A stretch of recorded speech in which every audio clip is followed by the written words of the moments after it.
Hello everybody, welcome in. We are here. This is the moment of truth. It is time for the true ending of 9 hours, 9 persons, 9 doors.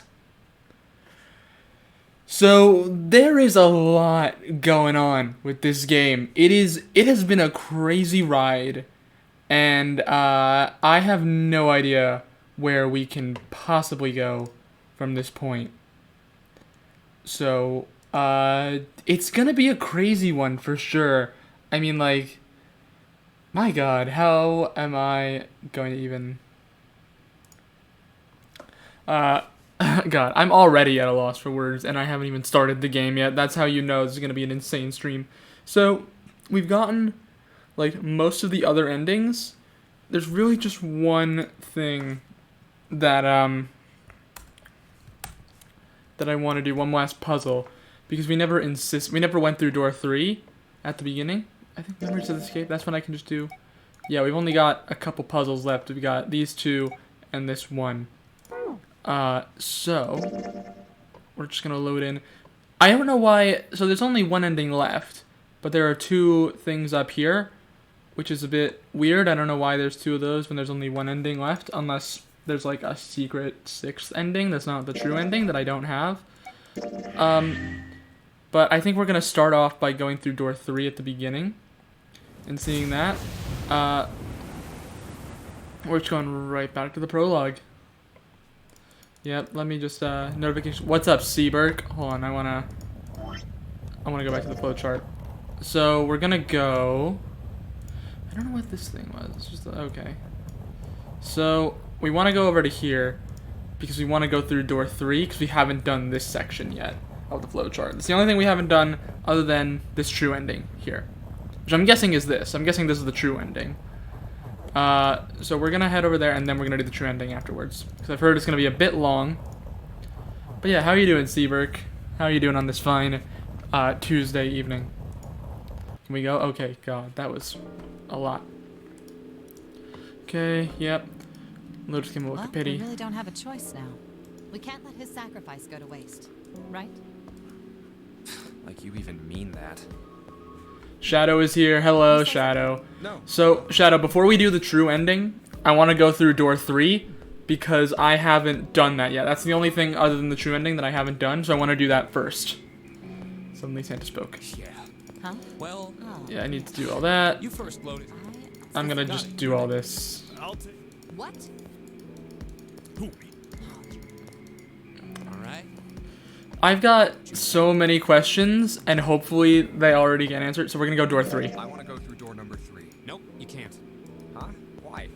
Because it's impossible. If we split ourselves into 3 and 3, then we give up on going through door 3. Why? Bracelet numbers for the 6 of us are 3, 4. This 5, interaction leading up to door 6, 3. 7, Yeah, 8. Santa's kind of a dick. I feel like, here's the thing, because I thought about this, and like going through, we know like a connection to the event and kind of why everybody is here. Like, Ace was in charge of the first Nonary game. He put that together. Snake was in the first one. Makes sense that he's here again. Santa, we don't know anything about, so we're skipping him. Clover is Snake's sister. Junpei and June, we also don't really know about, but they have a connection to each other. 7 is a cop who was investigating the missing children case that brought him here, and Lotus is the mother of one of the children who was in that missing children case. And then there's the 9th man, who I guess Ace said he also knew about that. So that leaves Santa, who is like the guy we kind of know nothing about.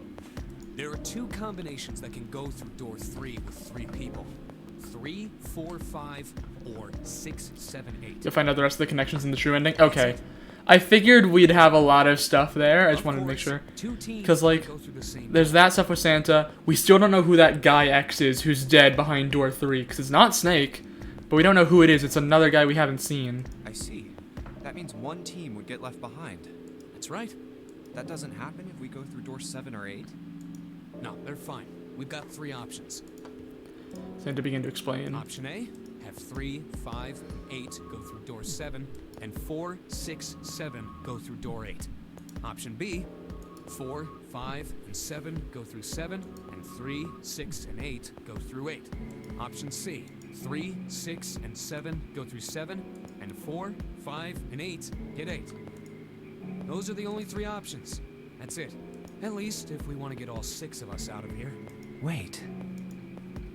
That was when Junpei realized. Plan A divides into 2 teams. Oh, this is just him saying, I'll never be with June, but I'm always with Clover. But that means... Or, well, we never do Plan A, but I can never be with June. No incoming. 6 can Yeah. be on the same team. If we want all 6 of us to go through a door, then June and I can't go into the same one. Who cares? June and Junpei had been friends when they were kids. He trusted her more than anyone else on the ship. What about 7? If he chose 7 or 8, he'd be taken away from her. Is that something he was prepared to do? Even if we choose 3, it was gonna be Santa and Clover. Anyway, that's the deal, so think it over. You've got 2 choices. You can't choose 3. If you choose 3, you're gonna be leaving 3 people behind to die. Fuck that shit. I'm leaving people behind to 7 or die. 8. Time to choose. Junpei thought hard. His conclusion was take the risk and choose door 3. Sorry, Santa, but I still want to go through door 3. What? That's nuts! You've got to be crazy! Why the hell are you so obsessed with that door? Because there's a dead body behind it. Just... Junpei paused. He swallowed the words he'd been about to say. I'm just curious about door 3. That's all. It's a bad reason. That doesn't explain shit. Yeah, I'm with I've got a Santa on this reason. one. I'd be happy to explain it to you if you'll just come with me. With that, he began walking toward the door. This is gonna make Santa think that we fucking killed him. That we killed Snake. Their curiosity likely getting the better of them, the others followed. A few of them looked a little suspicious, but Junpei told himself that wouldn't matter. He kept walking and kept silent. Eventually, they arrived at the number 3 door. Junpei I'm stopped. curious about the red. 7, would you mind authenticating for me? Why? Please, just do it. Why? He stared at Junpei for a moment, then grunted and laid his palm heavily on the scanner. Happy? Yeah, thanks. The number 7 has been entered into the red. Next is June. Please touch the red just like 7 did. Why? Jumpy, Wait, what are you what? trying to figure out? I don't know what is... Yep, I think Junpei thought about his answer for a I moment. think I might have found another way out. What? What? Huh? Really? That got them excited, just as Junpei had Now, intended. please, June. Oh, okay. 4. Yeah, we got 13. Those 2 numbers in the red, Junpei had what he wanted. He casually placed his own hand on the scanner, and the 3rd asterisk blinked on. That's 18. It's 9. Yeah. All right. The only people who haven't authenticated now are Santa, Clover, and Lotus. So, what's your point? You don't get it. Think about it. Huh? What's the sum of your number and Clover's? 12. 12? And what's the digital root of that? 3. Which is Santa's number. By the way, Lotus, what's the number that's currently in the red? 7 plus 6 plus 5 equals 18. It would be 9, right? Yeah. Yes. And what will the digital root be if you add 3 to that? 3. The door's number. There you go. Hey, wait a minute. What the hell are you up to? I'm not up to anything. I'm just waiting. Waiting for what? For you, I'm Santa. waiting for the balance to shift. What? Santa, or Lotus and Clover. Once one of you moves, the others won't have a choice. Ooh. So I'm waiting. Junpei laid his hand almost casually on the lever. You son of a bitch! You tricked us! All that stuff you were going on about is all bullshit! Bullshit, huh? I don't think so. Didn't I tell you I'd figured out another way to get out of here? This is it. Why the hell would you do something like this? Junpei glanced at June. Jumpy. You did this just so you could go through the same door as June. That's it? Yeah, Santa's just calling out Junpei for being a simp. Santa was furious. His face was red and flecks of spit flew from his lips as he spoke. Junpei closed his eyes calmly and then opened them again. So, who's it going to be? Dude, Junpei is just doing this to be a simp. This is the simp ending. Santa, or Lotus and Clover? Shit! Let's go, Clover. Huh? Oh my god. Oh, Santa. Lotus leapt forward. She grabbed Clover by the sleeve and ran for Junpei in the door. Fuck! Caught by surprise, Santa froze for a moment, then shot forward like a bullet from a gun. Lotus had a head start, but Santa had the advantage in size and speed. Almost immediately, he passed Lotus and Clover. Oh, no, wait! Santa did not hesitate. Oh my god. It's really being a simp. It truly be high quality. Yeah, it truly be high. June, she's got that high quality, I guess. He slammed his hand down on the red. This is insane! This isn't right! He glared at Junpei, his chest heaving. Is it really being a simp if it truly be high quality? We don't know what June's like. June is a simp for Junpei. Yeah, well, you may be right. Junpei's voice was cold, but not without effort. He turned to the red and pulled the lever.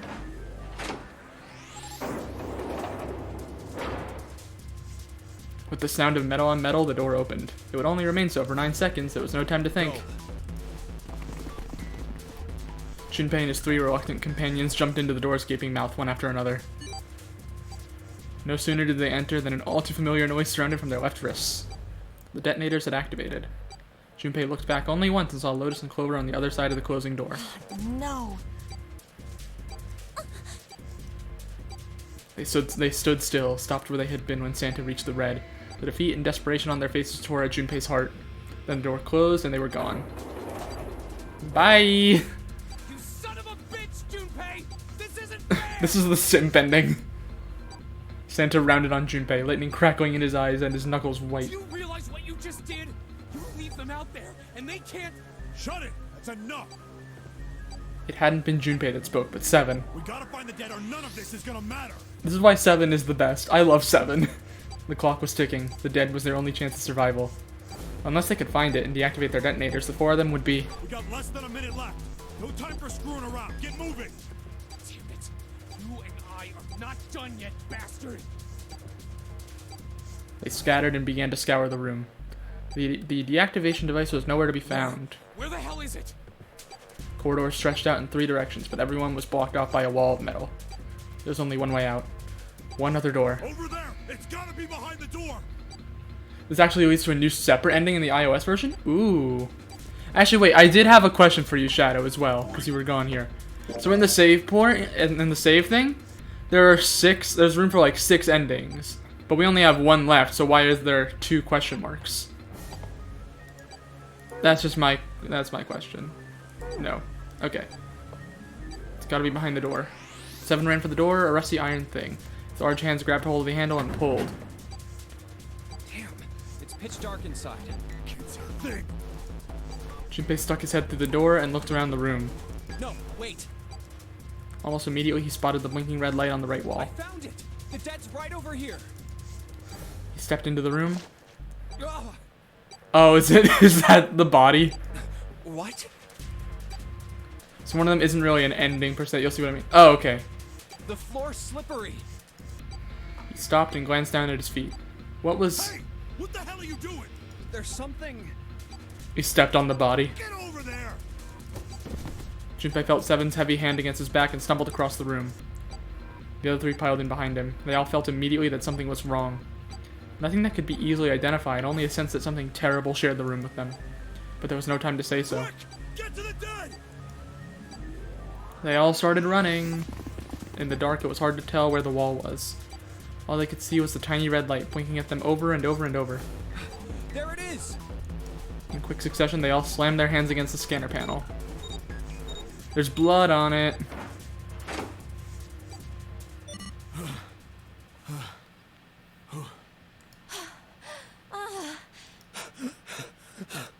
Seven leaned against the wall, gulping air. As his breathing began to return to normal, he glanced at his left wrist and grunted. It stopped. It stopped.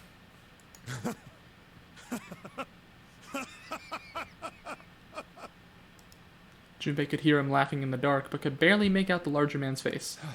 I don't think I'll ever get used to doing this. What the? The sound of retching came from Santa's direction. What the hell is this smell? This is vile. I'm gonna puke. So desperate had they been in their race to the dead that no one had noticed the horrible smell that pervaded this room. There was a terrible, nauseating stench, like burnt and rotten meat. Adrenaline had drowned it out, but now it rolled over Junpei in waves, forcing itself into his nose with every breath he took. Oh, you're right. Oh, this is. He felt his stomach clench and bile rise up in his throat. Let's get the lights on first. There's a switch over here. The light that spilled in from the door barely illuminated a small switch plate next to the door. Slowly, with the toll of the last few minutes apparent in his gait, Seven walked toward it.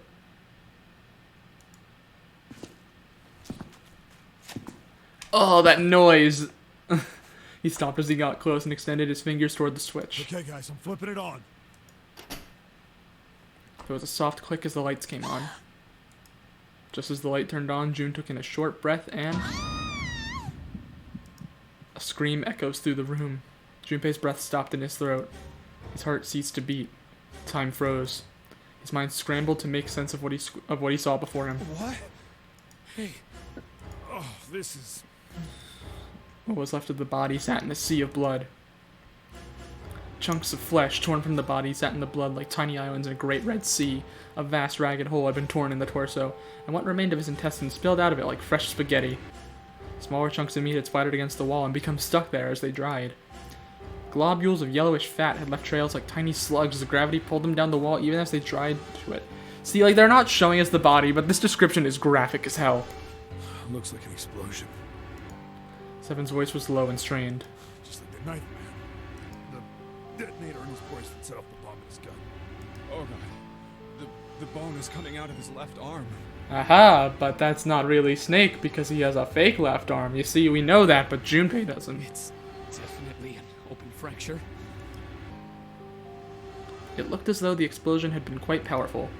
His legs were both bent in an odd, unnatural way, and his left arm had split open, exposing the painfully white bone of his ulna.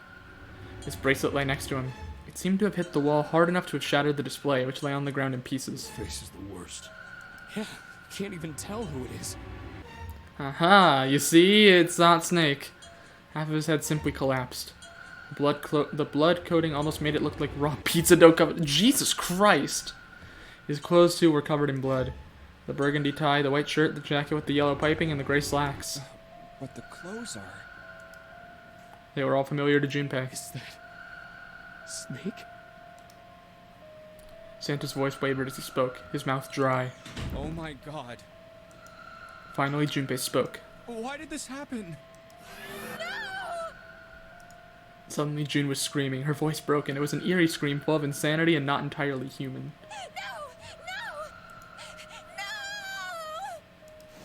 She shook her head violently and grabbed fistfuls of her own hair. Junpei could hear the sound of hair tearing. Stop! Calm down. He grabbed for her wrist. Hey! But as he did, June leapt up and ran toward the exit. Please! Get me out of here! You have to let me out of here! She screamed at the door and her fist slammed against it with a hollow sound. Junpei could see drops of blood on her knuckles. Why are you doing these horrible things to us? What did we do to deserve this? Well, we're gonna find out tonight, June. June. She screamed again in a desperate, mindless cry. Her fist flailed against the door. Get me out of here! Please! Please! Just let me out! June. Junpei couldn't watch anymore. He ran to June and wrapped his arm around her, pulling the screaming girl away from the door. Calm down. No! Get off of me! Let me go! Let me go! Please, calm down. She scrambled for a moment, her legs skittering across the floor, but her resistance didn't last long. As suddenly her outburst had begun, it was over. The manic energy disappeared and her body went limp in Junpei's arms. June collapsed toward the floor and Junpei knelt down with her. He felt drops of something warm and wet. What? Was she crying? A moment later, she began to sob. Oh, this is cute. Despite the fact that there's a dead body in this room, this is a cute moment. Her shoulders shook and great hot tears rolled down her face like rain. We're gonna be fine. It's gonna be alright, June. It's going to be okay, Connie. Her name was a whisper. I'll be here with you, okay? She nodded once. Thank you. Thank you so much, Jumpy. Her trembling voice pulled at Junpei's heart. Yeah, this is great artwork. He stroked her hair gently. His face was so close to her. The scent of her hair was nostalgic. Do you feel better? Yes, but I'd like to stay here. For a little while, at least. Jumpy's body is so warm. Simp! Several minutes passed before June's tears had dried. Junpei stood up. He bent down, put his arms under June's, and helped her to her feet. They didn't speak. Neither did Seven or Santa. A person was dead. They had died in that room in a terrible way. Junpei knew there was no way he could make himself forget that. There was no way any of them could forget it, but mourning would do no good. They spread out to search the room, but each felt as if their heart was made of lead. We better get to it. Alright, no problem, Shadow. It's puzzle time, baby! If there's more hexadecimal here, I swear to God.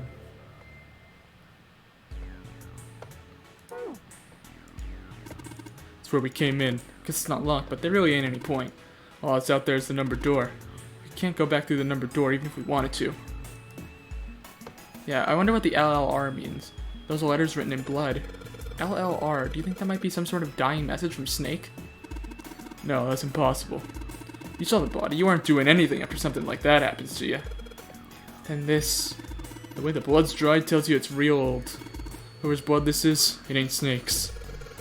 And you're saying this blood was put here a long time ago? Yeah. Oh, that's the light. Okay. Divider between the stalls. On the other side of this wall? No. I don't want to think about that.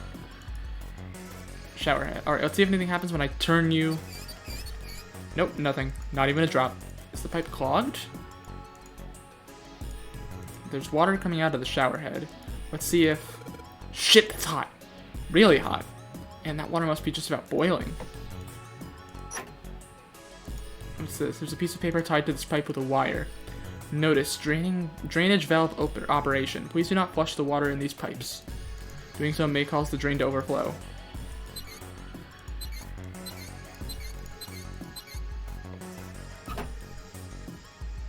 Okay. I already checked all 3 toilets, you know. Nothing unusual there. It's the thermometer. Can you get it off? No. It's screwed onto the wall. Alright, we'll need a screwdriver again. Thermometer, screws, okay. That's the lock to get out. Come on, man, I said I already checked them. What, you don't trust me? Alright, fine, Santa. Toilet paper. There's something on here. Toilet paper. It's toilet paper with some kind of red symbols on it. You think maybe that's a Skytail cipher? Scytail cipher? Scytail cipher? What the hell is that? You wrap a piece of paper around a stick, then write several sentences on it so that the whole paper's filled up. Then you unwrap the paper and you can't tell what the original message was, right? That's how it works, more or less. Then to decipher it, you gotta have a stick that's the same diameter as the original one. Same diameter as the original one, huh? Yeah. You just wrap the paper around that stick and you can read the code. A wooden box or something in here. Luminol. What the hell is this thing? Some kind of spray bottle? There's something written on it. Lumen can't read anything else. The label's all faded. Let me see that. Just grabbed it from him. That wasn't very nice. Oh, this is luminol. You know, forensics guys use it at crime scenes. Oh yeah, that stuff that glows blue when you spray it on blood? Even if the blood's been wiped off, it'll still glow. Okay. Stack of toilet paper. It's a bucket. This is a bucket. Dear God. There's more. No! It's a tin bucket. Hey, Jumpy. You clean it up and then all I gave you was a sponge and bucket like this? Hey, come on now. Can we just leave the past in the past? I didn't see that. It skipped over. A broom! Junpei reached for the broom, and as he grabbed it, he heard a soft voice from behind him. It was June. The rabbit hutch. What? Huh? What does that mean, June? He turned around.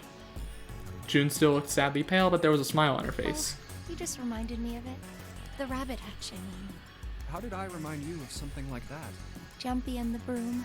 You're always playing around with the broom in front of the rabbit hutch. I was. Don't you remember? Junpei stared at the broom in his hand. You mean you don't remember that summer either? She looked very sad. He shook his head. Of course I remember. How could I forget something like that? It was terrible. Something happened that summer? Backstory? They were in the 6th grade. Oh, backstory time! They were in the 6th grade! Junpei and June had been assigned to take care of the classroom pets, the rabbits. Their chief duty was to clean the hutches every morning. On the final day of school before summer vacation began, Junpei overslept. He rushed to school and found June standing in front of the rabbit hutches. No sooner had Junpei arrived than June began to cry. He had no idea why until he looked behind her, into the rabbit hutch. The first thing he saw was blood. The hutch was filled with the dead bodies of the rabbits. Even after their teachers and friends came to see what the commotion was, June couldn't stop crying. I just kept crying and crying until you came over. How did they You die? held my hand, and you looked very serious, and you said, "Don't cry. I'm gonna catch the person who did this." After you told me that, I finally stopped crying. Well, the real fun started after you quit crying. You told me we were gonna catch the killer together. June smiled, and a little of the flush of life returned to her cheeks. Then we decided that we'd ambush them. Yeah, I remember. The school also kept roosters and guinea pigs. Junpei and June had decided the murderer would likely return to finish off the rest of the animals. They would ambush the killer at night. Junpei and June hid behind the hutch at dusk and waited. It was a warm summer night. The quiet sound of crickets whispered through the air. As the sun went down, the stars began to wink at them from the sky, and June's, Akane Kuroshiki's face. That night was something Junpei knew he would never forget, as long as he lived. But the murderer never showed up. We waited for them all summer vacation, and they never showed up. Yeah, but the animals didn't get attacked either. I think all that work amounted to something, you know? It felt the same way, but it was good to hear her say it. Although, you know, if you think about it, we were probably taking on a lot more than we could handle. What do you mean? She looked up at him, confused. Come on, we were just kids. If whoever killed the rabbits had actually showed up, they probably would have had a knife or something. I mean, you must have been pretty worried, right? I wasn't worried, because you were because you were there with me. Aw, June. She blushed You furiously. know, no one else wanted to take care of the animals. Clearly embarrassed, she tried desperately to change the subject. I was the only one who asked to do it at first. Yeah, well, boys don't really want to bother with taking care of animals, you know? Well, yeah, but you asked to do it after I did, didn't you? If it wasn't the rabbits, they were gonna make me do something else. You know how that school was. I figured it'd be better if I was working with somebody who wasn't too much of a loudmouth, right? Somebody who wasn't gonna tell on me if I felt like blowing it off. Really? That's why you volunteered? Junpei. Yeah, it is. Junpei, you're fumbling the bag! He nodded quickly and much too earnestly, and then quickly looked away at something very important. Really? Of course. Junpei! Junpei, you're a simp, but you suck at talking to women. This hadn't been the reason, of course. That hadn't been the reason, of course. He had asked to take care of the rabbits so that he could be near June. Just tell her! Jesus Christ, she clearly wants you! But it had been so long ago. He couldn't bring himself to tell her now that he'd felt back then. Tell her how he felt back then. It would be embarrassing. He took a quick breath to clear his head, tossed the broom up, and then snatched it out of the air. Well, we don't really have time to be walking down memory lane like this, you know? We've got to figure out a way out of this room. Otherwise... Yes. I'm gonna look over there. June nodded curtly, then turned and walked I away. should get back to it myself. Ah! That's right. The pool of blood. Junpei turned around and looked at the room. At Snake's body. Chunks of flesh and organs still lay on the floor. Going on and on about old times right next to a corpse? What were we doing? Well, maybe it was because we're in this mess. Despite such a situation, or perhaps because of it, the mind turned to the furthest thing from death that it could find. Still, Junpei couldn't help but feel a twinge of guilt at wanting so desperately to live when Snake lay dead before him. I have to survive, no matter the cost. I need to make sure she gets out too. As he stared at the clumps of blackened flesh, all Junpei could think of was how much he wanted to live.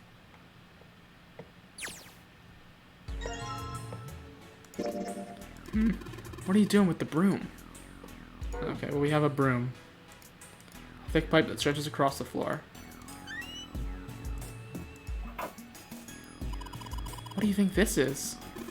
Looks like tar. It's kind of sticky. I don't think we can just wipe it off. I doubt pouring some water on it is going to help much either. What about hot water? Hot water? If we had some really hot water, like boiling hot, then maybe that would wash it off. I know where we can get hot water. It's a water tank for a toilet.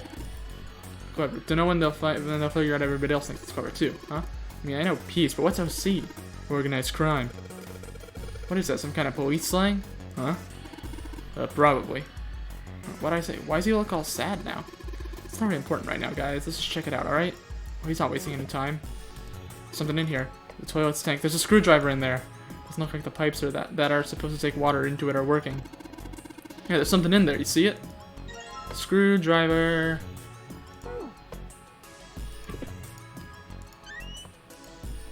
Nothing in here. There might be something in the tank, you know? Let's open that shit up. Card. A red key card. It's a red card. Probably a key card. Remember if you saw a card reader anywhere around here? Okay.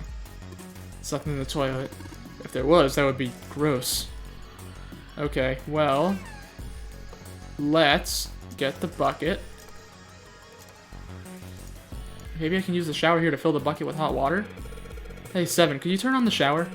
I'm gonna put the bucket under the head. Oh, okay, sure thing.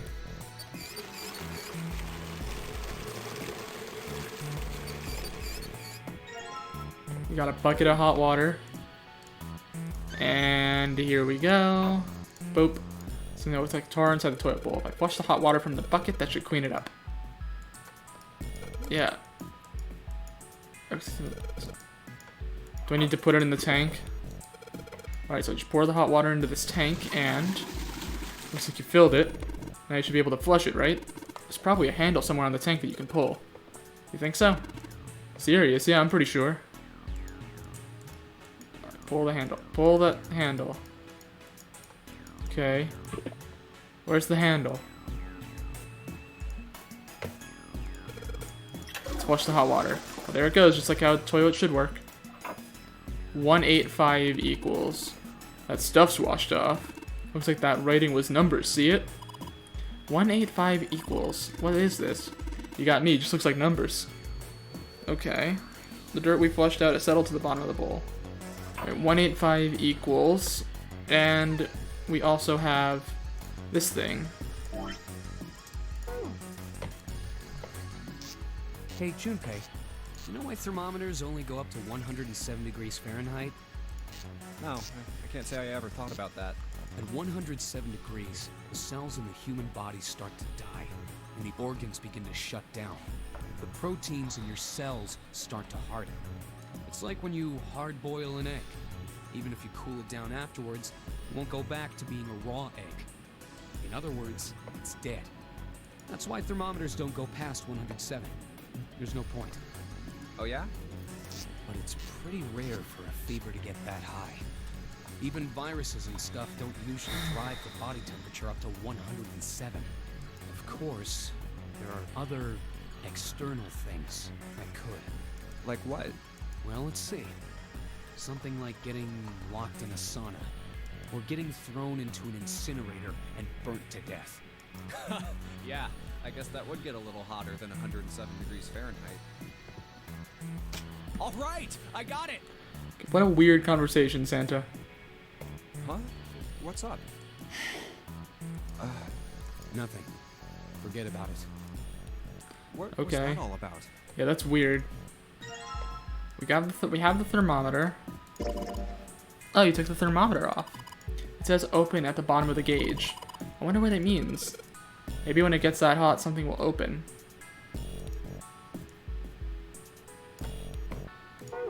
Do we have to put it by the water? That's hot water. Yeah, if I can get this hot water on the thermometer, then maybe. Alright, thermometer, let's get this party started. Yep, looks like that's doing the trick. There goes the gauge. And now it's at the open mark. Huh, it opened. What's this? Looks like there's a piece of paper in here. 957 plus... Oh, is it 957 plus what we had before? 957 plus 185 equals... I'm gonna use the calculator on this one. Or, wait on. 185... 957, 185.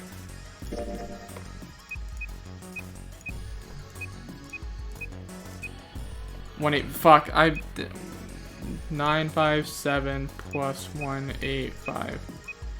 1142. So it's 1142 the combination. Nothing happens when I press these buttons. Looks like the power's on. I'm wondering what the deal is with those things that say lock up there though. Do we need the red key card? The red light's on, Jumpy. Okay, so we need a blue key card. I'm guessing we need a blue key card then. Combine with the red. No. What is this? If we wrap the toilet paper around a stick or something. Maybe. Oh, with the broom. The broom. What if I wrap the toilet paper around the broom? Broom wrapped in toilet paper. Oh, so you wrap the toilet paper around the broom, huh? Looks like the symbols line up perfectly. It says 634 plus. 634 plus. You can kind of see it. 634 plus.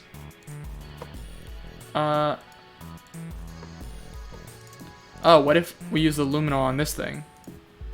Wait, you really think we're supposed to use you don't really think we're supposed to use the luminol here, do you? Yeah, it does seem kind of weird to use it here, but maybe I should try it just in case. Turn the light off. L, left, left, right, left, right, left. Right? It's L and R means left and right, right? Just like you thought, Junpei. There's some more letters showing up after the LLR. See? It says LLR, LRL. LLR. Left, left, right. Drain. Oh, there it is. Huh. It looks like there's something down there on that grate.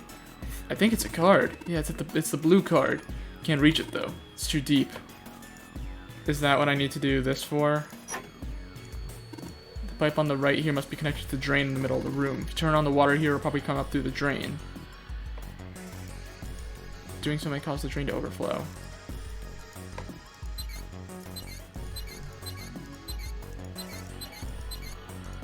I am confused as to what this does.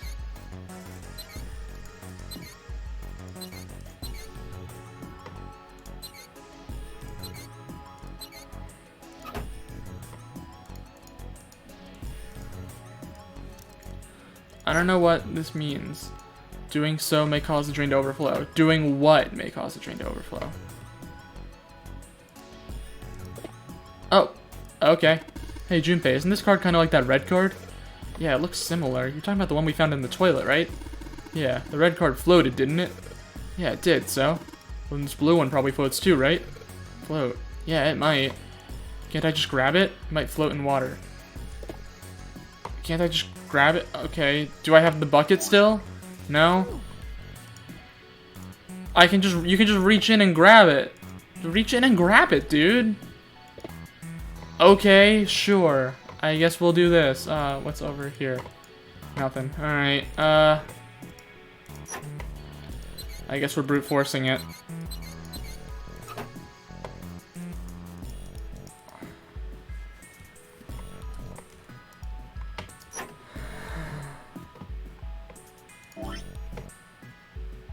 We've used all this.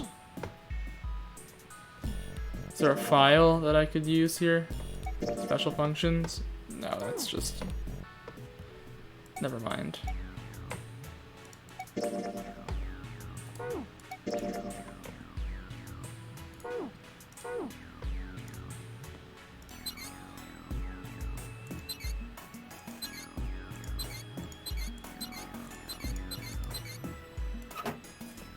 Is that it?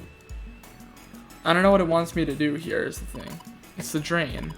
I think there might be something in there. Yeah, I know. The blue card might float in water.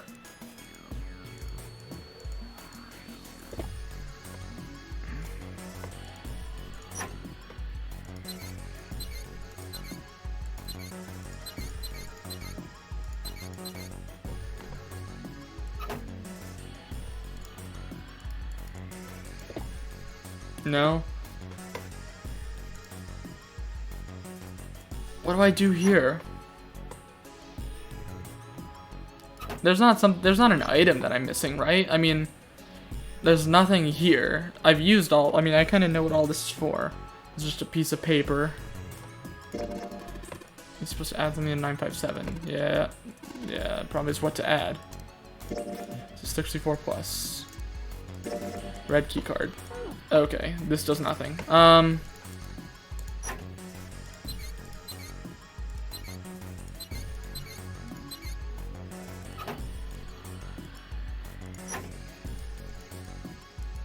Looks like the flow of the water can be controlled with these handles.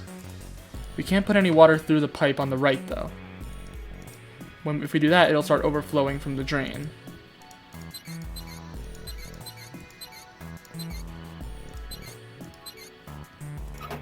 Is that it? We gotta move it to the right? No? We can't put it to the right. If it overflow, we want it to overflow. There are size handles for adjusting the valves. It's like each handle has 3 positions, left, center, and right. Okay.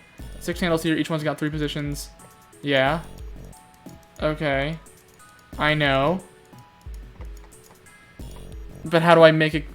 Yeah, I want it to go... Do I have to put everything to the right?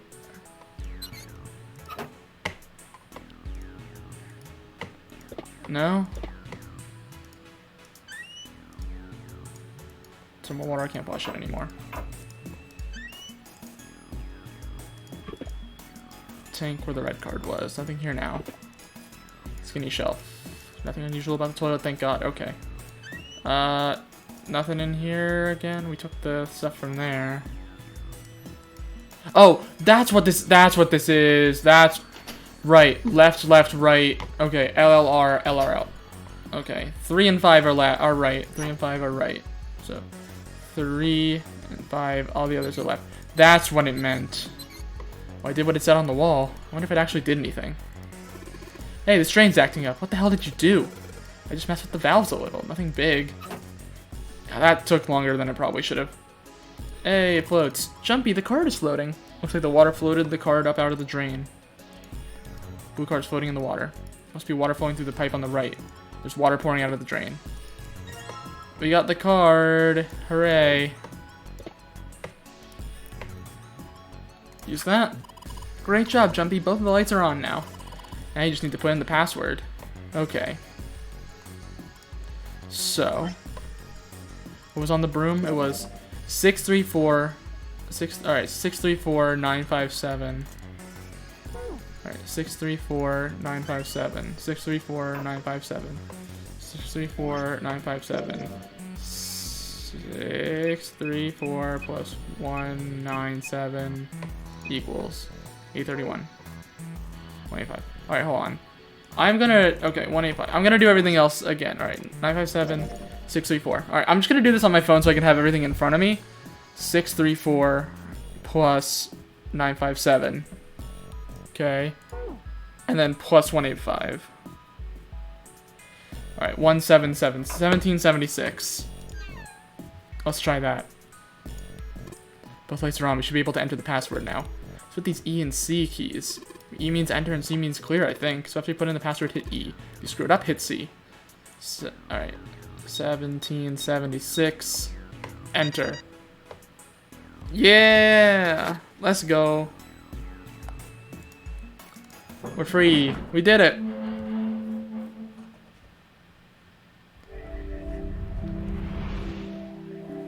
That was a good one.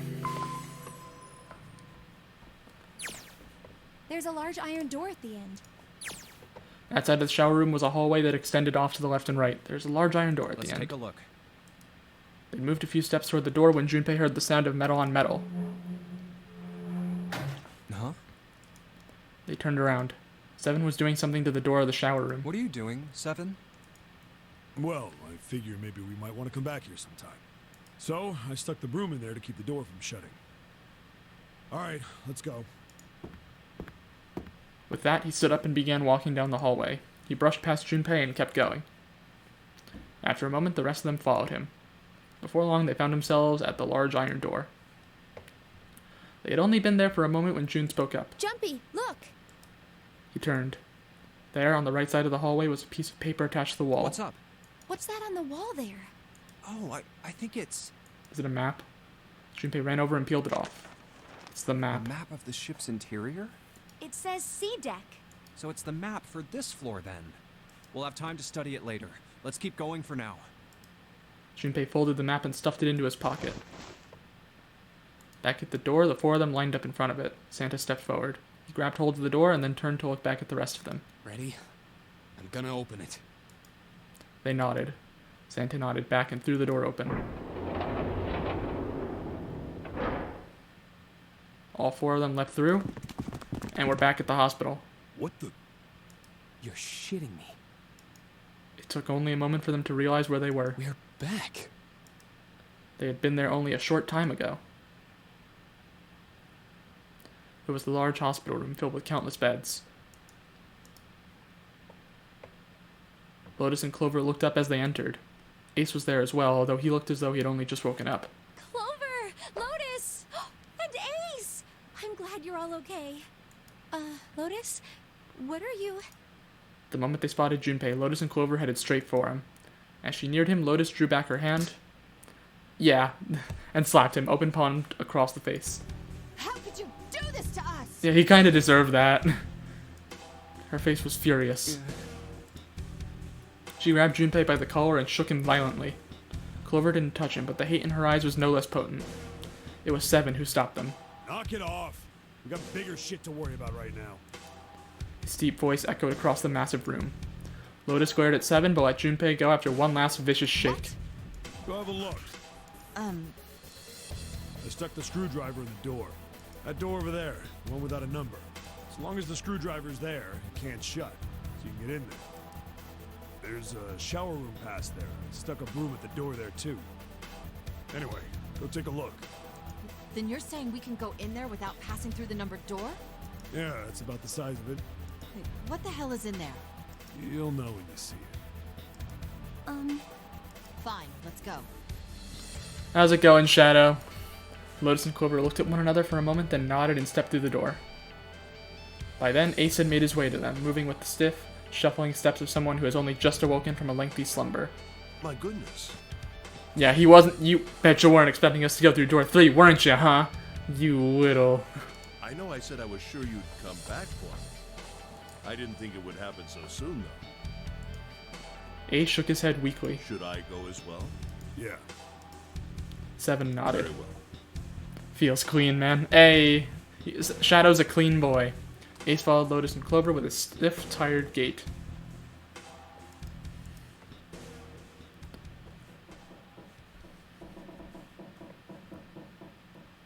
The squeal of tortured metal made Junpei's teeth curl. It sounded like the noise a ghost would make. No matter how many times he heard it, he never got used to it. Every time it put him on edge.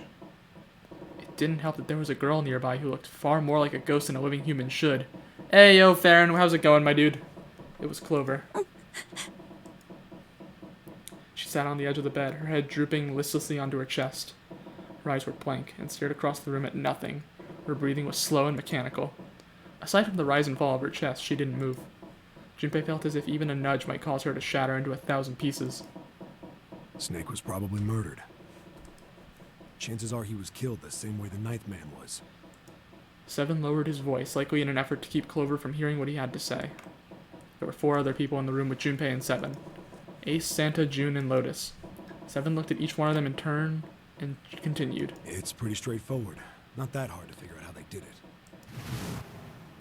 First, the killers got Snake to authenticate on the red to open door 3.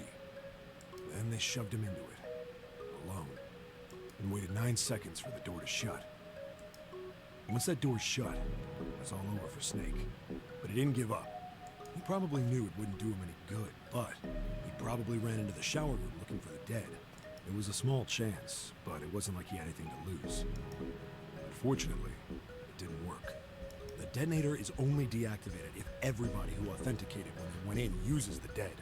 Snake was the only one who went through the door, and then 81 seconds after he was shoved in, Boom. that happened. Yep. I see. So that's what you meant by killers, huh? You need at least 3 people to open one of the numbered doors, including Snake. It wouldn't open for Snake and a single killer. That's what they want you to think. That means we're looking at multiple perps here. Junpei crossed his arms and grunted. Well, just in case, I want to make sure. Let's say you're right. When do you think Snake was killed?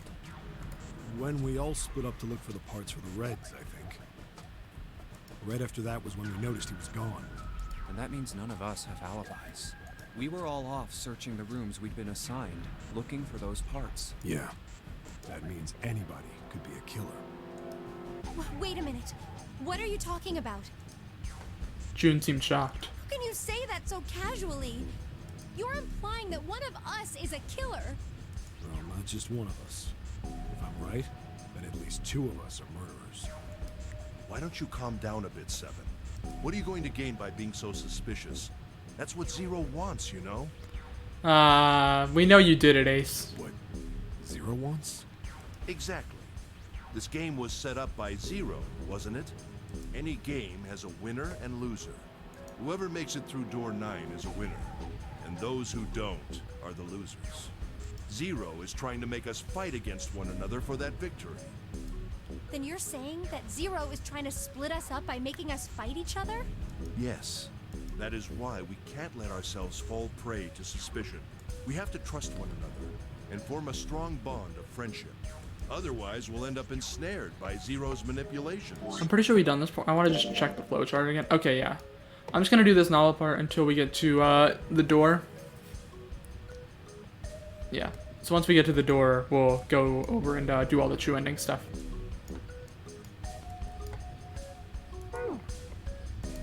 Then does that mean that the person who killed Snake... Yes. Almost certainly Zero himself. If there's anyone we should doubt, it should be Zero. He masterminded this game and kidnapped all of us. How's it going, El? Welcome in. How you doing? Doesn't it seem reasonable that he would have killed Snake as well? Good question. Junpei hadn't really considered If that. Zero killed Snake, then Zero is on the ship with us. Junpei... Was Zero still on the ship with them? Alright, so... Wait, you already know the ending, like my question is... Okay, so... How's it going, Roy? Welcome to the stream, first of all.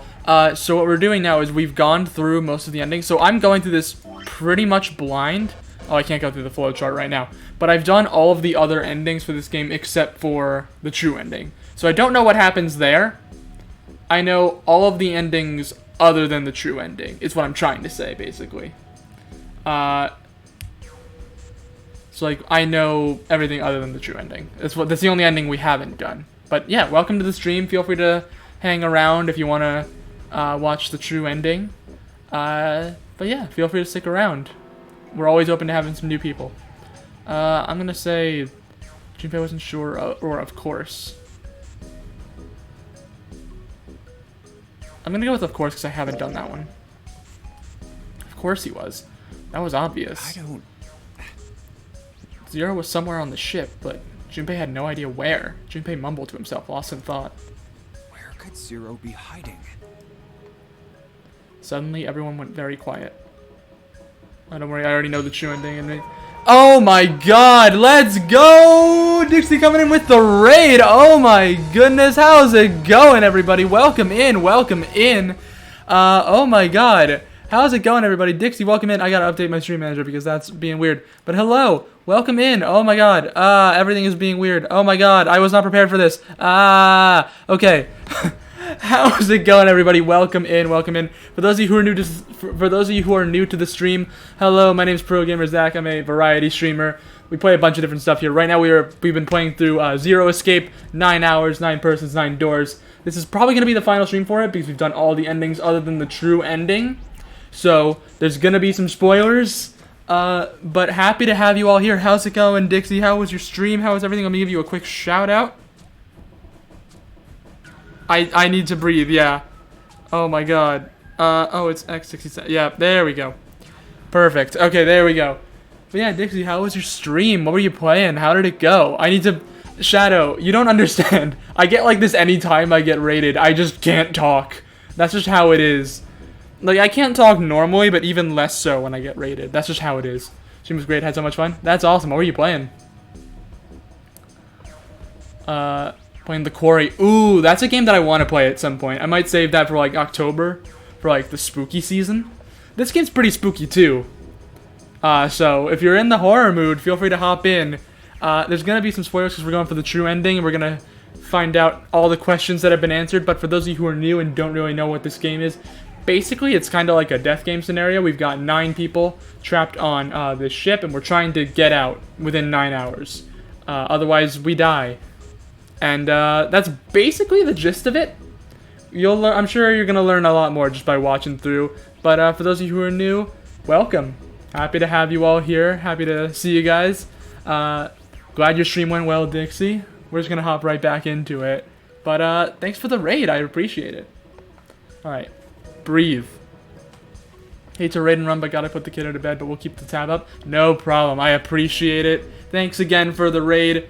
And I will see you around. Thanks for the raid. I will see you around. You have a wonderful rest of your night. The silence was cold and clammy, but Junpei could feel it crawling across his back and around his throat. Again, he heard the ghosting moaning noise. Kids are important. Yes, truly. Kids are. I don't have any of my own, but they are important. And moments later, a person who looked more ghost than human appeared. It was Clover. She looked at the floor as she spoke, and her voice was a cold monotone. I think Zero is one of us. Yeah, we've heard this before.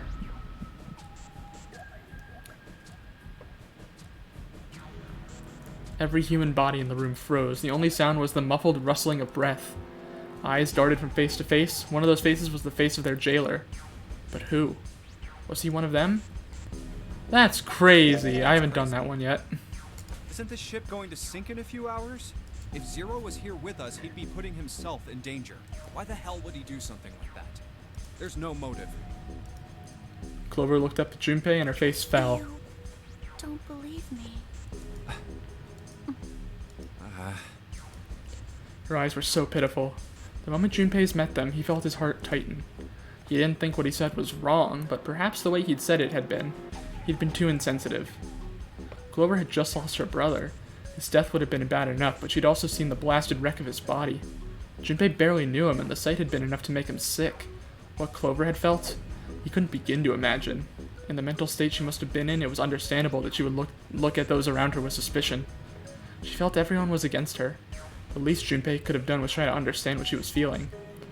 He felt ashamed of what he'd said. Perhaps he thought, I should apologize. But before that apology could begin... Clover, I understand what you're feeling. You don't feel that you can trust any of us. Spoiler for the new people. Coming from the guy that killed him. Spoiler, but Ace had beaten Junpei to the punch. Ace, as he spoke to Clover, his face was calm and friendly. You have to understand. The more we distrust one another, the further we fall into our true foe's trap. Zero was the one who did those horrible things to your brother. Do you want to let yourself be manipulated by someone who would do such a horrible thing? Clover didn't answer. She didn't even look at Ace. The whole time, her eyes were on Junpei. He could feel Clover's eyes boring into him. They were the color of a deep winter lake. Junpei saw no suspicion in them, only sadness. Then, in that horrible silence, they heard a bell begin to ring. It was the clock at the central staircase. It's 3 in the morning. That means we have 3 hours left. Then we need to move now. 7. Clover, I know how you feel, but you do understand that right now it's important we trust one another, don't you? 7 and Clover remained silent. Their eyes were looking at something somewhere else, very far away. We must go. We have very little time left. Ace's words put their feet to moving. Yeah, so if Ace is Clover, then Clover in the bad ending is imitating Sindel. Oh, true. But Sindel didn't kill Raiden, is the thing. That's where you're wrong, though. Sindel didn't kill Raiden in MK9. She killed, like, most of the other characters, yeah, but they all knew where they were going. Our next destination is Mercury. So we just never go through 7 and 8 in this Here we route. go. They stood in front of the elevators next to the stairs that led to the casino and the kitchen. Between the 2 elevators was a card reader with the Mercury symbol engraved on it. Junpei stood in front of it with the Mercury key card. Yeah, I found it in the shower room. Oh, is this why we're forced into it? Is because we only have the way to get to that one door? See, it's got the Mercury symbol. He took a deep breath and slid the card through the reader. It made a small beep and the lights on the reader blinked to life. Now we can go. 7 people, including Junpei, climbed onto the elevator. Close enough? Okay. There's only 2 floor buttons working. C and bottom. Welcome back, Jay. How's it going? The rest were destroyed or did nothing when Time to head pushed. down then. Junpei hit the bottom button. The door closed. Slowly, they began to move downward. Sometime later, all 7 of them stepped off the elevator and onto the bottom deck. They stepped off and saw that the hallway to their right ended somewhere between 20 and 25 feet from them. The hallway in front of them was a dead end, but not a regular dead end. It's got door 2. This is a numbered door. Yeah, it's door 2. Immediately, they began to discuss who would go through it. So who should go through the door this time? We don't need to be discussing who we're leaving behind this time, right? Right. It's set up so we'll be able to meet up again once we get through the numbered doors. Then there's no need for arguments at this point. We should figure out who's going in first. Very well. Would anyone like to volunteer?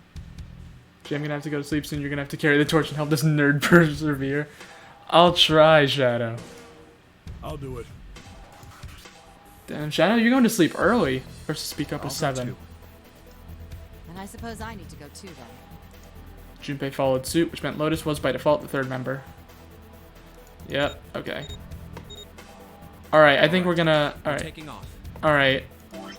I'm just gonna... I'm gonna go until we go through the numbered door, and then we'll start doing true ending stuff. Jesus. You 2 are acting like you're married. Oh my god. Is the final puzzle really that bad? Oh. June blushed. So did Junpei. Don't be silly. Cut it out. Perhaps in an attempt to hide his emotions, he quickly turned away to pull the lever on the red.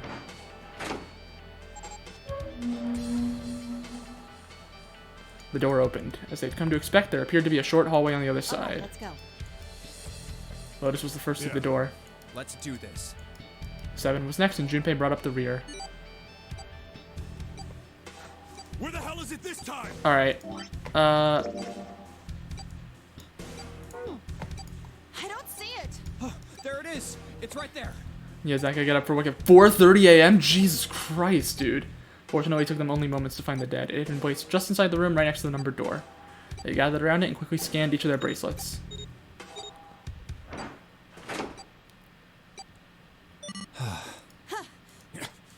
It stopped. Yeah, it stopped. Junpei could feel his heart pounding against the inside of his ribs. 7 and Lotus were breathing hard and fast. Man, I'll never get used to that. I'm not sure it's something I'd want to get used to. We should finish this game before imminent death becomes a normal thing. Damn right. All right. Junpei looked around again. This hallway's pretty short, but it's got 5 doors. 3 on the left, and only 1 on the right. Don't forget the last one at the end of the hall. But it's got a metal plate over it, so I doubt we're gonna get anywhere that way. After taking a long look around the room himself, 7 spoke. All right, let's get started. I think we'd probably better split up. You okay with that? Yes, no problem. Sure thing. Then I'll take this first one. Okay. I think we're... Alright, let's do the true ending stuff, because we're back here again. So, so, it looks like we gotta do these white keys. Is there a thing here? There's no thing here. 4-door. So we gotta go through the 4-door, and then through 7, and then through, I think this was 1. Yeah. So 4, 7, 1. Alright, so what do I have to do to get the true ending? It's actually already 4 a.m. here, so I'm not sure if I can stick around until the end. Oh god. Guys, I'm gonna need some help getting through this. Alright, so Shadow, how do I true ending? I mean, the first white key is over here in the second class cabins. And that's the first class cabin. Okay. And then we've got 2 keys here. We can't... It's not like these where I can just... Oh. Do I have to... I probably have to go back and choose door 4 first, am I right? Let's go through here. Go through the 4-door. And do that. Okay. Now let's try and see if... Okay, so that's unlocked. And then if I go through here... 7-door.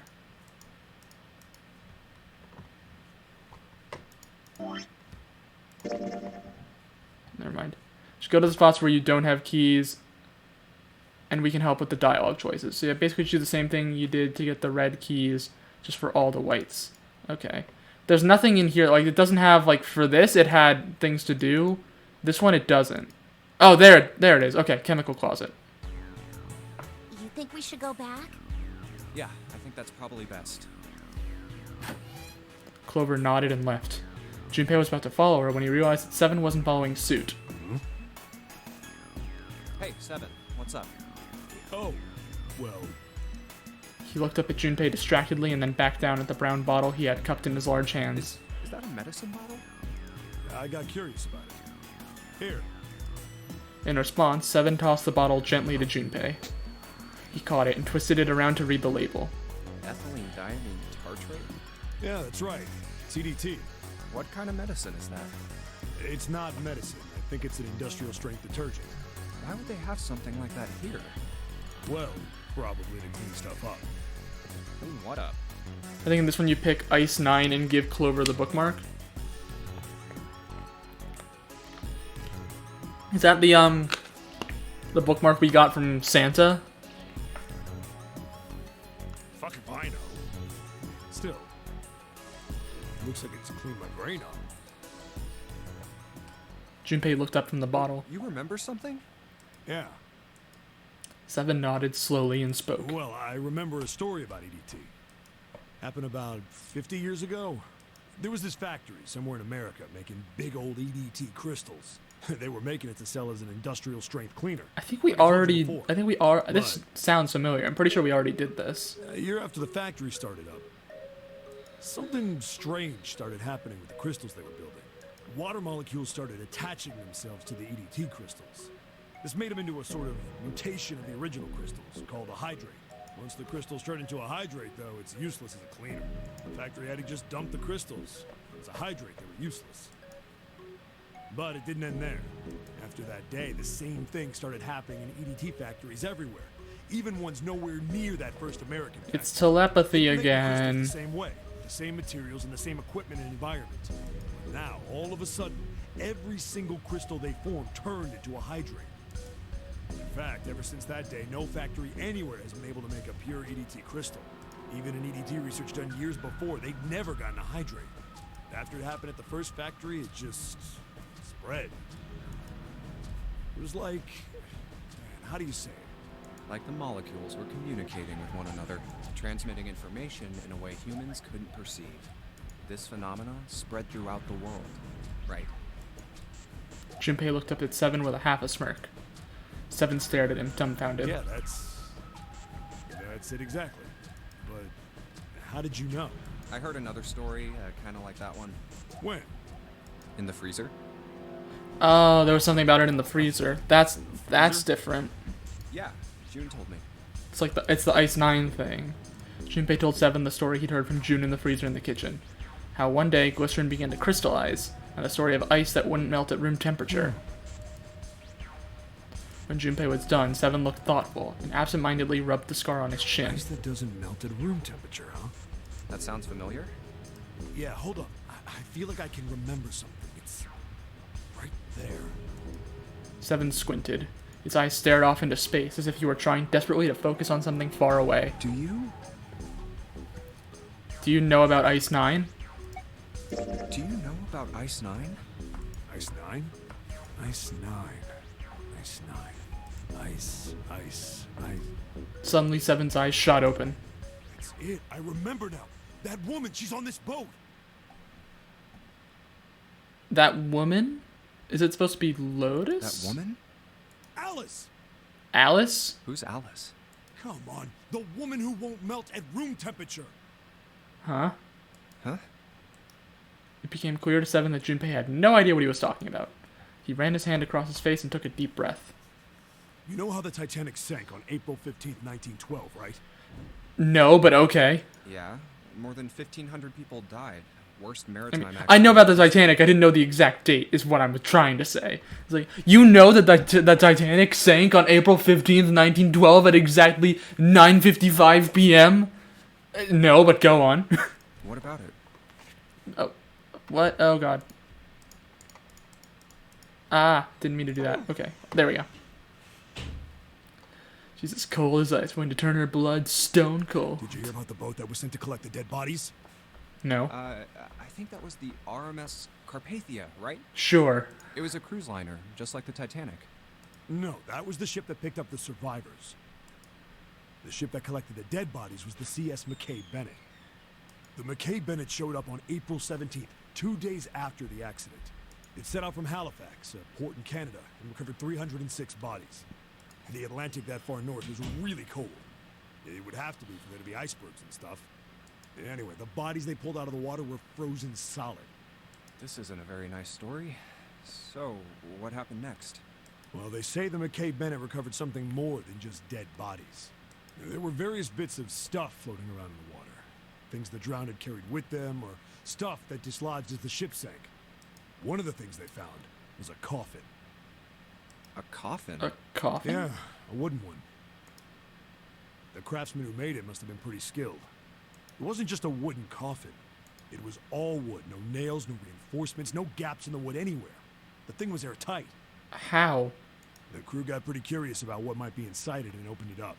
They had to get a wedge and hammer it open if they so made. That seems like a not well made coffin then. You're supposed to be able to open it. They found a woman. Or What? I guess you should say they found the dead body of a woman. Her hair was thick and black, and her skin rich brown with no blemishes or signs of decomposition. They say that she looked gorgeous, like a goddess. She was obviously dead, but everyone who looked at her said she just looked like she was sleeping. Her skin was so lifelike, she looked like she might wake up any minute. And she didn't. Like the rest of the bodies they found, she was frozen solid. Eventually, the McKay Bennett finished searching and returned to Halifax. The 306 bodies were unloaded and taken ashore. However, it was warm enough that they began to thaw. They say that the stink was horrible. But there was one body that didn't thaw. And that was... The girl in the coffin. That's right. Everybody thought for sure that she'd melt and start to rot like the rest of them eventually, but weeks passed and nothing happened. And a month passed, and another.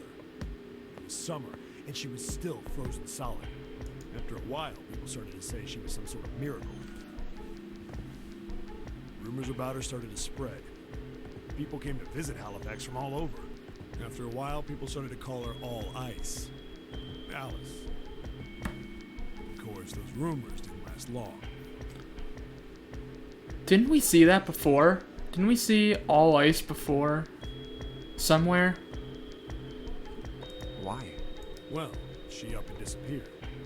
One day Alice was there, the next day she wasn't. They say someone snuck into where they were keeping her and stole the body. With the body gone, the rumors followed pretty quickly. After a while, no one remembered her. You might be able to find something about her if you can find a newspaper from back then, but that's about it. Wait, you just said that she was on this boat. Yeah, I did. Alice has got to be somewhere on this ship. Why this ship? What the hell would you say something like that? Yeah, what? I know. How? And just what is it you know? What happened to Alice after she was stolen? Junpei gulped. Right? Tell me, what happened to Alice? Seven nodded slowly and took on the look of a man recalling something long buried. Well, around that time, the word was that there was a special black market in New York. All millionaires from all over the world. I've heard that Alice went up for auction there. The person who won the auction was Lord Dashiell Gordain. You've heard that name before, right? Lord Gordain. Oh, isn't he the guy who bought the Gigantic? The Titanic sister ship? Oh, okay. Yeah, that's him. Although I guess he hadn't done that yet. What do you mean? Gordain bought Alice in 1912. 4 years later, in 1916, he bought the Gigantic. And he hid Alice somewhere on the Gigantic. But nobody knows where. He died in 1931. And apparently he died without ever telling anyone where Alice was hidden. However, What? well, he did have one close friend who asked him, "Where is Alice?"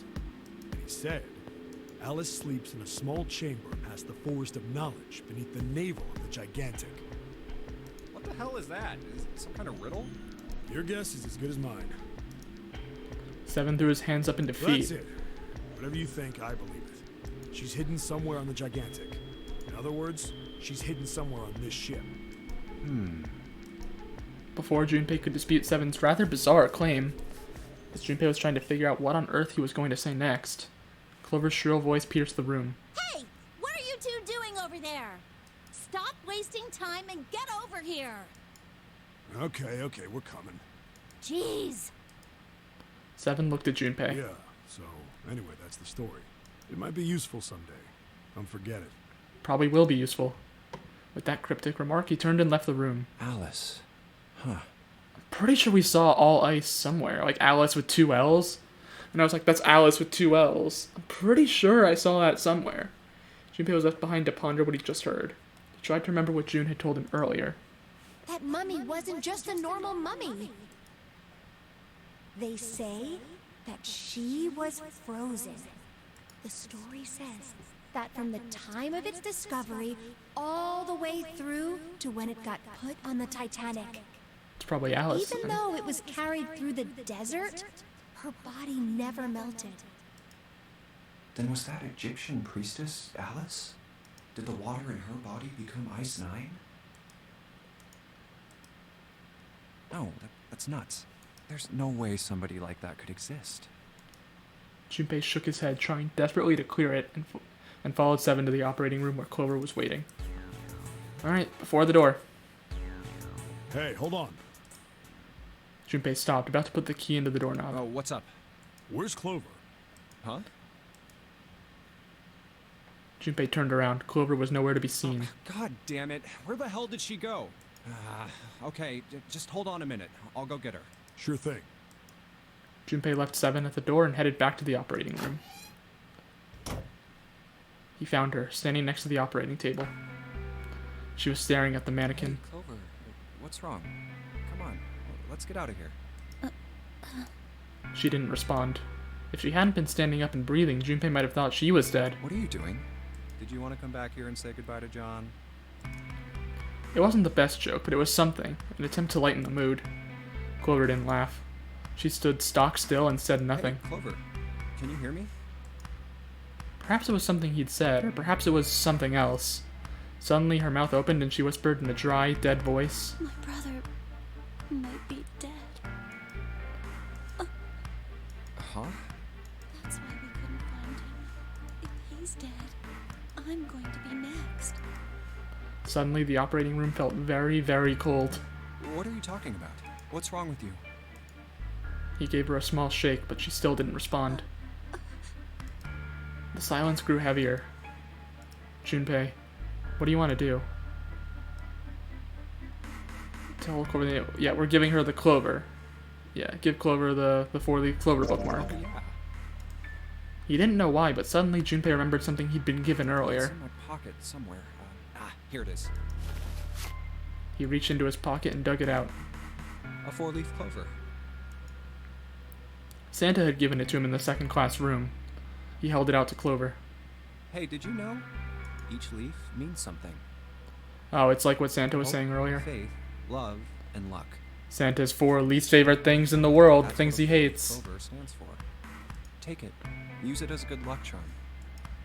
He pressed the 4-leaf clover into her hand. Listen to me, Clover. No matter what happens, you can never lose hope. You have to remember what's most important, and that's to have faith and to have love. If you can remember all of those, that'll bring you good luck.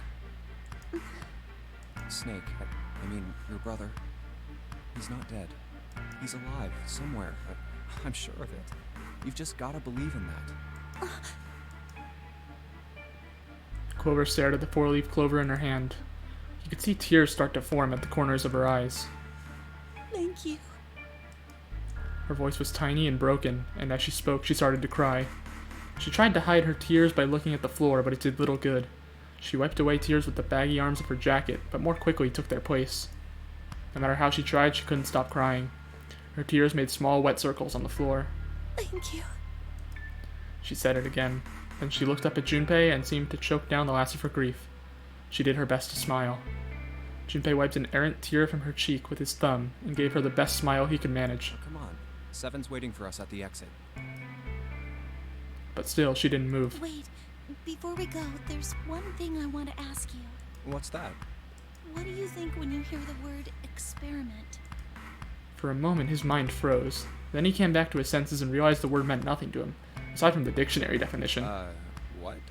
Oh. I guess it was just a coincidence then. I mean, that you knew about the 4-leaf clover. Look, I'm sorry.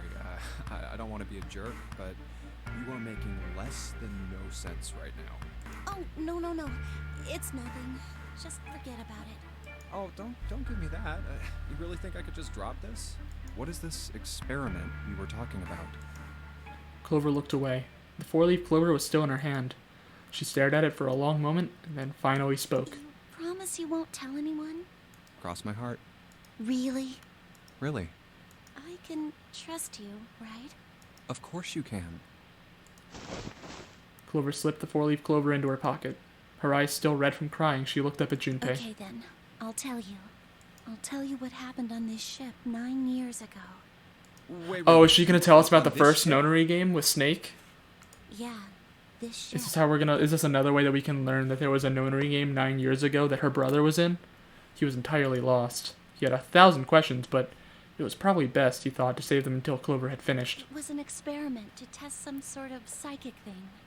Communicating through these fields that you can't see.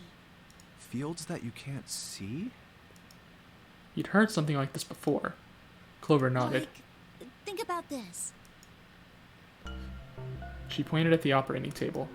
On top of it was a somewhat mismatched medical mannequin whose parts had been swapped with another mannequin. This is John, right? But is he really John? Huh? All Junpei could think was, she has finally completely lost it. Isn't this like Locke's socks? What? Or the ship of Theseus? What is the ship of Theseus? Or, oh god, what is 999 if not confusion persevering? And the ship of Theseus. And WandaVision. It's a WandaVision meme. God. if I think of the ship of Theseus, I think of the freaking WandaVision meme. You know, what is John if not medical mannequins persevering? What is the stream if not curiosity persevering? Junpei grew even more confused. He'd never heard of either of those things, although they sounded smart. You don't know? You haven't heard of those paradoxes? No? Junpei shook his head. Really? Clover laughed. Okay, well pay attention then. This is how lock socks works. Let's say I've got a pair of socks. They're my favorite socks. One of them gets a hole in it. What would you do if that was your sock, Junpei? Does it matter what I say here? Does it matter what I say here, guys? I'm gonna say it probably doesn't, but I want to make sure.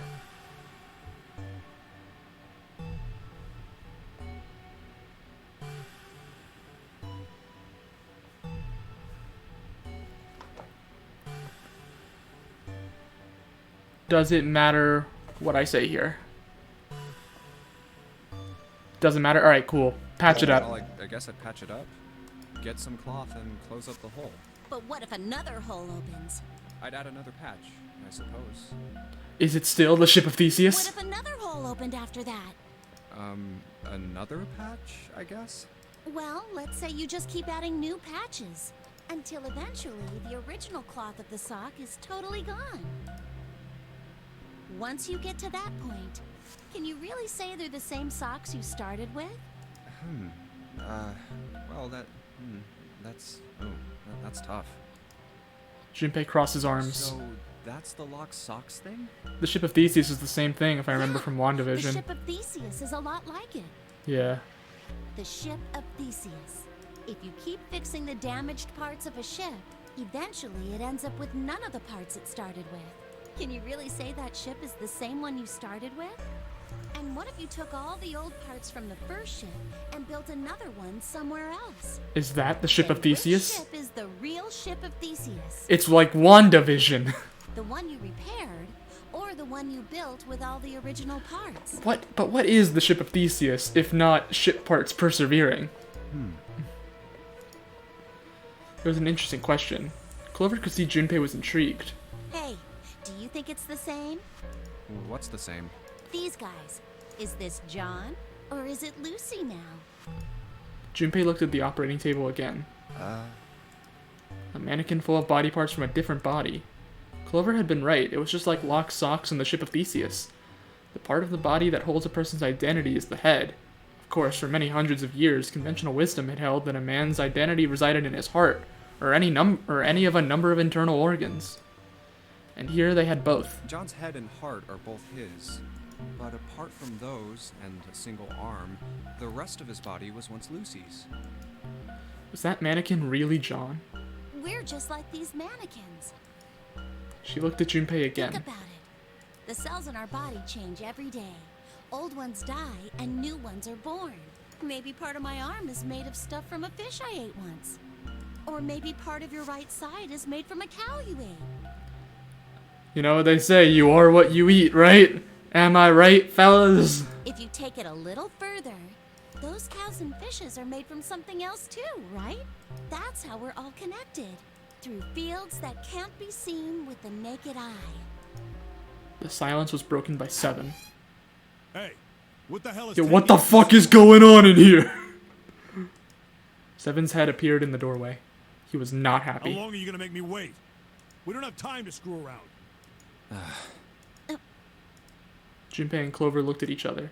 Clover looked at Junpei as if to say there was more she wanted to tell him. She shook her head. Whatever she had to tell him, she didn't want to tell him in front of Seven. Seven seemed to catch on. Oh? What were you two doing?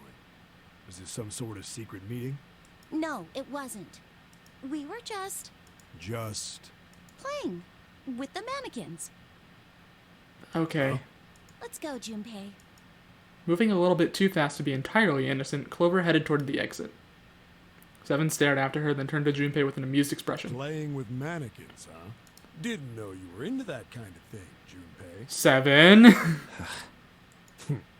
Oh god, Seven. You're a dick. I love Seven. Honestly, I think 7 might be my favorite. He's great. Junpei dashed past him and traced Clover's path out the door. With a short laugh, 7 followed. They stood in front of the door. Junpei took out the Jupiter key. All right, I'm gonna open it now. Is that cool? You don't need to keep asking, just do it, alright? Fine then. He slid the key into the keyhole and turned it. He felt it unlock. The door opened with a soft, melancholy creak. Beyond it lay a simple white hallway. There was no fanfare or confetti. Obviously, there was no one there to applaud them. They simply walked through the door. That was it. All right, let's get going. Hey man, what's up with you? You're so serious, you know? Can't you sound more happy, you know, get a little excited? Not really. Junpei turned away from 7 and took his first step down the simple white hallway. My brother might be dead. I'm going to be next. Clover had told him only a few minutes Clover had told him only a few minutes before that her brother was probably dead and she was likely to follow him. Like hell I can. Hold on. I need to see. Oh, okay. It's a different thing. Okay. My friend Tyler texted me. He's the one who always sends pictures of Sonic feet, and it was something to me and other friends, so I wanted to make sure what it was. It was not related. It was a random thing. Okay, so where's our next key? It's over here. In this room. It's the chart room, pocket watch. A voice he hadn't expected startled Junpei from his examination of the pocket watch. Oh, pocket watch. Might I take a look at it? He spun around to find Ace standing in the doorway. Junpei shrugged and handed him the pocket watch. Hey man, what are you doing over in this room? Oh, I just thought I'd come check up on the two of you. Is there a problem? You sussy baka. Yeah, there. Oh, does this matter? Does what I say matter in these? Does what I say matter?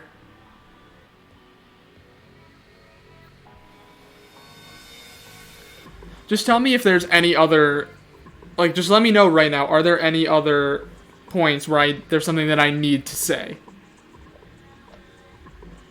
Like, just tell me if there are any more points where my choices matter, where I need to pick the right thing. What's good, Shorty? What's good, Pierre? You came just in time. We're trying to get the true ending. Ace is a sussy little baka. So I'm going to say, Shadow or Jay, just let me know. This doesn't matter. All right. Jay, are there any other points like this where it does matter? That's probably the question I should have asked. Are there any more of these where it does matter? Because right now I'm just going to say, yeah, there is, because we haven't done that. Yeah, there is. Ace's eyebrows went up. You checked on us. Now get out of here. We split this stuff up for a Yeah, reason, fuck right? you, Ace. That's a lie. We didn't have to split up the work. I just want to talk to Clover alone. That's why I sent Ace to the wheelhouse. There's something I want to ask her. And I don't want anyone to overhear us. I think there's one more. Alright. Can you just let me know what that is now so I can... Or I'll just ask with every one of these. I'm pretty sure Clover won't talk if there's anyone else around. That's why when Ace showed up again, I got a little desperate. I had to make him leave. It sounds like this does matter. It sounds like I picked the right thing. Ace opened his mouth and took another look at Junpei and shut it again. A small smirk appeared on his face. Oh, I see. Of course. He looked Junpei over, then glanced at Clover. I apologize for the intrusion. Well, best of luck. Ace gave Junpei a knowing pat on the shoulder and left. Junpei let out a sigh and brushed a few drops of sweat from his forehead. He turned and found himself looking straight into Clover's eyes. She'd heard what Ace had said. She regarded Junpei with caution. What was that about? She was clearly suspicious and with good reason. Why are you looking at me like that? Junpei's eyes widened and he held up his hands in a gesture of innocence. Oh, no, it's not like that. What's it like then? I just wanted to hear the rest of that story. I didn't get a chance to ask you about it until now. What story? About the experiment, remember? The one you started to tell me in the operating room? You said something about an experiment that happened here 9 years ago. Yeah, that felt like it mattered, and I just picked it because it was the one I didn't do. Clover bit her lip. She stared down at the floor for several long moments, and when she spoke, it was barely I'm audible. sorry, but I don't want to talk about that right now. I'm just not in the mood, okay? You understand, right? I keep thinking about my brother. I can't stop. I mean, who would do something like that to my brother? Ace. I can't forgive them. I'm not gonna let them get away with it. It might have mattered, yeah. So I guess we just got lucky then. They're gonna pay for it. I promise. So... Her shoulders were shaking. Drops of blood had sprung up on her lips when she was biting them. She wiped it off and looked up at Junpei, her eyes fierce and angry. Junpei, who do you think did it? Her voice was cold and scarcely above a whisper. Junpei gulped. Well, if what Seven said was right, then there would have Oh to be yeah, at that's least true, 2 of Jay. them. You need at least 3 people to open the numbered doors, and if you subtract Snake, that means there were at least 2 other people. You're right. So, what does that mean? Well, if we just look at the bracelet numbers, we should be able to figure it out. It's gonna be 7 in Who could Santa. have opened door 3 with Snake? Well, really, who and who, or who and who? You mean it could have been 4 people? Well, technically, it's possible. I don't know. That doesn't seem very likely. Why? I'll tell you later. Why don't we just assume it was only 2 other people for now? I know we thought about this earlier. It would have been either if it had to be 2. We know it's Ace with his 1 and the 9 bracelet. We know that now, but assuming we don't know that Ace has the 9 bracelet, it only could have been a combination of Santa and 7, or Clover and June. Okay, got it. Let's do that then. Then who do you think it could be? Junpei crossed his arms in thought. Snake's bracelet number was 2. Which 2 bracelet numbers added to 2 would give a digital root of 3? Which 2 bracelet numbers added to would give it would be... There's no Clover, but it would be Santa and 7. Would it be Santa and 7? Yep. The digital root for Snake, Santa, and 7 is 3. Wait, hold on. Are Santa and 7 the killers?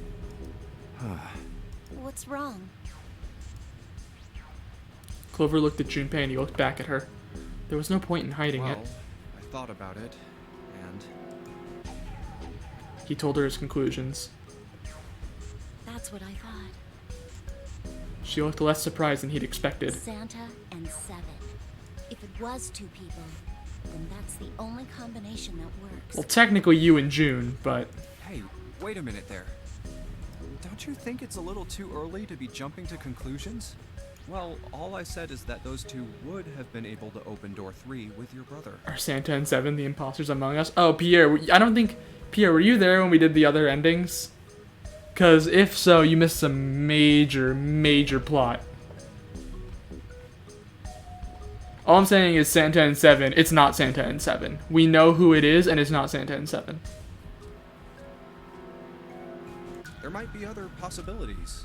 Well, what other possibilities? He didn't have an answer. He was ready to admit defeat when Clover Are you spoke. saying you think that it was 3 or 4 people? I really don't think that's likely. Why not? No, you weren't. Oh, okay. Do you want me to spoil who actually killed him? Can I borrow your pen and paper? Clover put her hand out expectantly. Yeah, here. Junpei pulled out his pen and pad of paper and handed them to her. She opened the notebook and wrote down several simple addition problems. Eventually, she had 8, which provided a digital root of 3. 2 plus 1 plus 2 plus 6. Go for it. Wow, rude, Pierre. Basically, what happened was the body in there that we think is Snake. Spoilers, by the way, for what actually happened. The body that we thought was Snake is not actually Snake. It's some other random guy who we do not know who it is. And the person who actually killed him was Ace, who stole the 9th man's bracelet. So we're looking for things that make 10 here, basically. Ace and the 9th man, 1 plus 9. That's how we did it. And it was just Ace.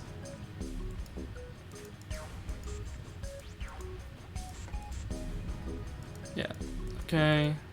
What's this? These are the combinations for 3 or 4 people. These 8 combinations are the only possible ones. Oh, I see. Junpei, Yeah? I can trust you, right? Of course. Why would you need to ask that? Really? Yeah. So then I should get rid of B, D, G, and H, right? Of course. Just cross them out. And you should take off yours too. The ones with 4. So, what does that leave? A and E.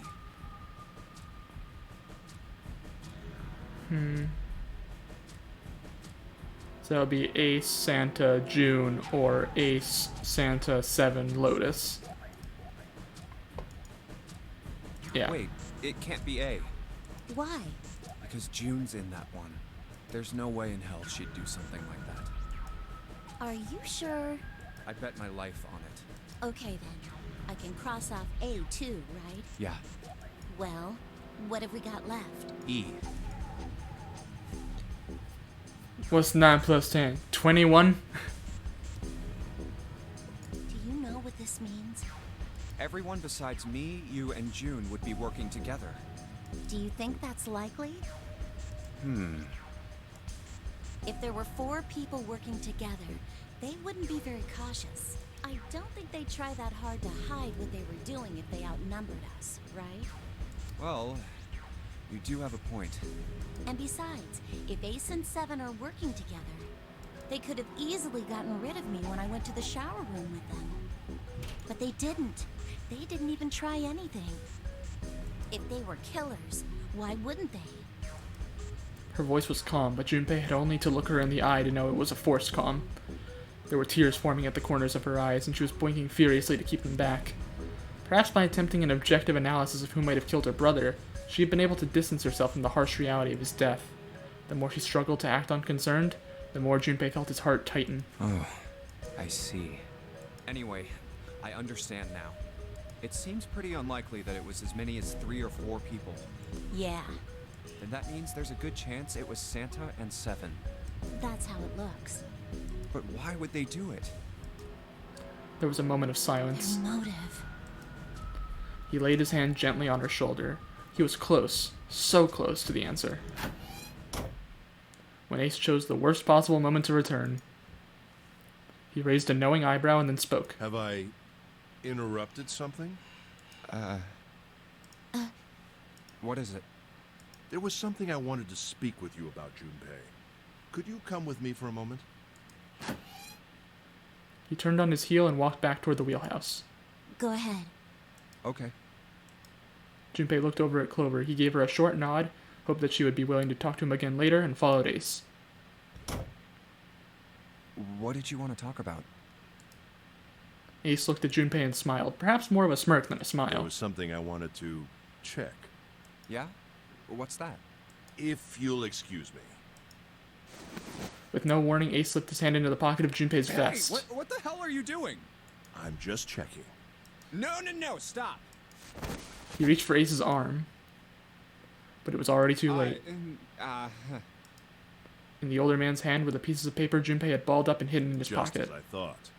What exactly are these pieces of paper hiding in your pocket?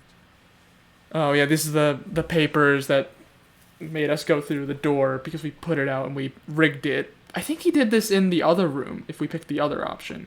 Could be wrong though. You switched them, didn't you, when we voted? Either way, you're welcome. You got to go through the door you wanted. Well, I can't say that I care. I managed to get through the numbered door I wanted, despite your mischief. Then, why did you... Oh, simple curiosity.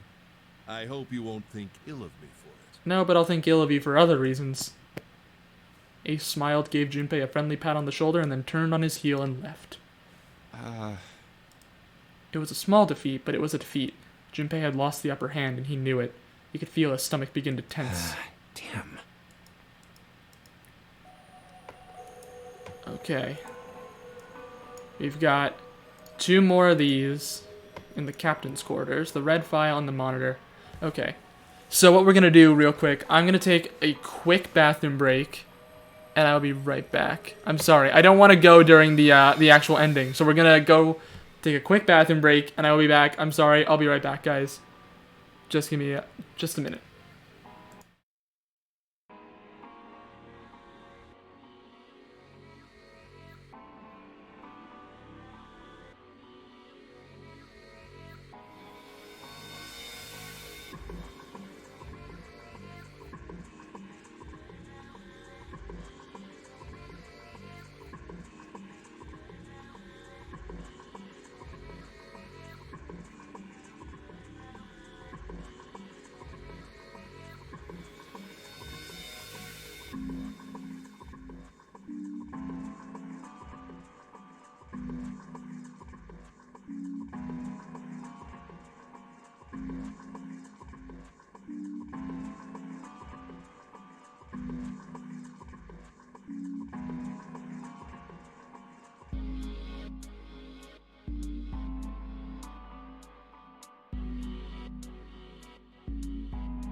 Piss moment. Alright, we're back after piss moment. Alright. So, red file. A red file lay in the drawer. Junpei reached down and picked it up. Oh, it looks like there's something on the cover. ALLICE. That's where it was. That's the Alice thing. I did remember. Here's where it was. Alice, all ice. All ice. Alice. Does this mean... Junpei couldn't hold back. He had to know what was in that file. Each page was covered with strange characters. They looked like tiny drawings of birds, snakes, insects, horned animals, wings, and even kneeling humans. There were many pages in the file, and each was full of these strange symbols. What the hell is this? He didn't realize he'd spoken out loud until Ace looked over at him. They are hieroglyphs, a form of writing used in ancient Egypt. Ancient Egypt? That's right. Can you read them? Of course. I can't. What would make you think I could? Right, yeah. This interaction we've had before. What the hell? Junpei flipped through a few more pages. It wasn't just one or two pages that were covered in the strange symbols. Every single page was covered in them. Whoa, the whole thing's like that. Trying to read them was pointless. Junpei wasn't going to waste any more time with them. He made to close the file. And something fell out. Huh? What's this? He bent down and picked it up. Oh, a key card. There was a symbol on it that reminded Junpei of the symbols for the Saturn and Mercury key cards. This one, however, had a dot in the center of the male symbol. Uranus. That's the Uranus symbol. Junpei looked over to see Ace examining the card. In addition to the Uranus symbol, there were 3 words engraved on the card as well. Something's written on the bottom. Bottom deck library. This must be the key to the library, then. So it would seem. Bottom deck library. Oh. Junpei remembered something he'd heard from Seven when they'd been in the chemical closet. Seven said something like... Alice sleeps in a small chamber past the forest of knowledge beneath the navel of the gigantic. A small chamber past the library. The forest of knowledge is the library beneath the navel. Are we gonna find Alice? Could beneath the navel mean the bottom deck? The bottom deck and it's the forest of library. knowledge is the library? Are we gonna find Alice? Then could Alice be in a room somewhere beyond the library? What's wrong? Something on your mind? Junpei blinked. Only then did he notice Ace looking at him. Curiosity and concern written across his face in equal parts. Yeah. I just remembered something. Is that so? What about? Well, don't laugh, okay? There was no reason for Junpei to hide his thoughts. He began to explain his theory to Ace. Then he stopped. It wouldn't make any sense if Ace didn't know who Alice was supposed to be, so he told Ace everything June had told him. The Egyptian priestess and Ice 9. Interesting. And the woman who wouldn't melt, who was recovered from the Titanic disaster, they called her All Ice, which eventually turned into Alice. And she was purchased by an English millionaire who called himself Lord Gordain. According to Seven, this ship is where he hid Alice. And you think that he hid her in a small room, beyond the library on the bottom deck? Yeah. Well, I mean, it is just a theory. A game theory. Thanks for watching. Shut up, Matt Pat. Ace stared off into the distance, his hand slowly and absent-mindedly stroking his beard. After a few moments, his hand stopped. He turned slowly to look at Junpei, and his brows drew together. Junpei, have you ever heard of the term CAS? Cass. It stands for Cells Alive System. It is an advanced technology for freezing and preserving organic matter. Put simply, it is a technique that allows one to freeze things without the formation of ice crystals. Normally, if you freeze something fresh, water within its cells expands as it crystallizes, damaging the cell membrane. CAS, however, works differently. The object to be frozen is supercooled using magnetic fields, and then frozen instantly and uniformly, giving ice crystals no time to form. It was originally developed for the preservation of food, as an alternative to the normal freezing process. Now, however, there are rumors that it can be used for other things. There's going to be a crossover between the backrooms and women. Sometimes Pierre will write something in chat, and I have no idea. Like, I know what the words mean separately, but then you put them together, and I have no fucking clue what that means. What do you mean, other things? Well, there are obvious medical uses, but perhaps also space travel. Space travel? Are you serious? Surely you've heard of suspended animation. Cryogenic freezing? It's a fairly common idea in science fiction books and films. People are sometimes frozen for especially lengthy journeys through space. That was when Junpei understood what Ace was suggesting. Whoa, wait a minute there. Ace looked at him and raised an Are eyebrow. you saying that Alice was frozen using that CAS thing? Well, I'm sure the possibility is quite low, but it is a possibility. You know what I mean, Zach, subconsciously? No, I don't. No, I don't, Pierre. If this special ice you call Ice 9 does indeed exist, and CAS were used to freeze her into that sort of ice instantaneously. I feel like Ice 9 is also a thing because there's a lot of 9s in this game. 9 is like a big thing. Well, I can't say for sure, of course. I'm only talking about possibilities. What if Alice is 0? Oh my god! The melting point for Ice 9 is 96 degrees, right? If she were put somewhere where she could reach that temperature. That's nuts. Are you really saying she could have defrosted and started walking about? You're quite right. It does sound unbelievable. But if she had, then we would have an explanation for the man we found dead on the floor. Oh, the You captain. mean the guy dressed like a captain? I was a bit confused. I was like, what guy? Snake? No, the captain. Yes. There was a dead captain in here. I need to remember Dead when that. we found it. Clearly. You instinctually know you need to free your inner beast. Like a beast, like I'm a beast, I'm a beast, baby. Ah, like that, or no? That's what you mean by inner beast? But if he was murdered, then by Now I know the crossover between the backrooms and women. it couldn't have been one of us. That would be impossible. In order to enter the captain's quarters, one must first open door 1. No, I know. I realized afterwards, I was like, I just did a sans, didn't I? I did a sans, but I kept my shirt on. So that's progress. Where is Sans? Sans has just been off the... Side note, where the hell is Sans? Dude has been off the grid. I have no idea where that guy's been. That door that requires the Earth key prevented us from accessing door 1. Who was it that opened that door? Santa and Lotus. Right. Clearly, the two of them could not have opened door 1, or any other door for that matter. Who else then could have done so? He's been on a That's a lie, Pierre. Junpei thought for a second. Nobody. After Santa and Lotus used the Earth Key, they turned back and met up with me and June. Then we returned to the large hospital room and found Ace, Seven, and Clover. While we'd gone into the shower room, Ace, Seven, and Clover had stayed behind. But it's impossible for those three to open door 1.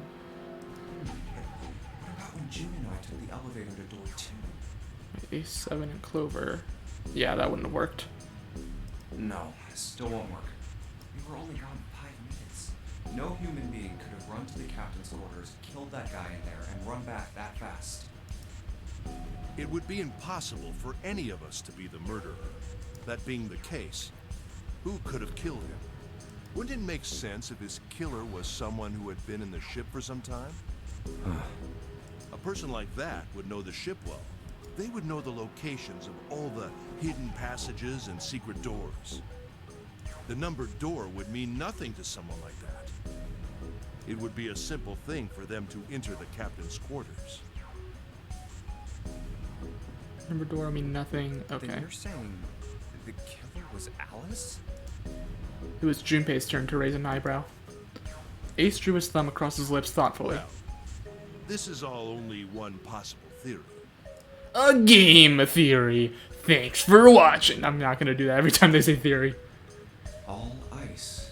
Alice, If they say it's just a theory, then is she really somewhere on the ship? Junpei had only one clue. The key card in his Maybe hand. This card will give me access to the Forest of Knowledge and the big mystery. What could be there beyond the Forest of Knowledge? Anyway, whatever. It's gonna have to wait. I can't do anything right now. I'll come back to this later. He gripped the key card tighter and shoved it deep into his pocket. Okay, the monitor. The monitor. Huh. Junpei snorted with grim humor for the second time since he'd come into the room. The 4 screens along the bottom had a single letter each, spelling out Z-E-R-O, huh? It's like he's making fun of us. What do you think?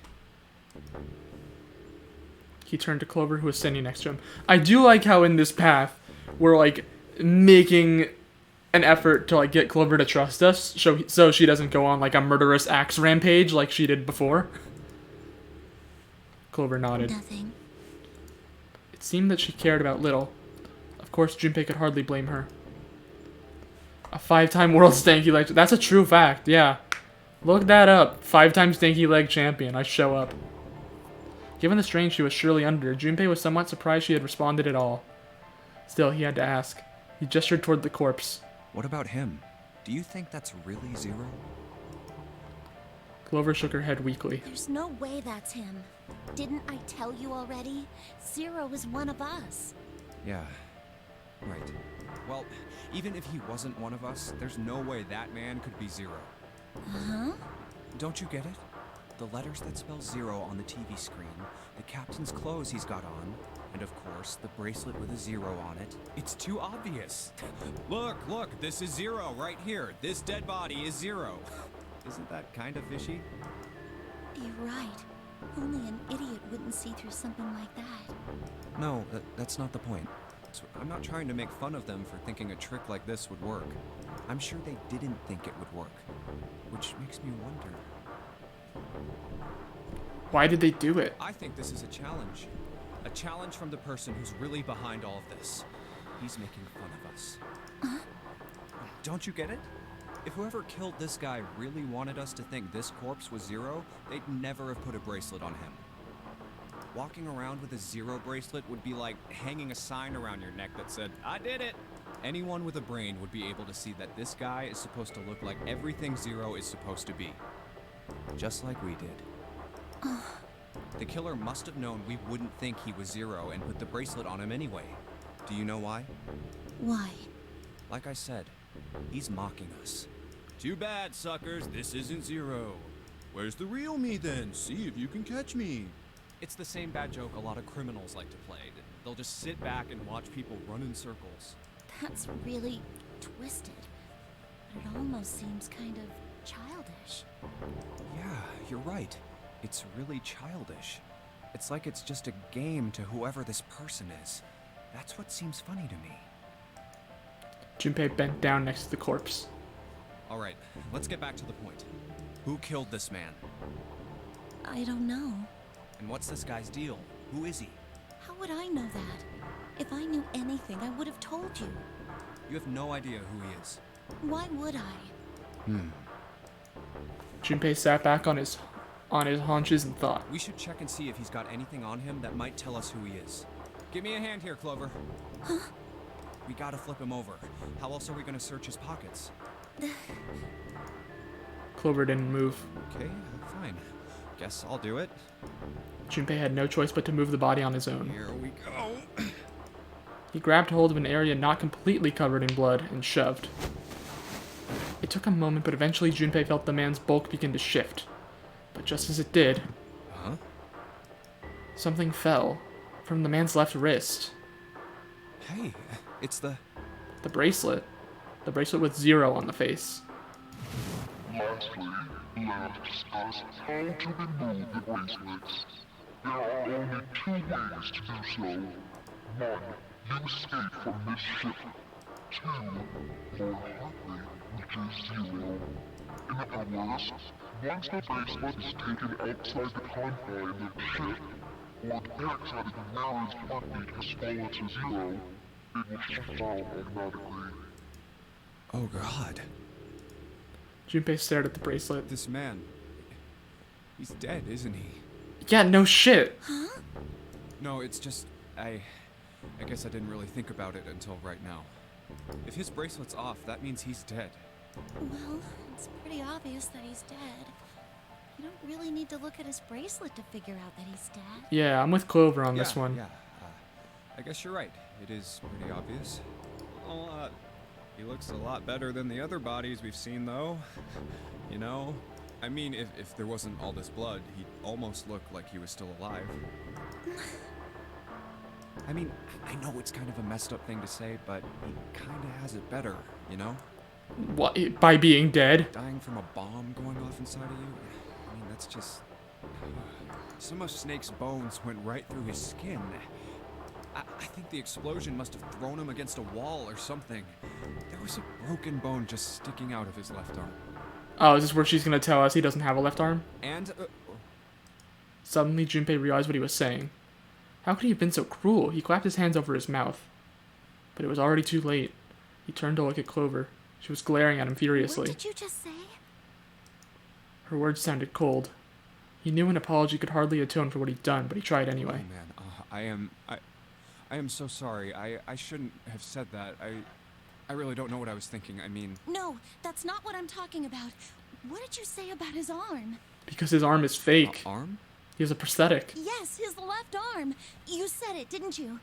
Well, yeah, I did, but I mean, didn't you see it too? Of course not. I could barely look at him. There's no way I was gonna see the details. Clover took a quick, deep breath. Are you sure it was his left arm? Junpei thought back. Yeah, I'm pretty sure it was. And he had a broken bone, right? What the hell are you getting at here? Just shut up and answer me. She shoved her face closer to his. He could see the fire in her eyes. Junpei winced and swallowed. Yeah, he did. It was pretty bad, too. The bone was sticking out of the arm. No sooner were the words out of his mouth than Clover's expression changed. Clover? What's wrong? Look, I'm sorry if I said anything. Suddenly she was crying. Junpei wasn't sure what to do. She's realizing that he's not dead. That's not Snake. It was close to the last thing he had expected to hear. Huh? What are you... Junpei had no idea what had just happened. He didn't think he'd done anything worthy of thanks, and he couldn't understand why she would have chosen that moment to begin crying. So he simply stood there, confused. Thank you so much, Junpei. She thanked him again, and then something even stranger happened. Aww. Look at this artwork, dude! Clover threw herself into Junpei's surprised arms. Hey, what's going on with you? I'm sorry, it's just... I'm so happy! Because she's realizing that her brother's not really dead. Why? The body in the shower room, it isn't his! It isn't my brother! Huh? It's not Snake! Why on earth would you think that? Because his left arm is... She stopped herself. I'm sorry. I really shouldn't be talking about this. Junpei decided it would be prudent not to press her for any more information. If she did not wish to tell him, she certainly had a reason for doing so. Perhaps more importantly, however, if Clover was so certain, then she was likely right. Yeah, I was gonna say, remember when this is probably the exact moment when she realized, oh, I'm not gonna axe murder this guy. Because this is the ending, because this is the path that would have led to the axe murder ending if it wasn't for what we're doing right now. That meant that the body in the shower room wasn't Snake. It wasn't much, but that knowledge lifted some of the weight from Junpei's heart. But he's still alive. I'm so happy. Tears shone in her eyes. Those tears melted Junpei's heart. As she cried, she had pushed herself up against his chest like a child. Junpei put his arms around her and held her tight. I'm so glad. Huh? Junpei, you were right. Huh? No matter what happens, you can never lose hope. You have to remember what's most important, and that's to have faith and to have love. If you can remember all of those, that'll bring you good luck. Clover reached into her pocket and pulled something out. That's... It was a laminated bookmark with a 4-leaf clover. Yeah, it's what we gave to I her. only made it here because you gave me this. Because when Santa gave it to us in his little incel speech, and then we gave it to Clover. Hope? Despair? Danganronpa? Yeah, Pierre, remember when Santa went on that reverse Nagito tirade where he's like, I hate hope. And Nagito comes in and he's like, no, I love hope. I'm gonna kill you. I was suspicious of everybody. I was angry and miserable. But because I had this 4-leaf clover, because of what you said to me, Yeah. Junpei hadn't thought his words would have had such an effect on her. Her words were making him feel a little awkward. Thank you so much, Junpei. She looked up at him.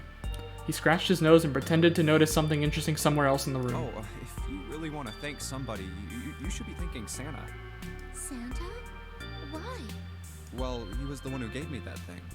And the words for each leaf, I got that from him too. That's not gonna end well. Santa was like, fuck hope, fuck luck, fuck all that shit. Oh, Then suddenly, Clover broke away from Junpei. Uh-huh. He looked confused. He hadn't thought she'd react that poorly. Clover began to pace across the room.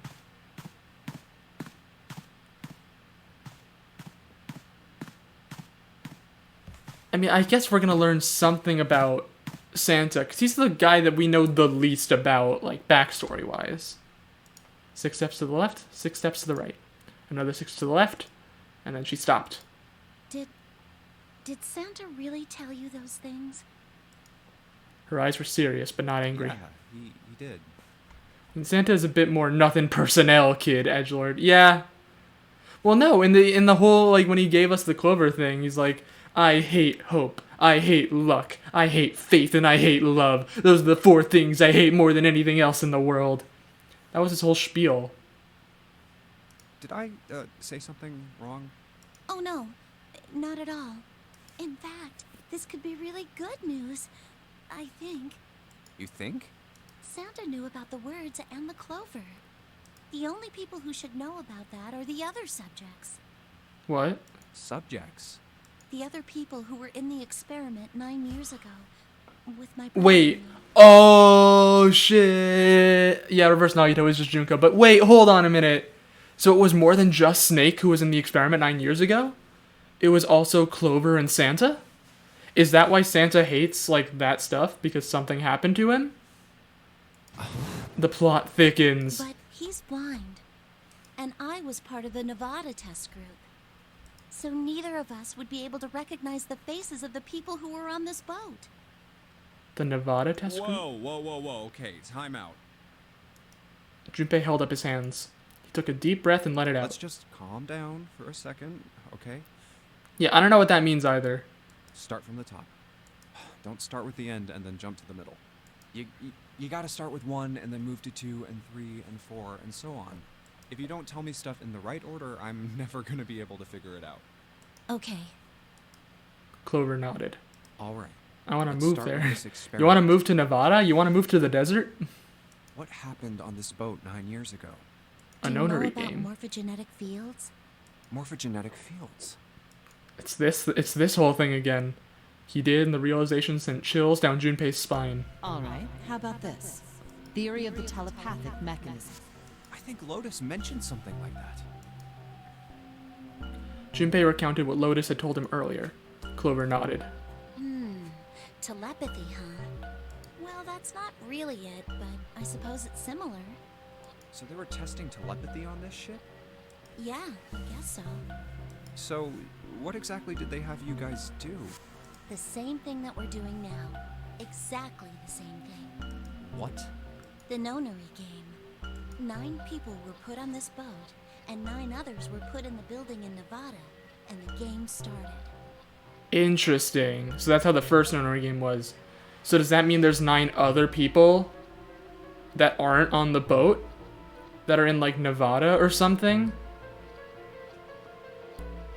But that's weird, though, because, like, I guess they wanted it to be, like, people with, like, a connection, right? I'd assume that's why, like, Clover and Snake were there. And I think Santa mentioned he had a sister. I think.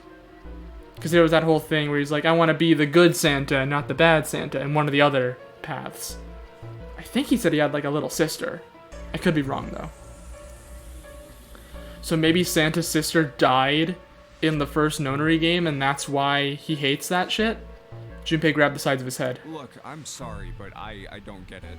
What do the nonary game and some telepathy experiment have to do with each other? Gay marriage is in Nevada state constitution, so I wouldn't be mega fucked if I was there and the conservatives. Oh, I see. That makes more sense. Am I missing something here? Clover bit her lip. She blinked back sudden tears. What had happened to her in Nevada? The ability to access a morphogenetic field is affected by a couple of things. The first is epiphany, and the other is danger. You know how sometimes when you're up against a really tough problem, and then the answer just kind of pops in your head? That's an epiphany. And what you learn from the epiphany can be transmitted with telepathy. When you add danger to that equation, then it gets easier to transmit that information over telepathy. So you're saying the nonary game was supposed to introduce that element of danger? Yeah, but it couldn't be just any old danger. It had to be life or death. It had to be life and death. Yep. And someone did actually die. A girl. I bet that's Santa's sister. I bet that's Santa's sister, and that's why he's such an edgelord. Junpei felt the sudden grip of despair on his heart. Despair! It's Junko! Oh my god! It's Junko and Oshima! It's always Junko! Something deep and distant and powerful squeezed, and for a moment he felt very, very empty and She alone. was on the boat with my brother. I was in Nevada. I guess Santa was also I in never Nevada. met her, but I did hear her name. Her name was... The sound of the door opening was like a gunshot. Junpei spun around. Oh, my apologies. I seem to have disturbed you. By the way, he was in charge of the first nonary game. So, fuck you, Ace. Ace. You two must have strong stomachs. I can't imagine how you could stay in this room for so long. Ace glanced down at the floor. At the corpse, covered in blood. At any rate, Junpei, would you be so kind as to come and help me with something? I'm having a little trouble and I could really use your assistance. Come on, it'll only take a moment. With that, he turned and walked back toward the communications office. Clover waited until he was out of sight and spoke in a small, quiet voice. I don't want Ace to hear us. We can talk about this later. Huh? Hey, wait! Clover ignored him. From outside, Junpei could hear Ace calling. Junpei? What are you doing in there? Hurry up. That was just starting to get good. I mean, I'm sure we're going to learn more in the ending, but... Grumbling to himself, Junpei stomped off toward the communications office. Okay, here we go. Guys, are you ready? Are you ready for the true ending? Here we go.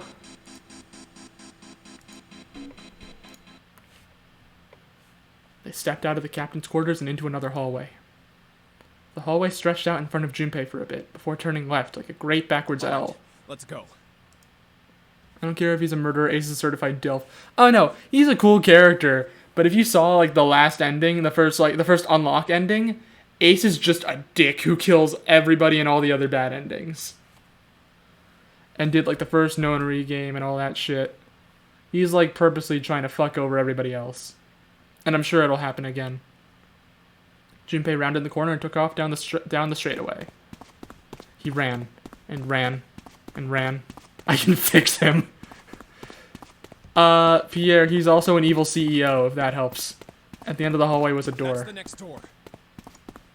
He made straight for it. Wait, a piece of paper. Well, Clover's killed people too. Technically, okay, yeah, but that's not canon in this sense. Well, I guess Ace killing people isn't canon either. I mean, the true ending is probably the canon ending, but... I don't know. I do like Ace as a character as much as I shit on him. He was nearly halfway to it when he noticed a piece of paper in the middle of the floor. He's got money too, yippee. Oh, you know what? That's true, Pierre. Junpei skidded to a halt. Ace is a good villain. No, I do like Ace. I do like Ace as much as I give him a bunch of shit. As much as I've been giving him shit tonight, I do like Ace. He dropped down to his hands and knees and quickly tore the paper off the floor. Map of the ship's interior for A-Deck. What's wrong? Ace, slightly slower by virtue of his advanced age, had finally caught up to Junpei. I found a map for this floor. He showed Ace what he snatched from the wall. He looked at it long enough to determine what it was, and nodded. I see. With that, he began running again, past Junpei. Well, that was anticlimactic. I should keep this, though. Junpei shoved the map into his pocket and got up to follow Ace. But something stopped him. Hey, where's Clover? He turned around. Clover was nowhere to be seen. Damn it, what the hell is she up to? She's grabbing the axe! Junpei muttered angrily under his breath and took off back the way he'd come. As he stomped around the corner, he saw her. She was standing in front of the door to the captain's quarters, her hand on the doorknob. Clover! Huh? As Junpei watched, she closed it, gently and quietly. What the hell are you doing? Nothing. What do you mean, nothing? Clover had unconsciously put her hands over the pockets of her jacket, as if trying to hide something. What the hell is that? What? You've got something in your pocket. What is it? Oh, this? This is... a note. A note? Yeah, I found it in the pocket of the guy with the captain's clothes. It said something about the darkness of the sinister hand or something. What the hell? Let me see it. No, not right. But Junpei wasn't gonna get to see it.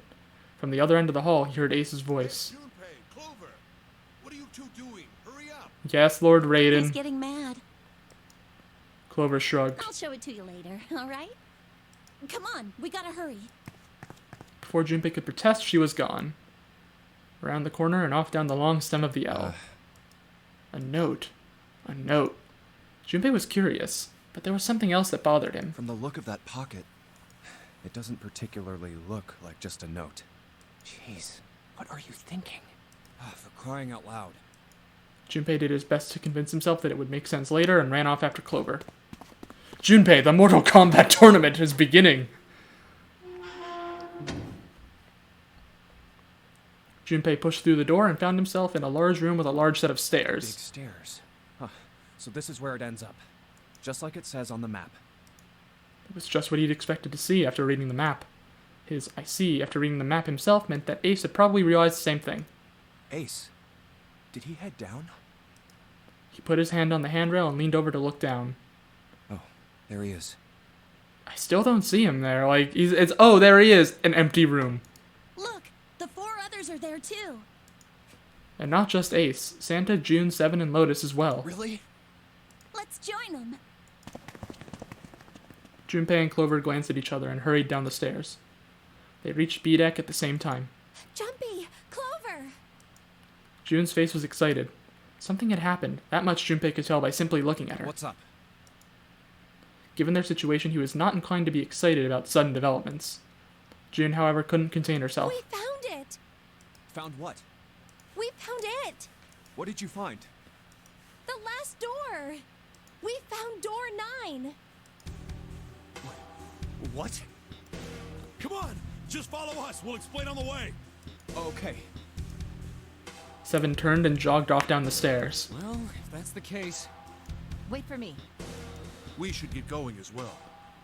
Yeah, I don't think she grabbed the axe. I don't think she's gonna kill everybody because she knows that Snake isn't dead. And last time, she killed everybody to, like, get revenge for her brother. There's Sans. He's playing multiverses. But yeah, Clover didn't grab the axe because she did it in the first time for, like, to avenge her brother. But this time she knows that her brother's not actually dead, so she's not gonna kill everybody. The rest followed. Jumpy! We finally made it! The relief and excitement in her voice echoed what each one of them felt. Yeah. His meth bender must have ended. Junpei wasn't quite ready to believe they'd really done it, at least not just yet. Still, if everyone said that it was door 9, then it probably was. Reached the end. He could feel his heart racing. A mixture of anticipation and fear ran through his veins, and he could feel his legs shaking. He was doing his best to maintain a sense of healthy skepticism, but he couldn't deny that the prospect of escape was an exciting one. Something's bothering me. Only 3 to 5 people can go through the numbered door. But there's 2 9s. Some of us are on our way to door 9. That means that, best case scenario, there will be 2 of us who have to stay behind. 2 people. Is there a way? Junpei looked over at the clock. 4:30. I've only got 90 minutes left. I've got no time to wonder about it now. Hey, Junpei! June! What the hell are you two doing? Hurry it up! Santa's voice jolted Junpei out of his reverie. Let's go, Jumpy! June took off down the stairs, jogging as quickly as she could. Junpei followed.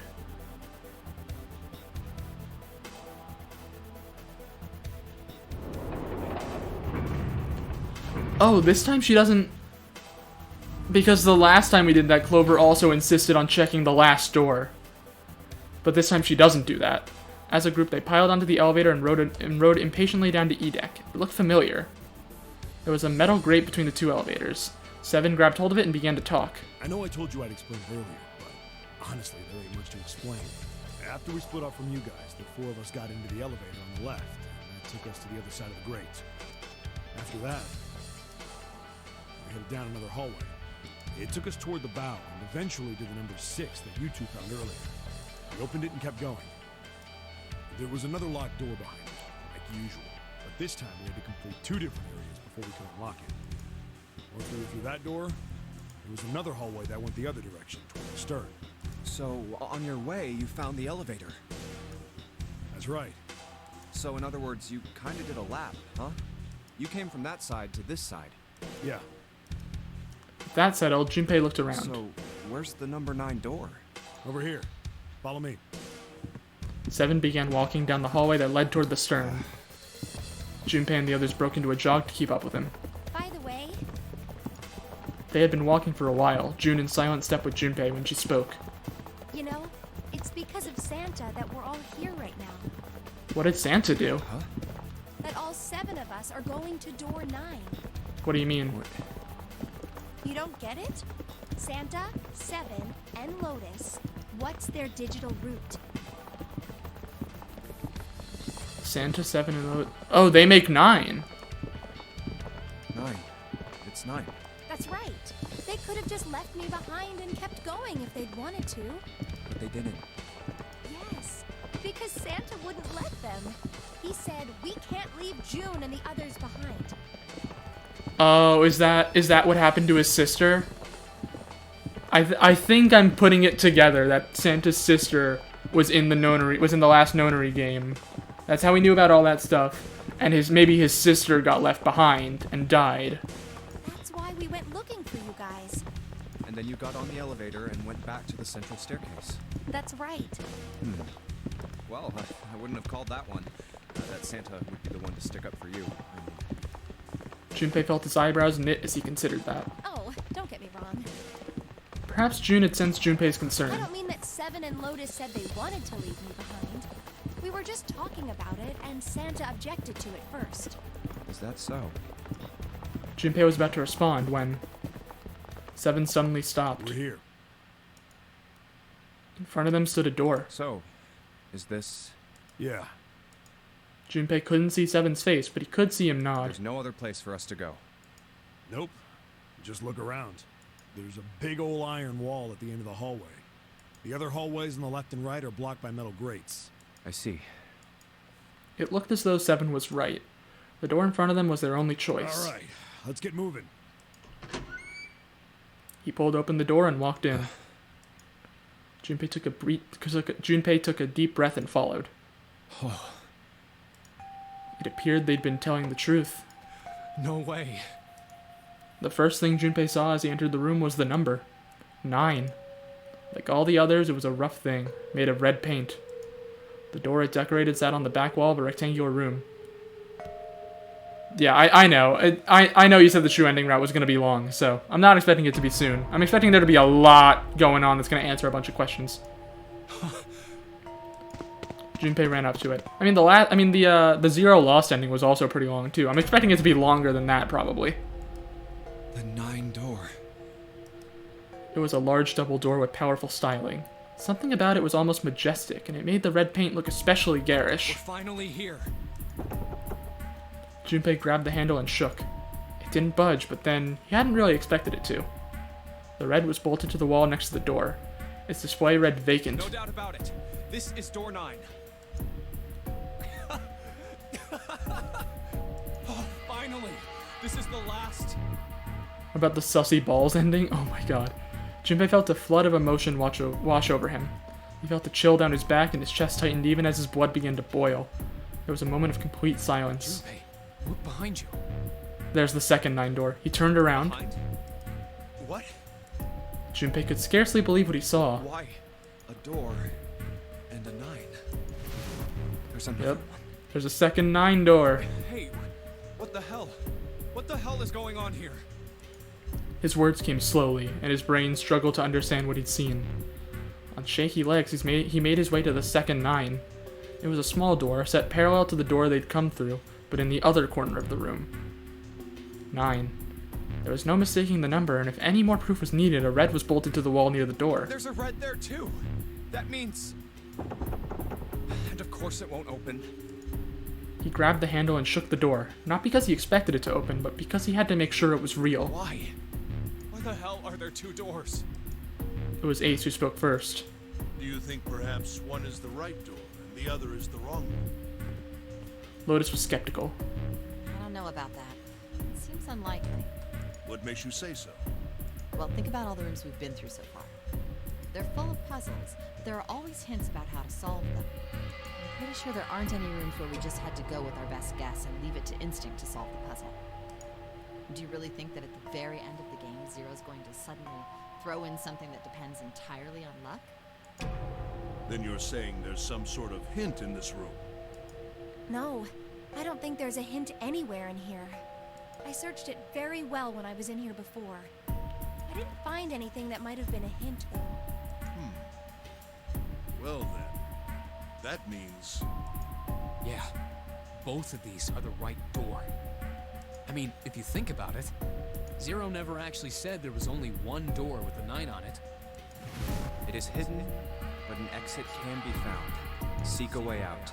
Seek a door that carries Seek a 9. a door, not seek the door. Junpei began to mutter to So himself. if there are 2 number 9 doors, if we split it up right, That's not gonna work. Junpei blinked and looked up at Clover. She held out her You've hand. got a notebook and a pen, right? Can I borrow them? yeah, here. Slightly confused, he pulled them out and handed them to her. Look at this.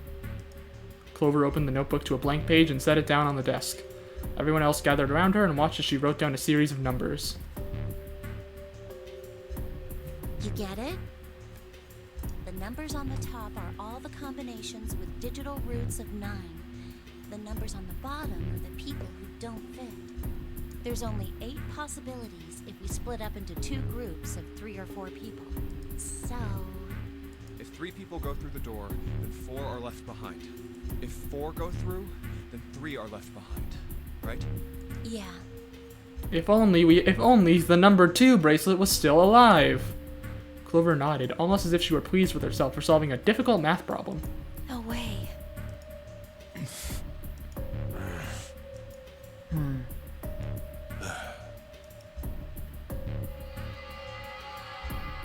The room went very quiet. Silence lay across everyone like a thick, heavy blanket. No one spoke. Their faces were blank. Come to think of it,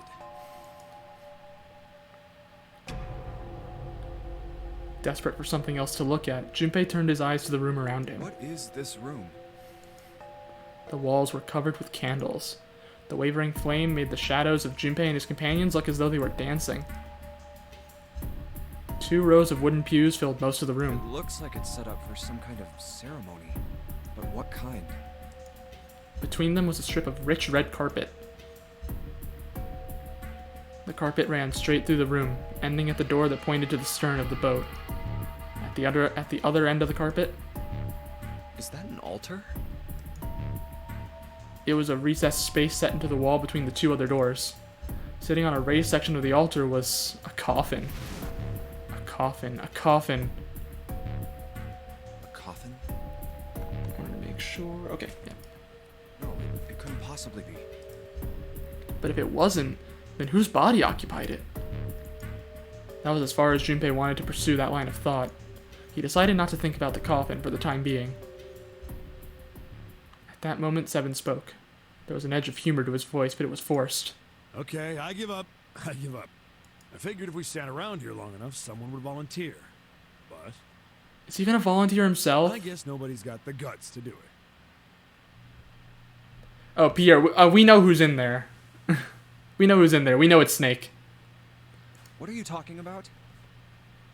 It was revealed in one of the other endings that Snake is in there. Junpei didn't understand, and he wasn't the only one. What? You guys didn't figure it out yet? 7. No. Fine, fine. Let me enlighten you. 7, don't do it. Clover was mostly right with her little explanation earlier, but she missed something. She wasn't really wrong. She just... screw it. Let me just write it out. Oh, I thought he was going to sacrifice himself. 7 snatched up the notebook and began to write in it. Everyone else clustered around him, desperate for a look. If you're trying to leave with a group of 3... and 7! yeah, Clover's right. Oh no. 7. Don't do it. Don't do it, 7. No. Oh my god. But there's another way. Only one combination, though. If you split us up into groups of 3, 3, and 1, you can make this combination. 7. Wait, this means... Don't do it. Don't get me wrong here. I'm not trying to copy Ace or anything like that. Even if he hadn't been the hero back in the big hospital room, I'd still be saying the same thing. The same thing? Are you saying? Yeah, I am. I'll stay behind. 7. No. It's like a Christmas present with a blind amputee inside it. You're not wrong.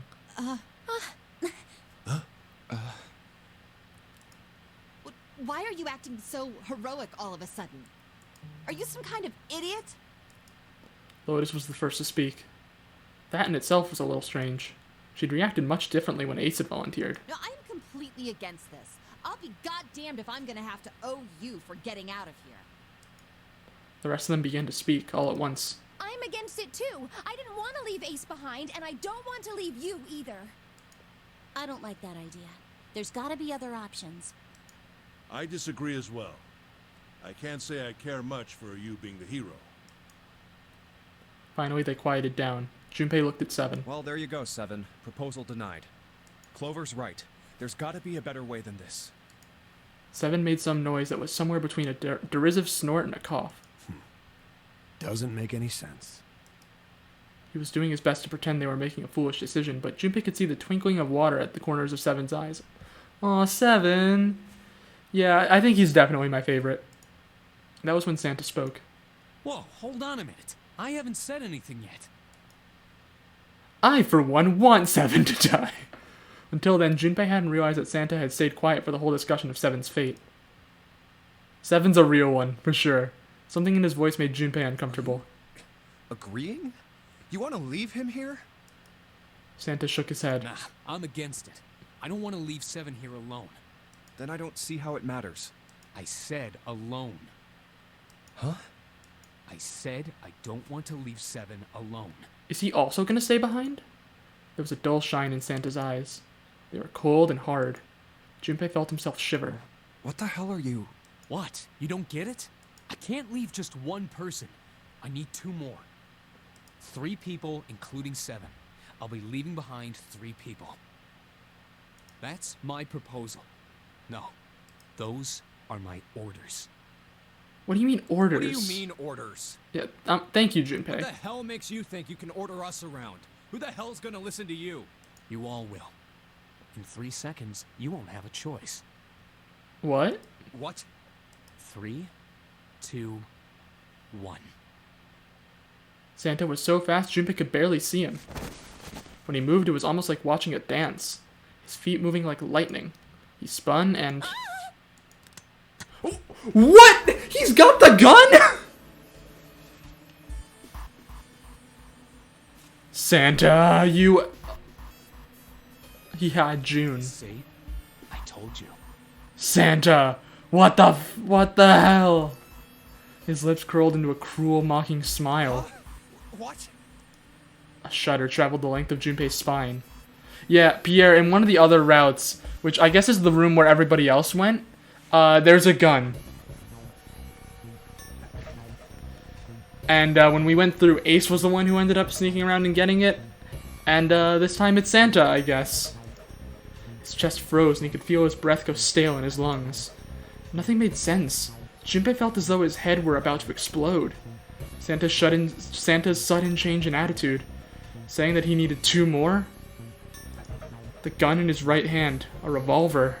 Santa had grabbed June from behind and pressed what Junpei's shaken brain identified as a revolver roughly against her temple. Why? What the hell is that? Where on earth had Santa possibly found a gun? Junpei's questions roared in his mind, but his mouth refused to ask them. Seven spoke, almost as though he had sensed Junpei's confusion. The gun's from the other room. What room? One of the rooms behind door 6. I should have known he was gonna do this. I should have taken the gun. Well, it's too late now, fat ass. Damn it. A mixture of fury and frustration twisted Seven's face, and he glared at Santa. Santa, for his part, didn't so much as flinch. The corner of his lip twitched into a slightly wider smile. Then the smile faded and he began to move. He walked backward, dragging June with him. Before long, his back was resting against the door. On the wall next to him was the red. He put his hand on the scanner panel, quickly, and then forced June to do the same.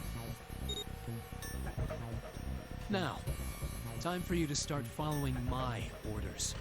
Ace, Lotus, congratulations. I've chosen you to come with me. Put your hands in the red. That was what Santa had meant when he said he needed 2 more. Hey, you deaf? I gave you an order. Santa's eyes narrowed to slits. He glared at Ace and Lotus.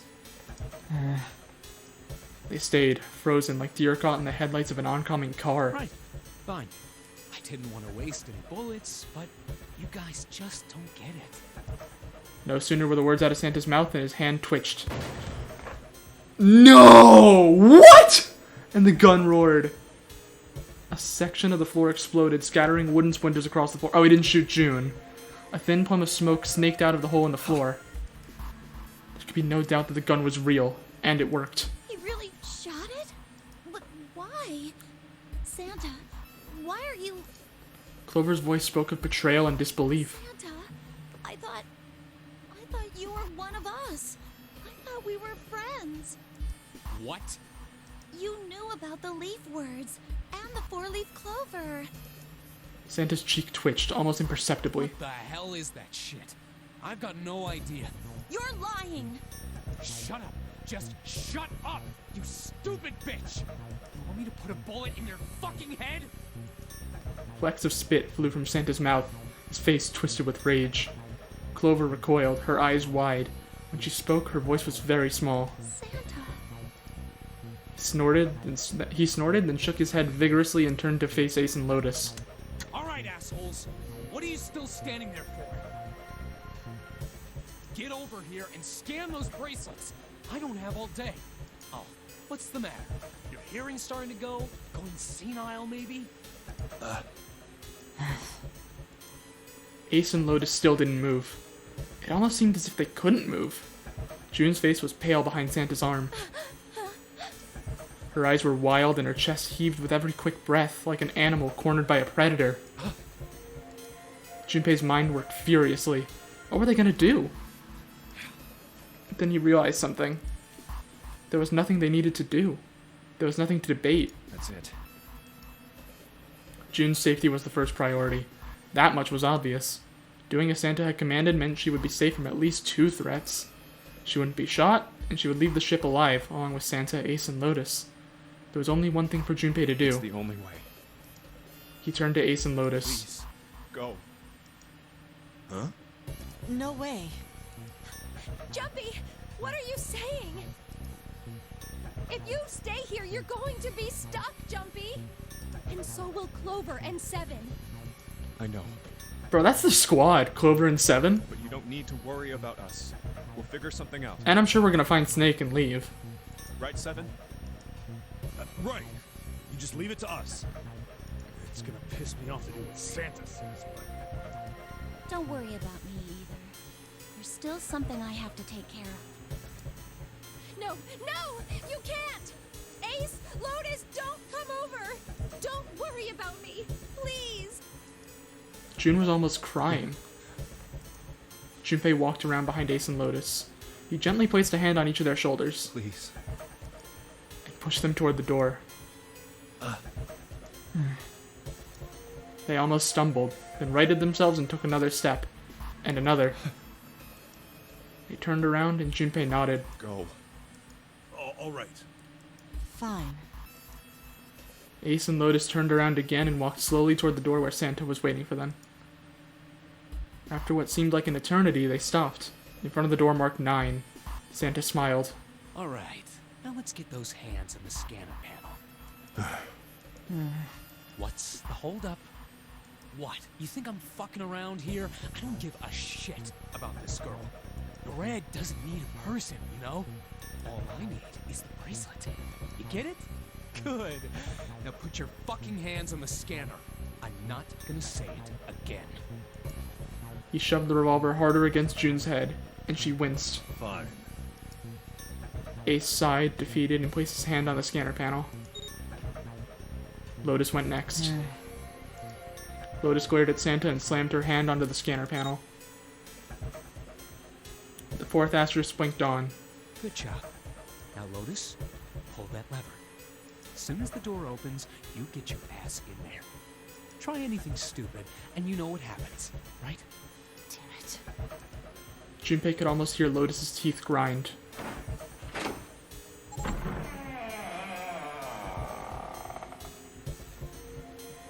The door slid open. Door number 9 opened at last. It opened with a low, powerful rumble, a drum roll to welcome the chosen few. Good. Go. Lotus and Ace walked through the door, their eyes furious but defeated. Santa waited until they were all the way inside and hauled himself and June across the threshold as well. 6, 7, 8. Later.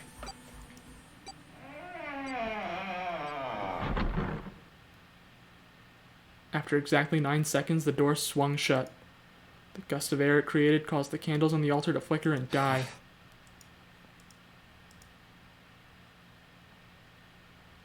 The room fell silent. Junpei, Clover, and Seven had been left behind. Clover looked down at her hand and traced with her finger the faint blue veins that crisscrossed them. Seven shoved his arms into the front of his overalls and scratched his stomach. No one spoke. Silence made the air feel thick and oppressive. Desperate for something, anything to occupy his mind, Junpei walked to the larger of the 2 9 doors. stood in front of it and looked at the red. It read, engaged. He moved to the smaller door.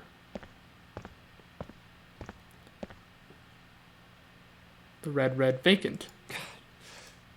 The digital root of the remaining people was 7. Yep. There was no possible way for them to open a door with a 9 on it. Junpei touched the surface of the door. June. He thought about June, about Akane Kurashiki. Was she safe? That was all that mattered to him. If she was alive, if she had escaped this horrible boat, that was what Junpei prayed for. 7 came up next to him. He pulled off his hat, scratched his head, and sighed. So, what do you want to do, Junpei? What do you mean, what do I want to do? What can we do? 7 opened his mouth to respond when a noise echoed through the room. Someone was pounding on something, vigorously. It wasn't mechanical, it was certainly human. Junpei and 7 looked at one another. What the hell is that? Shh, quiet. Clover motioned to 7 to be quiet. She put one finger to her lips and closed her eyes in concentration. The 3 of them listened, trying to determine where the sound was coming from. Where is it coming from?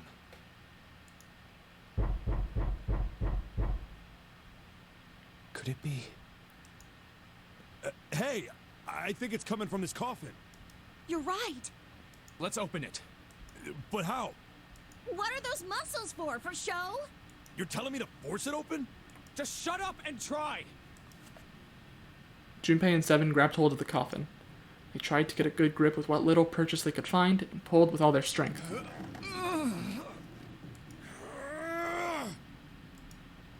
Damn it! It won't even budge. There was some sort of keypad attached to the coffin. Its purpose would not have been difficult to determine. Their eyes were almost immediately drawn to it. Another one? Yeah, looks like it.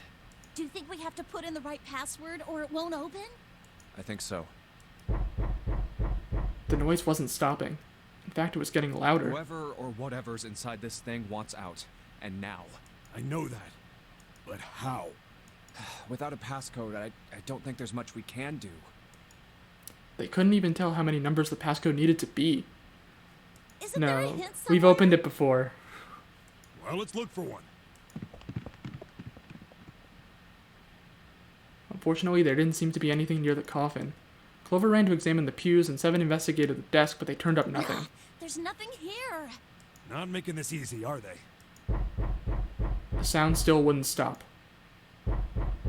It wasn't a noise that belonged in that room.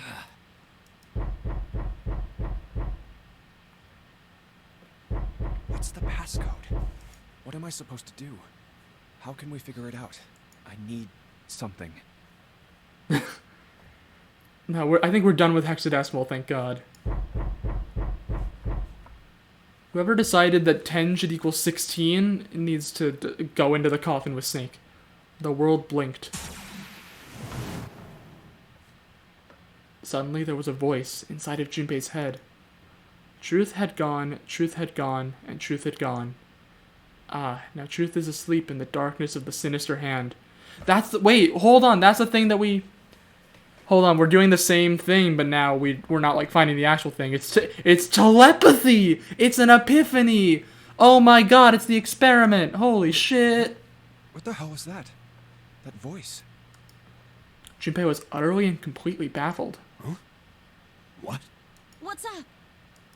7 and Clover ran over to him, but Junpei didn't know what to tell them. Huh? If he told them he'd heard a voice, they'd laugh, or worse, think he was going insane. So all he said was... Nothing. He cleared his throat a little too loud and looked pointedly down at his bracelet. There were a pair of small buttons protruding from either side of it. Junpei... He pressed the buttons. Truth had gone... Oh, it's the same thing. What was it? It was truth had gone. So truth is right and gone is left. Yeah. So truth had gone, truth had gone, truth had gone. So it's right, left, right, left, right, left. Right, left, right, left, right, left, right, left. That was it. 1, 4, 3, 8, 3, 4, 2, 1. 8 numbers blinked on and then off on the bracelet display. Junpei checked one last time. 1 4 3 8 3 4 2 1. 1 4 3 8 3 4 2 1. Huh? Huh? Hey, what the hell were those numbers? Oh my gosh. Are those? Junpei didn't answer.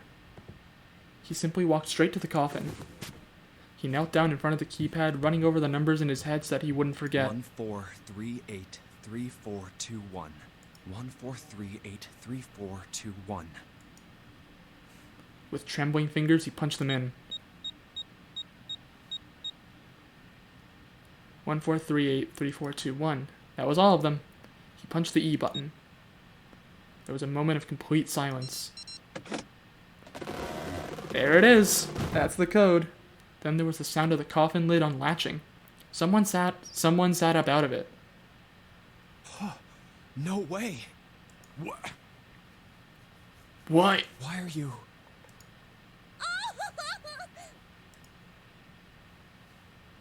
It's Snake. Is that you, Clover? I apologize for worrying you. Snake! You? Why? Junpei? And Seven? Is that you? Is everyone else there as well? Just like Rip Van Winkle, I don't understand that reference. Still, it was very much like Snake to simply cut to the heart of the matter and ask. Jeez. Junpei and Seven shared a wry smile. Clover's eyes were filled with tears. You're back! With a cry of joy, she leapt into Snake's arms. Yeah, this is what we wanted to see! Hell yeah! Oh, this is so good! Oh, I love these two. Bro, we're with all my favorite characters at the end. Let's do this. My body's still a little weak. Oh, you're back! Clover looked like nothing so much as a lost child who had finally found her home. She cried and cried and cried. Her eyes were red and her nose was running. She hiccuped and gasped as if she were about to begin hyperventilating. You're back! You're really here! Her voice was happy, but almost desperate, as if she feared he would disappear again if she stopped talking to him. Tear after tremendous tear rolled its way down her face. Her small arms strained as she clutched Snake's body as tightly as she could. Perhaps she had to convince herself he was real. Perhaps she was worried he would be gone the moment she let go. Perhaps she simply didn't know what else to do. You're back! Come now, what's gotten into you? You're acting as though I've returned from the grave. You kinda have. Not as though you did! I really thought you were dead! Huh? You jerk! Idiot! Idiot! Idiot! Clover broke into sobs so great she could no longer talk. It was a touching reunion between brother and sister. Even though Junpei knew they had little time, and every minute they waited was a minute they wasted, it felt cruel to pull them apart. Junpei and Seven sat down on one of the pews, waiting for Clover to calm down before explaining to Snake what had transpired.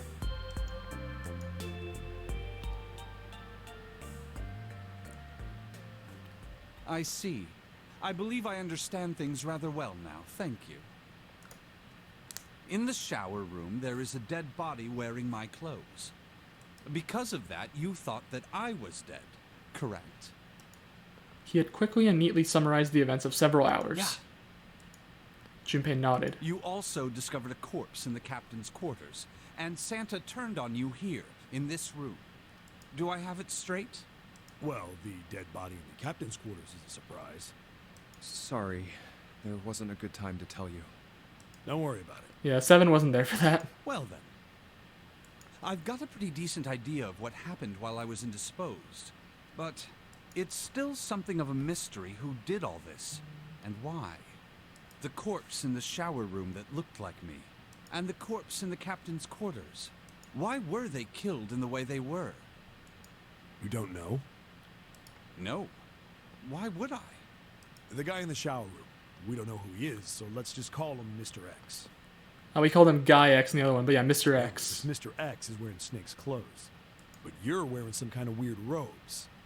That means someone took your clothes and put them on Mr. X. We need to figure out who that was. I apologize, but I have no idea who might have done this to me. I only just now woke up. I was unconscious during all the events you just described to me. They must have undressed me and changed my clothes during that time. When were you knocked out? When we split up to look for the red. Where did they get you? Do you remember? It was a small room in one of the hallways on C deck. What happened? The same thing that happened to every one of us when we were abducted. A canister releasing some sort of gas was thrown into the room. Oh. What? I believe the gas is some sort of incapacitating agent. Then that means it was... Zero. Looks that way, huh? There's nothing else I have to tell you. When I woke up, I was in this coffin. Junpei crossed his arms in thought. Why? Why did Zero make Mr. X wear Snake's clothes? How would that benefit Zero?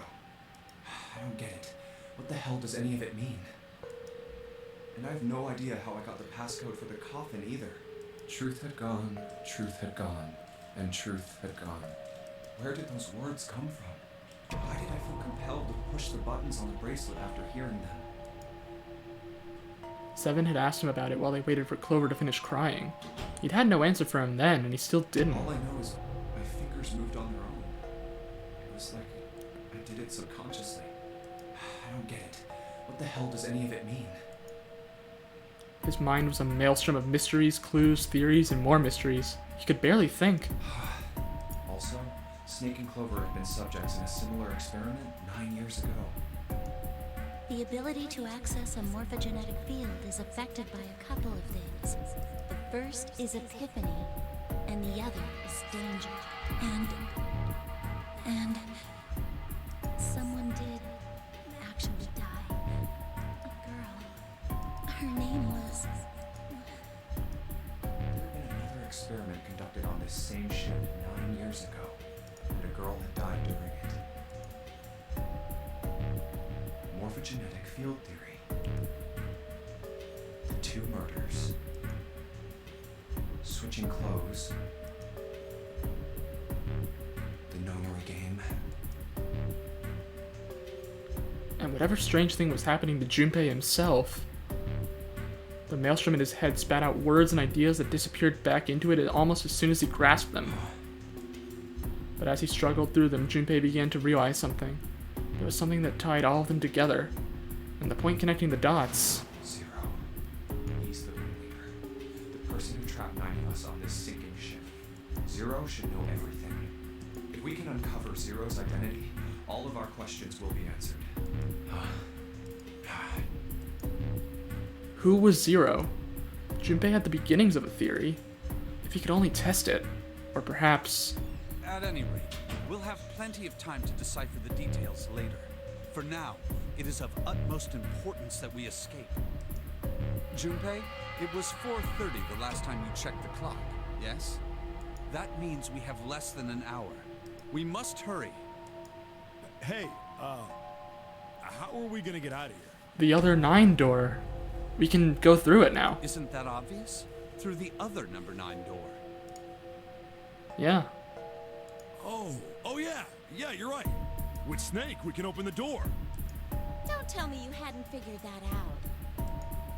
As they sniped back and forth, Junpei glanced at Snake's left hand. He was wearing a bracelet with a 2 on it. Come on, you gotta tell me these things. Seven's just our big dummy. You'd figured it out. We love Seven. We love our big dumb idiot, our big dumb jock. Forget it. Let's just get going. Seven stomped off toward the smaller number 9 door. Clover, Snake, and Junpei followed.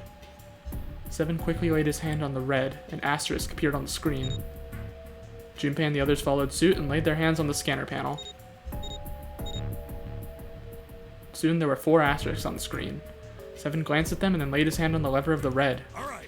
You guys ready to go? Yes. Yep. Junpei paused for a moment. Not yet. Huh? Before we go in, I'd like to check something. You want to check something? Yeah, but before I do, Seven, could you pull the lever? I want to make sure we can verify with just the 4 of us. What do you mean? We don't need... Just do it, alright? But if the door opens, don't go in yet, okay? Please, this is really important. I really need to check this, okay? Work with me here. Junpei looked directly into Seven's eyes. The older man looked back for a moment, then nodded. Fine.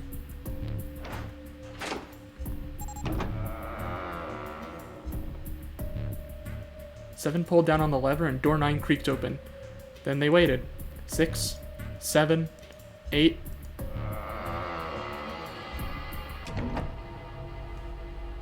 After 9 seconds, the door closed. All right. That means the 4 of us can go into door 9. So, we knew that already. It's obvious. Obvious. Yeah, you're right. It is. Now, what happens if we add Zero's bracelet? What? Zero's bracelet? Why don't you take it out, Clover? For a moment, Clover looked surprised, but she recovered quickly and stuck her tongue out at Junpei. So you did know I had it. I picked it up because I thought it might be useful sometime. She reached into one of the pockets of her voluminous jacket and produced a bracelet. Junpei took it from her and turned to Seven. This was on the left hand of the corpse in the captain's quarters. If you look at it, you can see it's got a 0 on the face.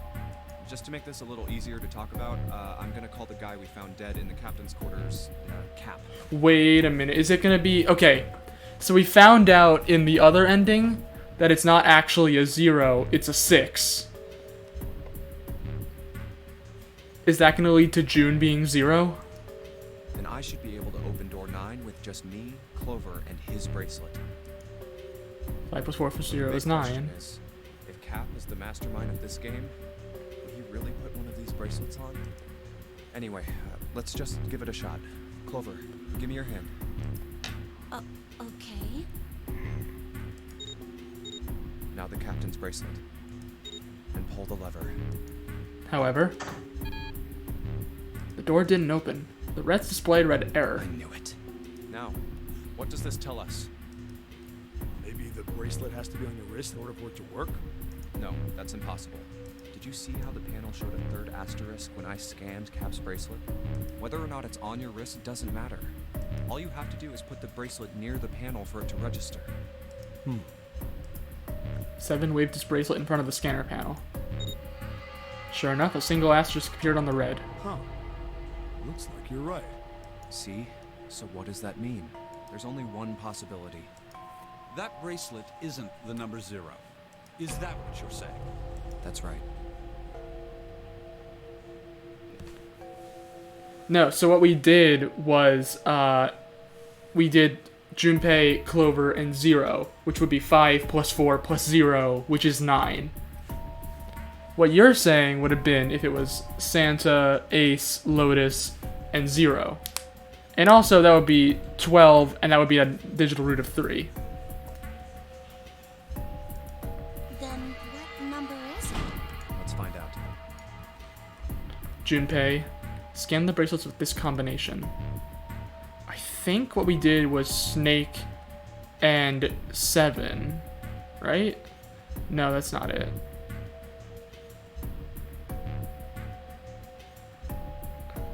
It's 6, so what makes 9? So 6. You got, okay. Snake, Junpei, be 7 plus 6 is 13. That doesn't work. Snake and Clover, 6 plus 6, no. Snake, Junpei, 7. That didn't work in the other ending. I'm gonna skip that. Snake, Clover, 7. 2 plus 7, 9 plus 4, 13, 6, 19. No. 7 and Junpei would be 11 plus 7. 7 and Junpei. Let's try 7, me, and Cap. Yeah. If this combination opens the door, then Cap's bracelet is number 6.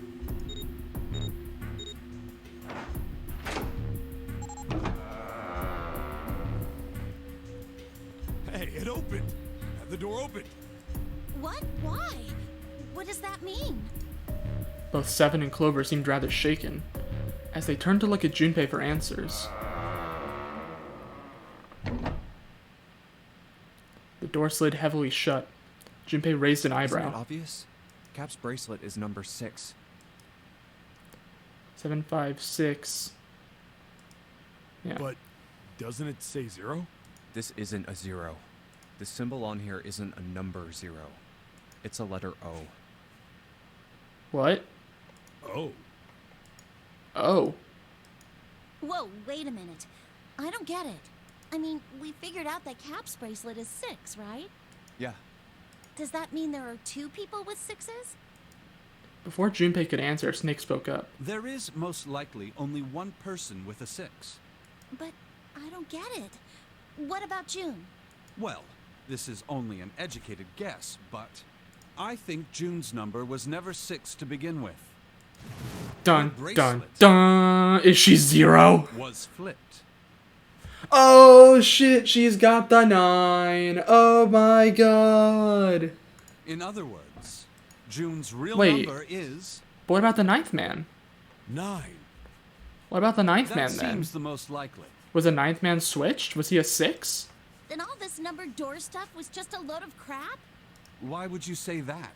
Because if June is 9, then the numbers wouldn't match up. Clover grabbed Junpei's notebook and began to write furiously Here, in it. look.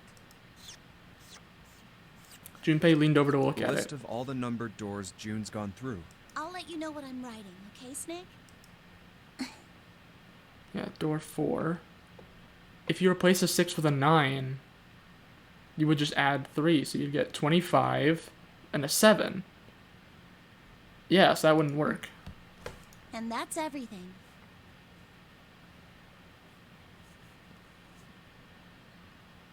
I wrote down which door she went into and with whom. So maybe if June put her bracelet on, it would just work every time. Is that like a thing? Is that she just put it on and it works, and that's just how it is? It works every time. And I wrote what all the numbers were. So if you switch 9 and wherever there's a 6, the numbers don't work. If the digital root is 7, then you can't open If door this 4. goes to June being 0, I'm gonna flip. If the digital root is 2, then you can't open door 8. Clover, do you notice anything interesting on that list? What do you mean? You're talking about 3, right? Door number 6. It would make a 9? 3? Santa's always in the room with her. That's what you're saying, isn't it? Oh, she always went with Santa. Yes, that's right. What about it? That's quite simple, really. You told me that the first time you came to this room, Santa was the first to refuse to leave June behind. That's true. Now, doesn't that beg the question why? Why would Santa do such a thing? The answer is easy. Because Santa can't open door 9 with only 7 in Lotus. Of course, there's only one reason for that. His number isn't actually 3. Santa's real number, 7? Would you be so kind as to modify my sister's equations? Yeah, sure. 7 took the pen from a confused Clover and began to adjust her calculations. This is what you were getting at, right, Snake? He was 0? Was Santa 0? Wait, is Santa 0? Dude, that makes sense. Oh my god. Wait, no, Santa is the new 0 because his sister died in the last game. And so now he's 0, and that's why he's got the motive to do it, because the motive for this game is to have revenge on the people who, like, did the first one. Oh my god, Santa's 0. He read out the changes he'd made. When he finished, he looked at Snake. Snake smiled. Thank you. That is exactly right, 7. Wait, but what about the 9th man? Where does he fit into this?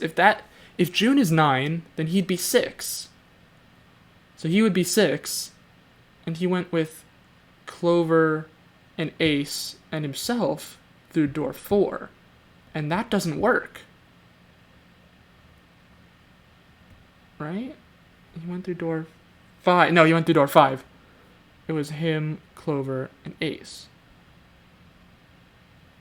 And that was 5 plus 6 is 11. That would be 2. So that doesn't work.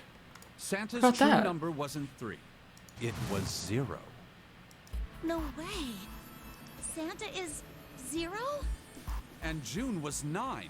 not 6. Yeah, but what about the ninth man? Conversely, Santa was 0, not 3. Plus 3 and minus 3, they cancel one another out. Nothing appears out of order. Santa was still playing by the rules of the notary game this whole time. Yeah, there's only one 6 bracelet. But that would be, in that case, that would be the ninth man. Precisely.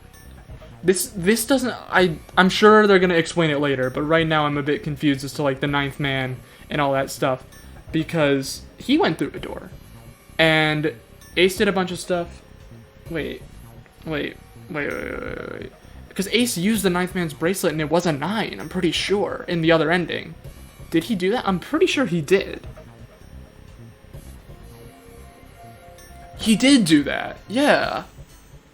He went through with the ninth man's bracelet. And is that why Santa wasn't there for the last... That's why Santa was with June in the last ending. That makes sense, but... The ninth man's bracelet makes no sense now. So you're saying Santa planned this whole thing? I'm not sure if he acted alone or not. So were there 2 number 9s? But I think it is safe to conclude that he is 0. It's not been said. Yeah, I guess it makes sense that I guess there are 2 9 bracelets, and there's only 1 6 bracelet, and it was the captain's. If Santa's bracelet isn't 3, could it be what the ninth man's bracelet actually is? Well, it had to have been 9 though, because when he opened door 5 with Ace and Clover, that worked. He opened door 5 with Ace and Clover, so it had to have been a 9. So I guess June and the ninth man both had to have had 9s, and the 6 was the captain.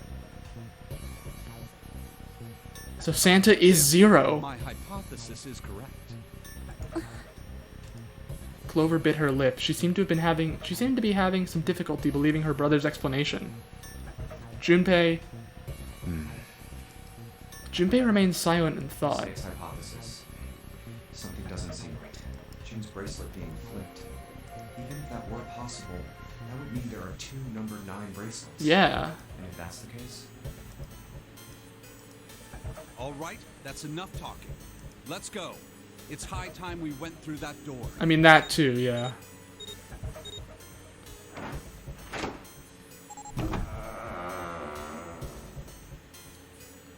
Door 9 opened. They leapt through. It's right there. The dead was directly in front of them as they came through the door.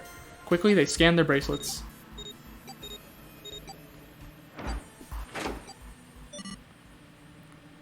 The ninth man was told that he would be fine if he went through a door alone.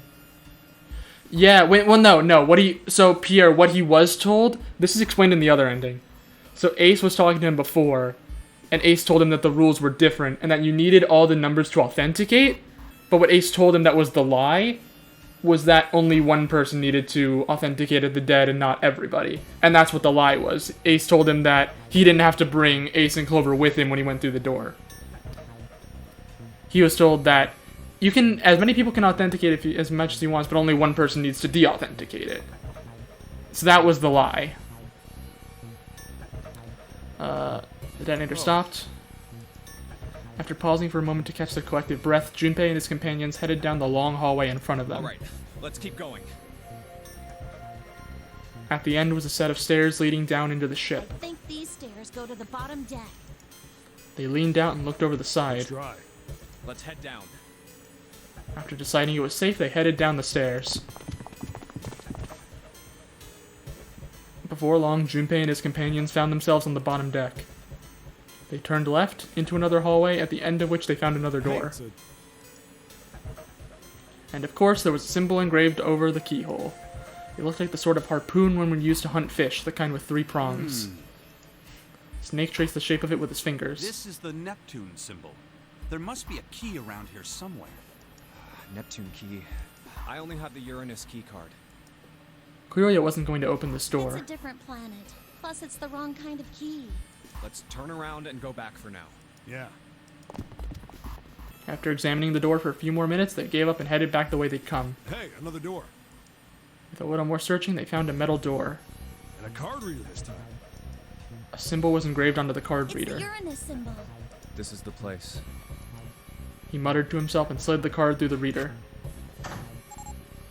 It beeped once and the light on it turned green.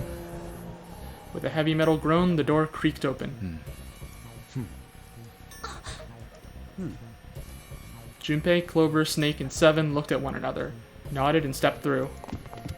Yeah, this shit's gonna get fucky-wucky, I'm sure. The room they found themselves in was full of books. Wow! It's totally full of books! There's so many. I don't know where to look.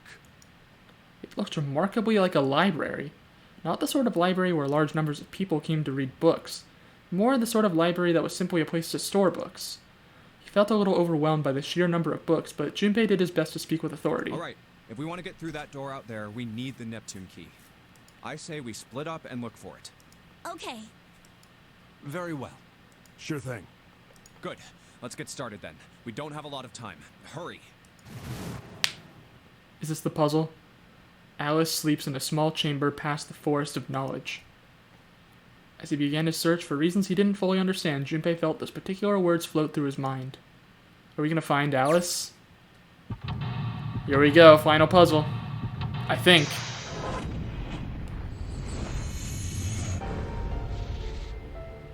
Okay. Let's do it.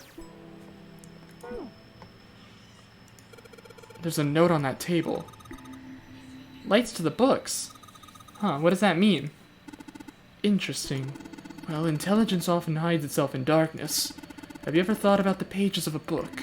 Each page only sees, what, maybe 2 or 3 minutes of light before the reader is on to the next? They spend the rest of their lives locked in darkness. Rather like myself. That's horrible. Oh, don't get me wrong.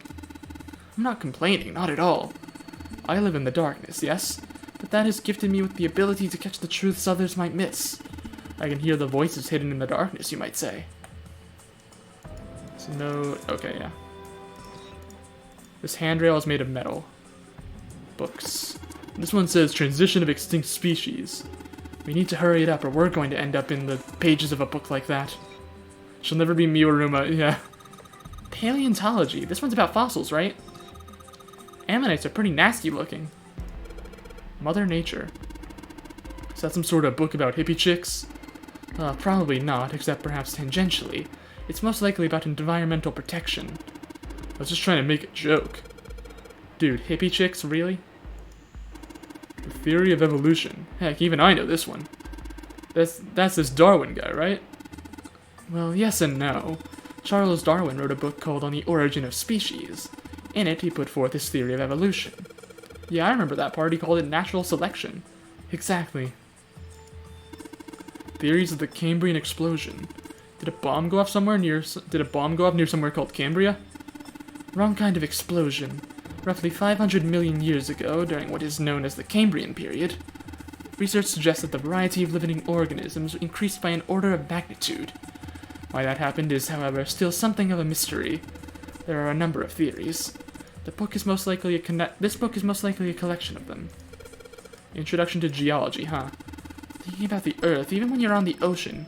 Kind of romantic in a way, I guess. Micrographia, huh? Ah yes, Robert Hooke's famous work, first published in 1665. He built a microscope and examined insects, inorganic substances, and other things too small to be seen in detail by human eyes.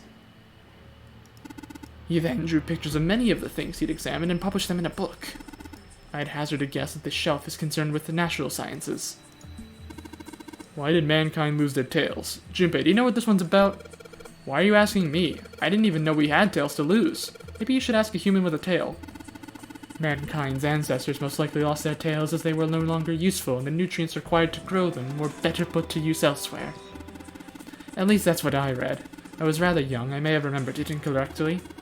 Well, why the hell would a kid be reading a book like that? Creatures of the South Seas, huh? I wonder if this one's got pictures of colorful fish and stuff. Okay. Oh, what are these? What's the deal with these titles? They're all just gibberish. Hey, what if we, like, switch them around? Oh, yeah, this one says open. Switch them around? Yeah, if we move them around, maybe they spell something. Oh, I get it. Yeah, heck, it's worth a shot. Okay, there we go. Open here, find bulb. How about this? Looks like putting those books in the right order opened this thing right up. That was a piece of cake. Hooray, you did it, Junpei. I guess that turned out well enough. So the letters from the title spell out, open here, find bulb. Powerful light bulb. The light bulb looks like it's brand new. And it's really big, so it'll make a lot of light. Oh, and wasn't there a thing about that? What did this say? Lights to the books.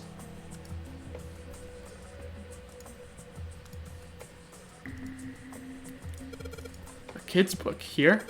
It looks like it has a children's story about Native Americans. Don't you think a random book like that is kind of suspicious? Maybe you want to hold on to it. This one has some Native Americans on the cover. Hey Junpei, take a look at this one. Native Americans, huh? Maybe it's got some... Whoa! It's a pop-up book! Oh my god! It says kill. K-I... There's two... It's the letters that spell kill. Can light in the book? No? Interesting. Alright. Look, this one says Cultural Heritage of Rome. But that's gonna be some serious inheritance tax. That's open here, find bulb. That's that. This handrail is made of metal. Probably a wise choice of building material. Stairs going under the bottom floor. It's a cupboard, it's on the bottom floor. Bookshelf is on the bottom floor. Okay, that's where we came from. Almost looks like the door to a shrine. Another door after it, and then a passageway beyond that. At the end of that passageway is a door with a Neptune. Yeah, that's where we came in. Hurry up, we need to find the key with the mark of Neptune. Okay! This sounds like a job for the best brother and sister team in the world. Man, it's like 7 and I don't even exist. Let's go to the bottom floor. Owen, Dadkind, Lieberniz, and Sheldrake. Dadkind? What the hell is this? Wasn't that a German mathematician? Maybe it's a compilation of his work. Lieberniz. This book is in German. It looks like it's the complete works of something. I've never heard of it. Well, if Snake doesn't know what it is, I don't think we'll ever know. Owen, huh? Owen isn't enough to go on. Perhaps it's about the English Revolutionary. Sheldrake. Sheldrake. Isn't Sheldrake... It says Sheldrake on the spine. It's got the volume number written on the lower part of the spine. What was Sheldrake? That's a weird book, Junpei. Indian Mathematics. That's funny. Why is that funny? Indian Mathematics. Yeah, it says Riemann hypothesis. What is there to hypothesize about with a Riemann? Isn't it pretty straightforward? Heavens no, there are many factors. Length, girth, Snake! Snake, no, no, no, no, no! No, Snake, stop! Snake, stop! Snake, no! No! Snake! Oh no, Snake! That sound... Snake. Sounds like Snake's talking about a snake, if you know what I mean. I'll see myself out. Whoa. The Pythagorean theorem. This is a famous one. Sounds like there are a number of math books in this section. Algebraic number theory. Math, huh? There's another one like that over here. You mean something like primary number theory, or analytical number theory, or geometry? Oh my gosh, how did you know? Nobody said anything about those. Well, number theory is usually split into 4 chief disciplines. If there was a book named Algebraic Number Theory, I took a wild guess that the other 3 would be there as well. Indian mathematics isn't funny, they invented a lot of that shit. True. What the hell, Clover? Looks like I was right. This one's called Goldback's Conjecture. Conjecture? What's it about, like magic or psychic stuff or something? Right, I bet it's about jewelry, isn't it? It may have an odd title, but it's actually a very respectable mathematics book. It deals with one of the unsolved problems of additive number theory. Sorry I said anything. Look, let's not get into this right now, okay? Let's see what we got here. So many books here. I wonder what this one's... Whoa, what's this? Warm? Oh. Sorry. Oh, no, I'm, sorry. Hey, what's the deal with this sappy stuff? Okay. It's a small enclosure with 9 sides. There are 3 of these things that look kind of like music stands. Hey, Junpei, you think maybe you're supposed to put those pop-up books on the stands? Then you could open them up. Oh, yeah. If we do that, then they make a shadow on the bottom there. True, but there are 3 stands, right? We don't have enough picture books. In other words, we need 3 picture books. Okay. Dim lights on the floor. Dim lights are set at 3 points across the floor. That's gonna say kill. What's this? Origin of Japanese folklore. So there are a bunch of books about Japanese culture here. Mostly ones about folklore, though. Well, folklore can cover a wide range of subjects. History, urban life, religious trends, environmental changes, oral traditions. Folklore can cover all those things if you know where to look. This looks pretty deep. Hey, there's another one of those picture books here. Something about these things feels kind of nice, you know? Brings back good memories. I guess even people like Seven were kids once. No shit, you little brat.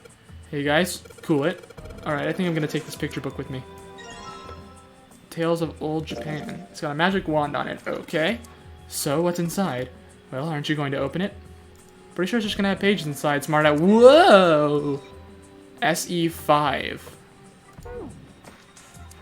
Folklore. Yeah, folklore is pretty wacky in general. Modern Japanese literature, huh? Alright, we kind of know what the picture books are gonna look like. Books in all sorts of languages. But there's something suspicious about the shelf on the left. In here? This bookshelf has sort of a glass inlay. It's pretty big, but there are only 6 books in it. It seems kind of weird. Hey, it looks like there's something on the bottom. You can't really see it, though. The glass is all foggy. It's a combination lock. A cylinder lock. You know, the kind of lock where you rotate the numbers around until you got the right ones to open it. You know what's fucked up? What's fucked up here? What the hell is this? It's like they just gave us the answer. Guess I might as well give it a shot. What? What's the hint? Oh. 6, 3, 2, 4, 1, 5. 6, 3, 2. 6, 3, 2, 4, 1, 5.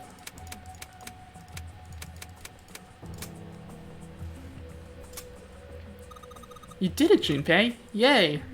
I don't know why, but I don't really feel particularly happy about being praised for that. Whatever. At least the lock's open now. Let's see if we can get it open, alright? Another light bulb. All 6 books seem to be pointing at the cylinder number lock. Okay.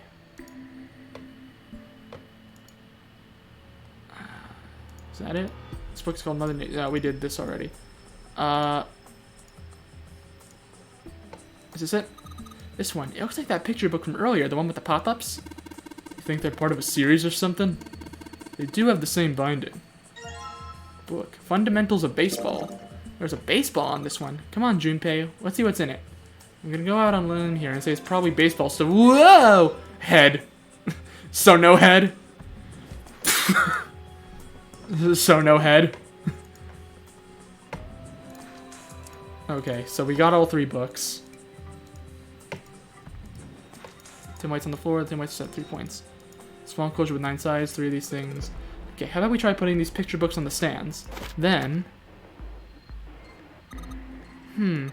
This is a little weird. You can sort of see the letters. It's too dark in here to really tell, though. Well, that probably means our light isn't bright enough. There are 3 lights in this thing. They aren't very bright, though. Hey, didn't we find some kind of really powerful light bulb earlier? Why don't we just put it into one of those lights? Yeah, well, it'll get a lot brighter, but if there are 3 lights, that means 3 light bulbs. There won't be much point unless we can replace all 3 bulbs. Need 3 light bulbs, huh?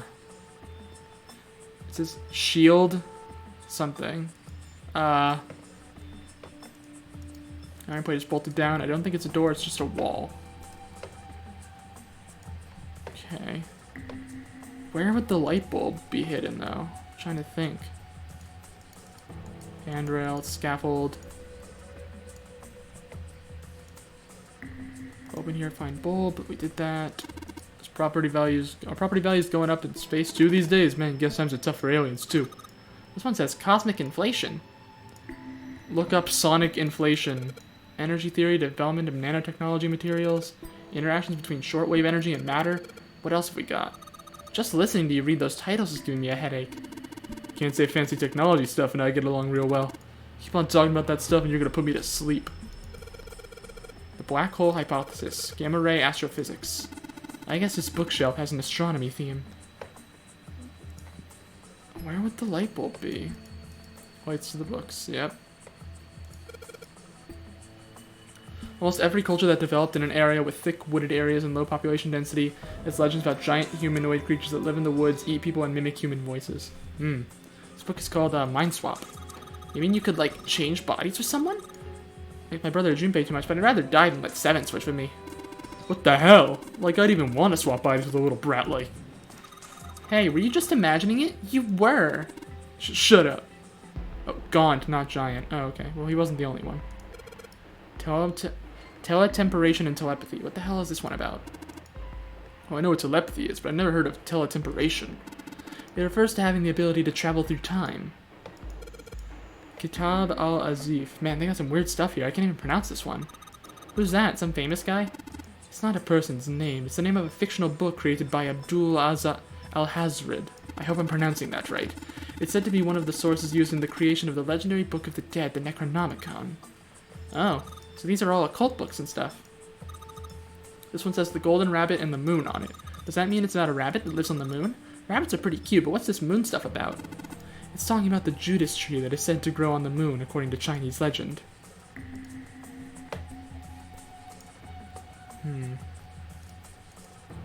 Black hole. Scoot about data. Any other books? No books so suspicious. Functions of the human brain. Exists a book about the nervous system. I'd love to ask you to read it to me, but I don't think we have the time. I'm kind of curious about it too. It's gotta be a reason why people connect with each other, you know? Human equilibrium theory. Human anatomy. Regeneration of internal organs.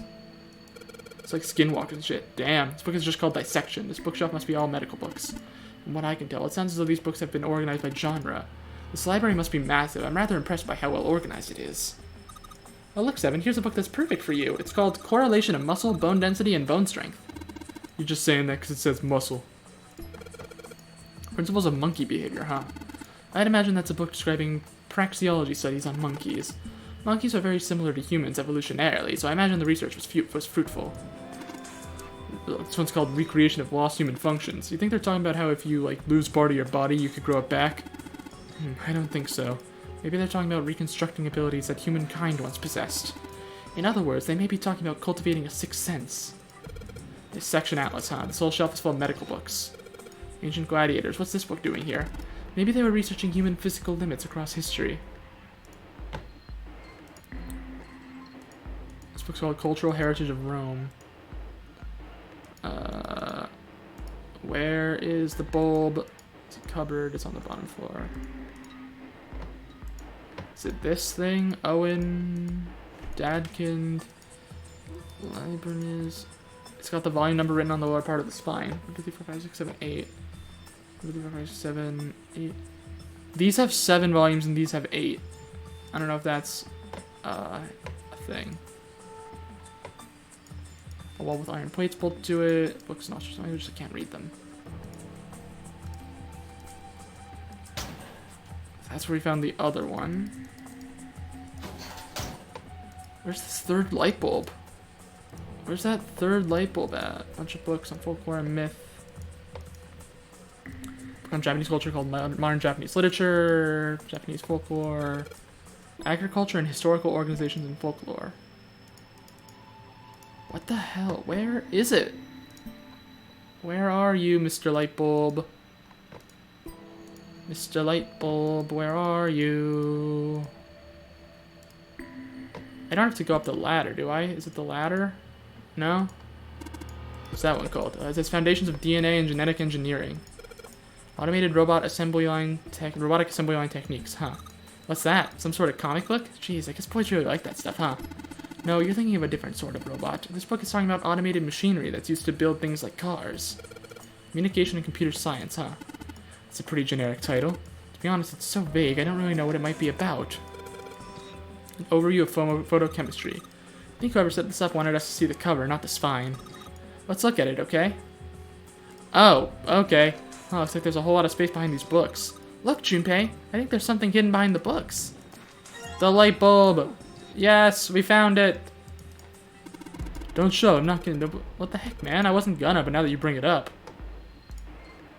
Okay, let's put the light bulbs in the thing. There's some kind of vague letters on here.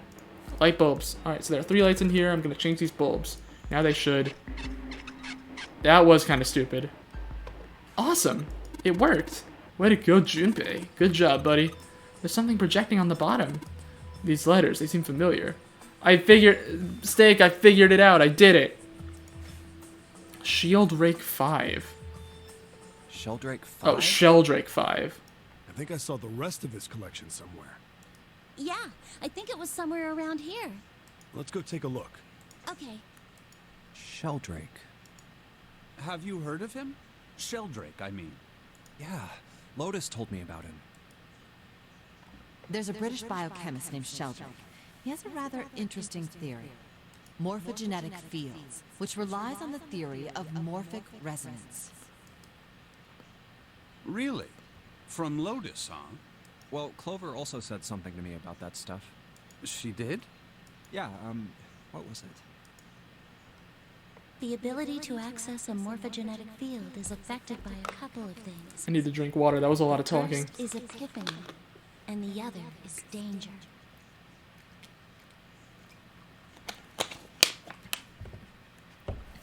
That girl. I told her not to tell anyone. You did? Why? Well, Look, man, I didn't push it because we're in a hurry, but I'm kind of sick of this. How about you just tell me, okay? Lotus is a member of the... I could see it, for sure. tell you what? Don't give me that. About the experiment. Ugh. Very well, fine. I'll tell you everything. But not here. Let's move to the top floor. Why? I suppose I might as well start by telling you why I kept quiet, and why I made sure Clover did as well. To be honest, the explanation is quite simple. Zero told me not to. I had little choice. He didn't walk up and tell me, of course. He gave me a message engraved on a card. That's a Braille card. It looks just like the one you showed us earlier. So you had 2 cards. No, only one. Huh? What do you mean? I thought that card just had some rules for the nonary game on it. Yes, it did. And those were the rules I read you. However, they were not the only thing on the card. There was something I didn't read. Well, perhaps I should say, there was something I couldn't read. And that was? Tell no one of the events that took place 9 years ago. Tell, and I activate your sister's detonator. It's a threat on our lives. Oh. Well, what about Clover? Did she get a message from Zero too? I don't believe she did. But doesn't it strike you as strange that Zero would shut my mouth, but not hers? That is weird, yeah. Yeah. To be on the safe side, however, I told her it was best not to tell anyone. Still, apparently she told you. That girl. What's wrong with her telling me? I figured some stuff out with the things she told me. I mean, it looks like the whole activate her detonator thing was just a bluff. She's prancing around downstairs happy as a clam now that you're back. That's very true. I've decided I can trust you. I've decided to tell you the truth. The chance that Santa is Zero is very high. I feel I can assume Santa doesn't have the time to observe us at the moment. And at any rate, even if he were, I very much doubt he would kill us. Why? Clover told me about the 4-leaf clover, about the words. If he knew about that, then he was in my group during the first experiment. I'm sure of it. He wouldn't kill us. No matter what the situation was. Hey, Snake? Yes, I know. You want to know what happened during the experiment. Yeah. How much do you know? Clover told me about... I see. The morphogenetic field in the experiments 9 years prior. How the experiments had taken place simultaneously at 2 locations, one being the ship and the other being a building in Nevada. And the girl that died during the experiment. She told you all that, did she? At any rate, I now know how much you've learned. All that remains for us to determine is who did this and why, right? Yes. Can you tell me what happened? Yes. The people who organized the initial experiment were from a company called Cradle Pharmaceuticals. There were 4 of them running the show. Gentaro Hongo, Nagisa Nijisaki, Teruaki Kubota, Kagechika Musashido. Hongo was the CEO of Cradle Pharmaceuticals. By the way, this is Ace. Nijisaki was his right-hand man and did the lion's share of the planning. Kubota led the company's research and development division. Musashido was their majority stockholder. It was these 4 people who planned the initial experiment. Let me simplify it for you. Hongo designed it, and Nijisaki put it all together. Kubota developed the technology required, and Musashido provided the cash. So it's Hongo, Nijisaki, Kubota, Musashido. Yeah, I was thinking that. I was like, this guy kind of looks like the 9th man. So this guy's the 9th man, and I know that's Ace. Yeah, I thought he looked like the 9th man. I wasn't sure. I didn't want to say it out loud, but I was pretty sure. Because he also knew about the events from 9 years ago. Yeah, I was going to say, Kubota looks like the 9th man. I thought the shareholder would have been Santa, because Santa mentioned in one thing that he invested in Cradle. Of course, but it's not. more That's than not 4 him. people were required to conduct an experiment of this scale. And in fact, he was just in the To experiment. that end, they organized a top-secret team to assist them with their research. All in all, they gathered 10 people or so. Those 10 completed their team, and they were able to begin the project. It's the guy in the shower room. This is the guy in the shower room? Or one of them probably is, and one of them... Yeah, these are probably the captain and the guy in the shower room. One of them. They named it the Nonori Project. If I had to guess. The purpose of the experiment was to research the prospect of controlling a human mind through sheer will. Also, I'm gonna say, guys, do not spoil in chat, please. I'm gonna let you off with a warning right now, but please do not spoil in chat, because I want to figure stuff out on my own. And if I ask a question, then... If I ask a question and say, like, answer this, then please do. Because I might just ask questions and be like, is that it? But I want to figure stuff out on my own, so please no spoilers. The vessel, I suppose you could say, for this control was the morphogenetic field. Roy, please no more spoilers. I figured, but please don't spoil, unless I say stuff after. Rhetorical questions are a thing, no spoilers. Yes, thank you. Yeah, so, Roy, just for future reference, I might say stuff like that, and those are gonna be, like, rhetorical questions. If I want chat to answer something, I will let you know, but please no spoilers.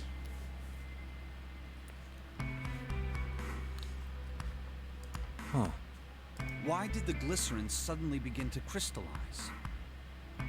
Why did the crystal structure of EDT undergo a sudden change?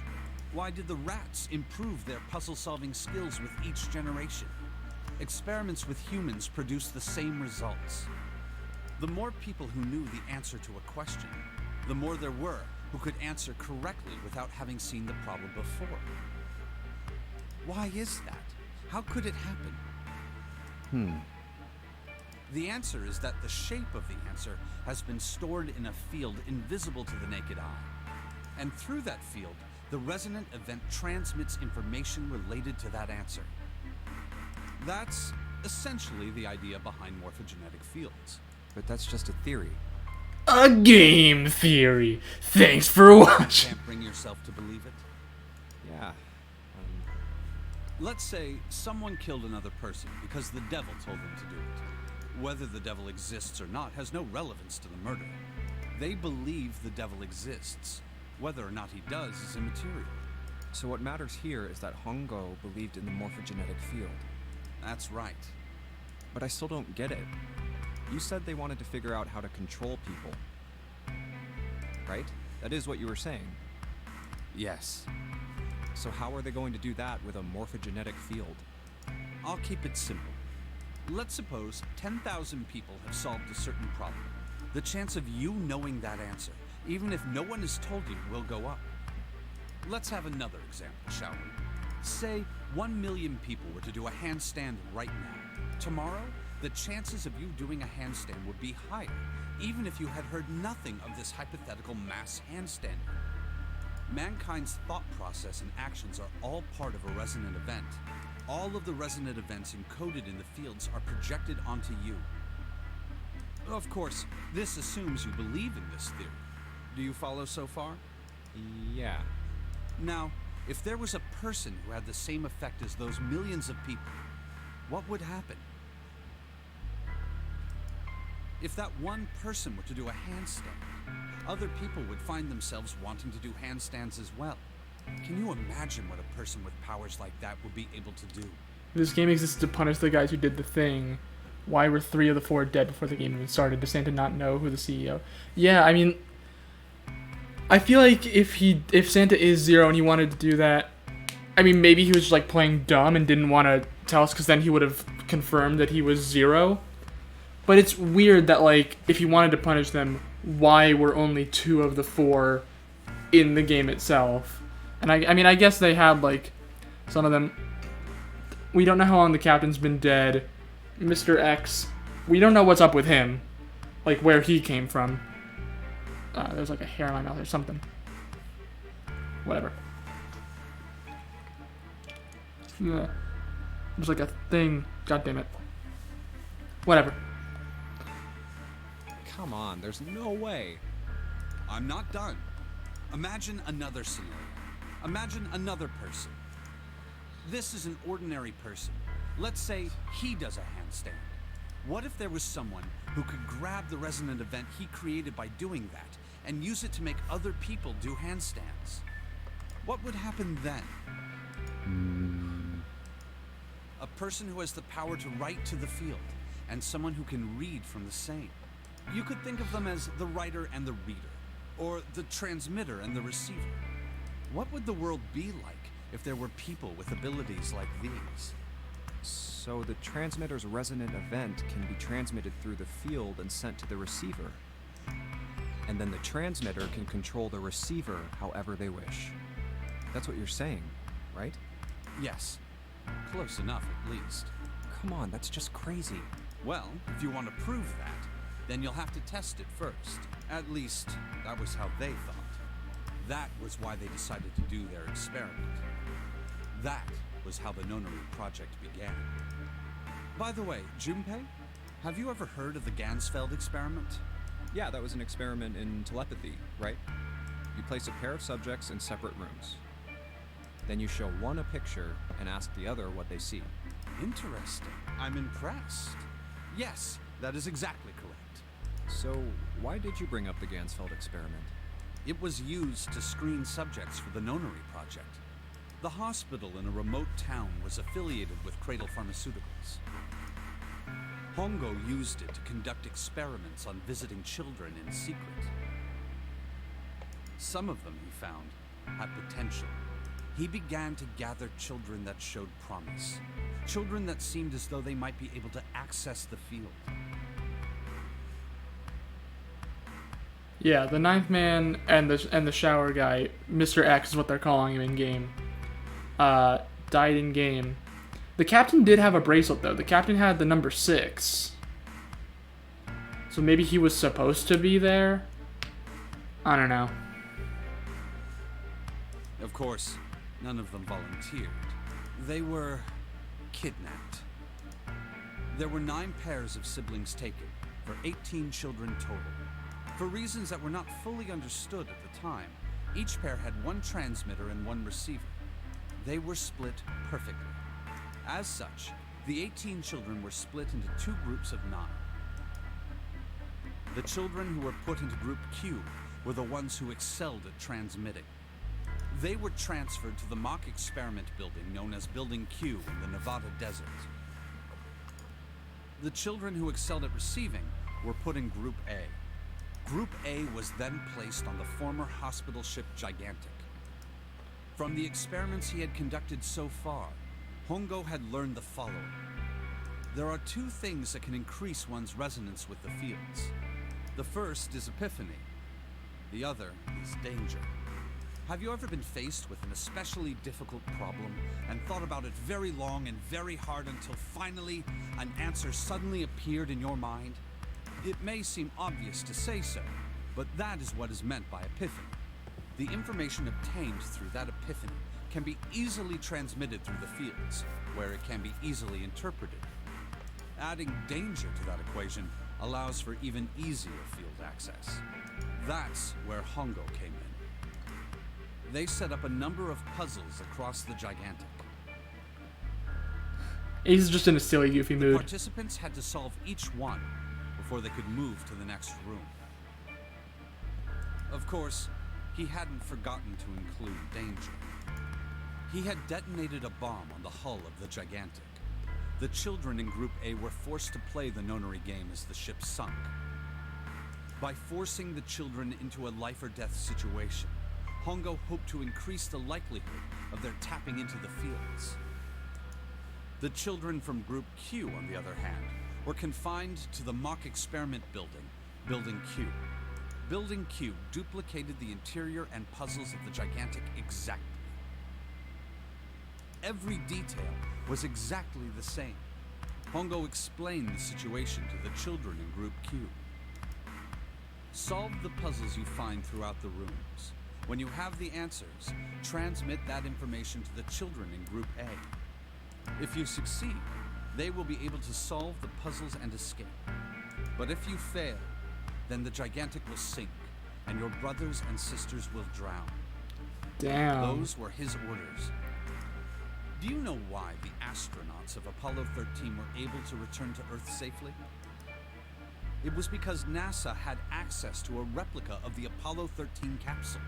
All of the equipment, the instruments, everything. All of it identical.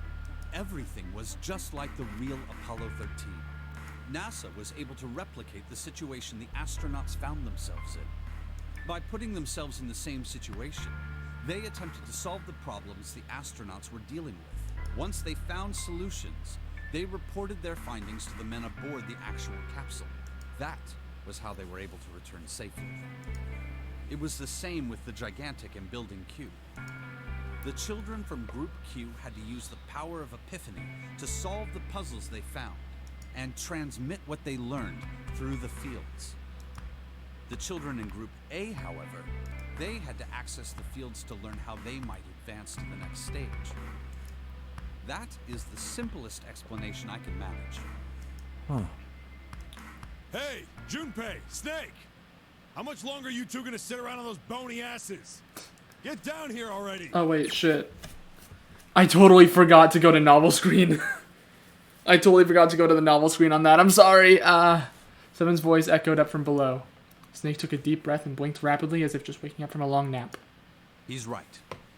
Let's go, shall we? We don't have much time. We need to get out of here, and soon. Snake headed for the stairs, but Junpei put out an arm to stop him. Hold it. There's one more thing I want to ask you. Hmm? Are you sure that there were 18 kids? Why? Yeah, I don't know. I guess Well, Snake blinks. I thought it was only 16. Oh, yes. That was what they said on the news, wasn't it? Is that what is... Wait, so that's the connection. So there's a... So everybody's connected to the incident 9 years ago. The only one, the connection we don't know is with Junpei and June. But Ace is Hongo. Snake and Clover were in the experiment. Santo was in the experiment, so 2, 3, 4. We don't know us and June. 7 was a police officer investigating it. And Lotus's kids were in the experiment. And the 9th man was also part of the... Was also, like, with Ace.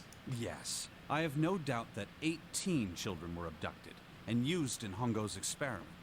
After all, you couldn't exactly play a nonary game with any less, could you? Well, yeah, but are you saying that the news got it wrong? Yes, I am. There were 2 more children. However, they had no relatives that I'm aware of. I imagine no one filed a police report when they went missing. They were brother and sister, like Clover and I. The brother's name was Aoi. Wait, that's one of the names that 7 said. The sister's name was... Her name was...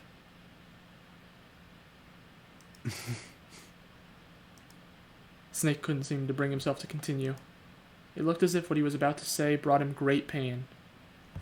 No, he said Aoi. It's not June and Junpei. Her name was Akane.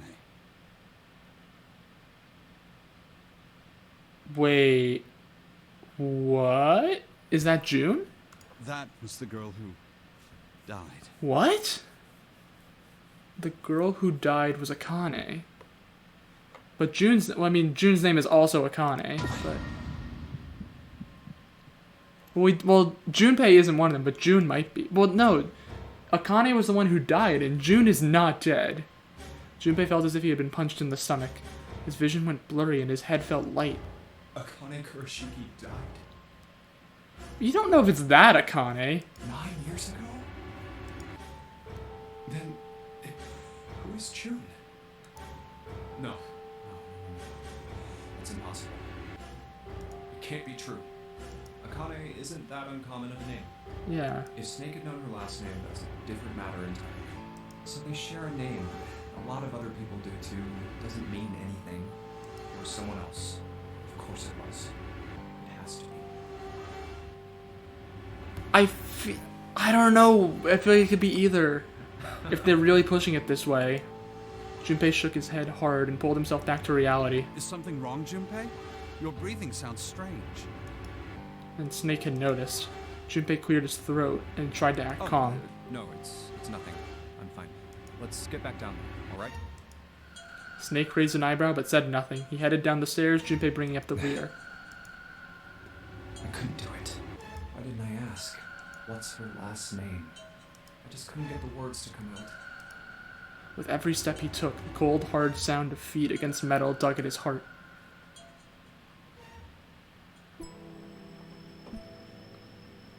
Is there... I guess we gotta find the Neptune key then.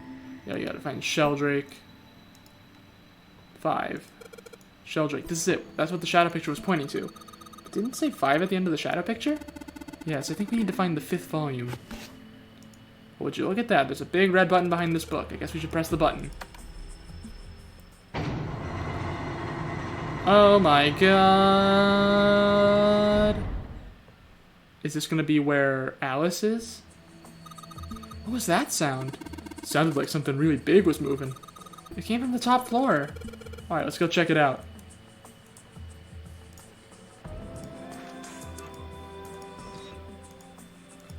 It's a thick metal door. There's a handle in the middle of it, though.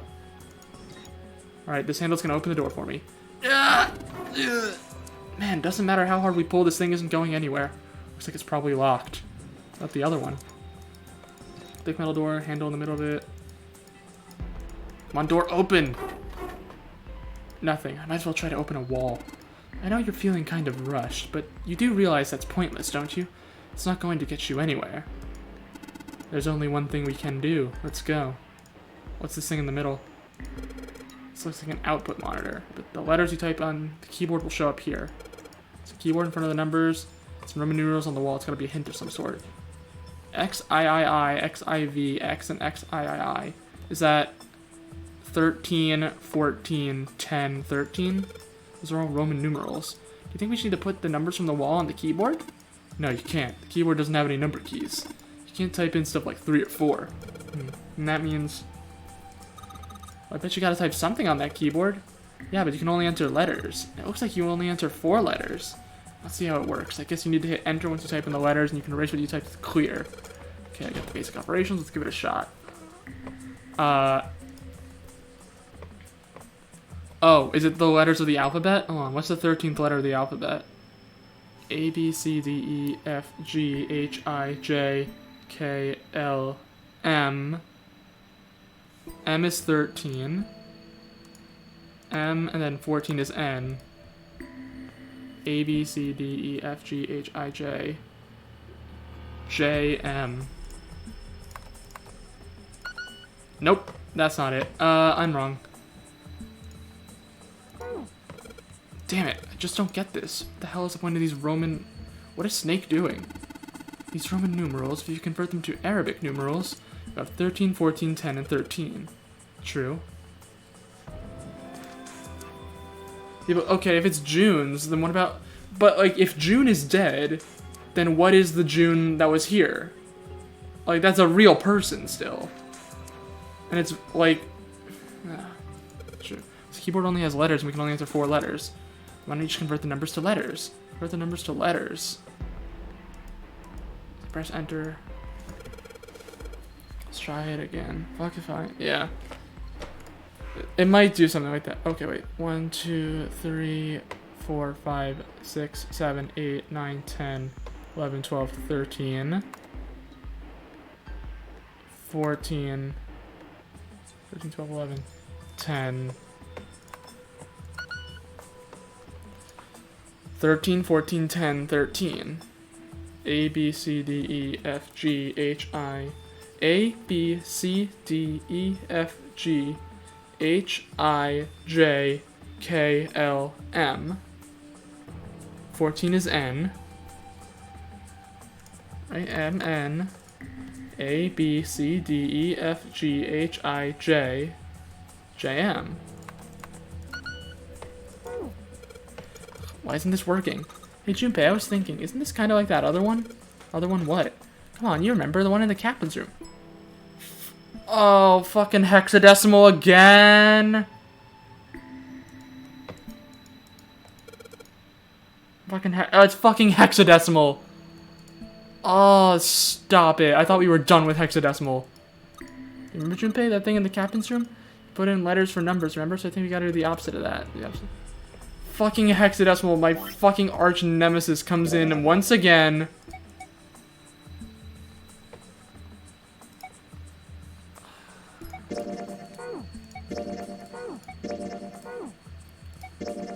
Okay. Alright. It was 13, 14. So D-E, it's dead. That's what I type in. It's dead.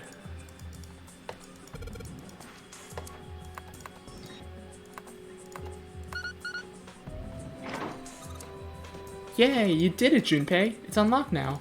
Good job, Junpei. Whoa there, don't get too excited. The password was dead, remember? Just makes me think whatever's waiting for us isn't good. So what? Jeez, you're such an old lady. You can't be worrying about stuff like that. I mean, come on, we got it to unlock, didn't we? Let's go, hurry up. God, fucking hexadecimal coming in one last time to ruin my day. Alright, let's get this thing open.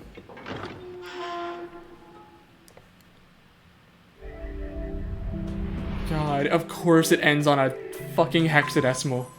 I hate that. I hate that system with a passion. The door opened, and Junpei and the others leapt through it. Alright, this is the next. Just as Seven was about to finish a sentence, their attention was drawn to the clang of metal on metal ringing out behind them. Ugh, the door! They spun around. The door they'd just come through had slammed shut. Did that just close on its own? Don't tell me we can't go back. I don't know. Let's see. Junpei grabbed hold of it with both hands and pulled with all his strength. Damn it. It looks like it locks automatically. Is there any other way out? Well, there's another door over on the right. There's a card reader next to it. It's got a red light on it, though, so I'm pretty sure it's locked, too.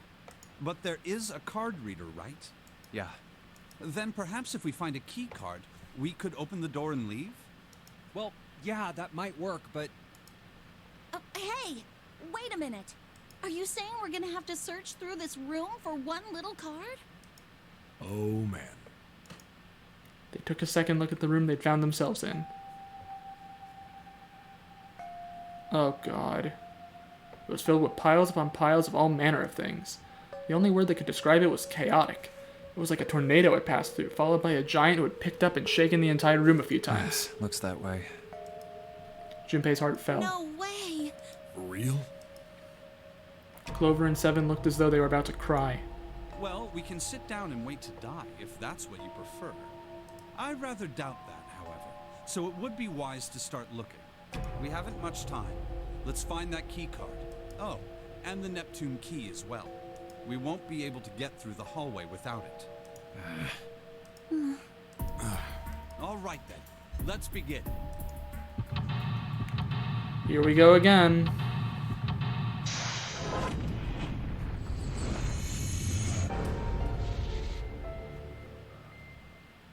Oh, God.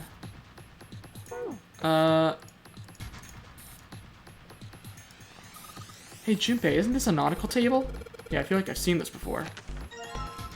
File screen.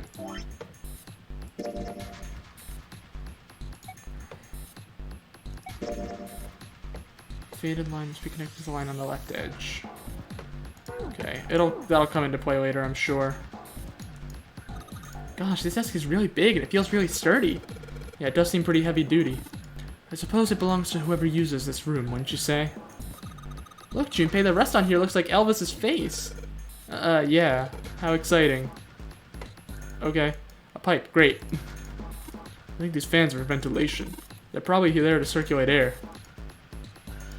Piles of crap everywhere. Man, this place is a mess. It's so messy, I don't know where to start. Some of this crap looks familiar. I think a lot of these parts are parts of the puzzles we solved in the other rooms. If that's true, then this room could be Zero's laboratory. Perhaps Zero, the machines and puzzles he'd need to see his plan come to fruition. There's a dead here. It's just a pile of junk. There's something useful. There's a dead. Okay, whatever. Some old computer monitors on this desk. You don't see the CRT monitors that much anymore. There's a control panel in front of the big screen here. Wonder if any of these buttons do anything. There's something on the screen now. What's this? There are 15 cells here, all with numbers and letters in them. Let me see that. I see. So whenever you touch a cell, the ones next to it turn on or off. You just gotta use that to make all the all cells on the right and the bottom green. Hey Junpei, I found this piece of paper under that thing. You want to take a look at it? You think this might have something to do with the puzzle? It's a piece of paper Clover gave me. There are a bunch of numbers and letters connected by equal signs on it. Just like she said, it's probably related to the puzzle on the screen somehow. Thanks, Clover. This really helps. Alright, let's go back and try again. Anyway, it looks like we make all the cells all green.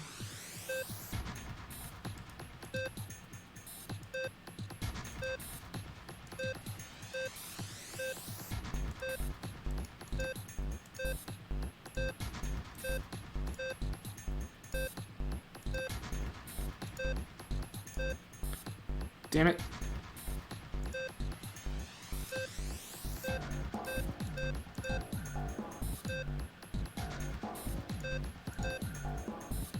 No.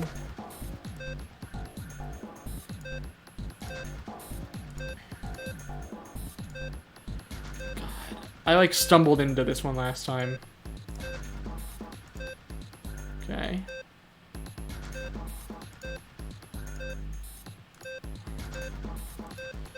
Hint.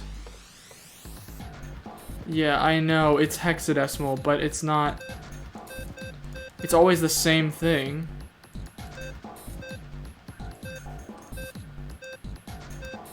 Okay.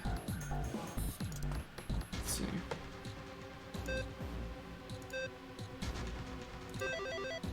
Hey, let's go!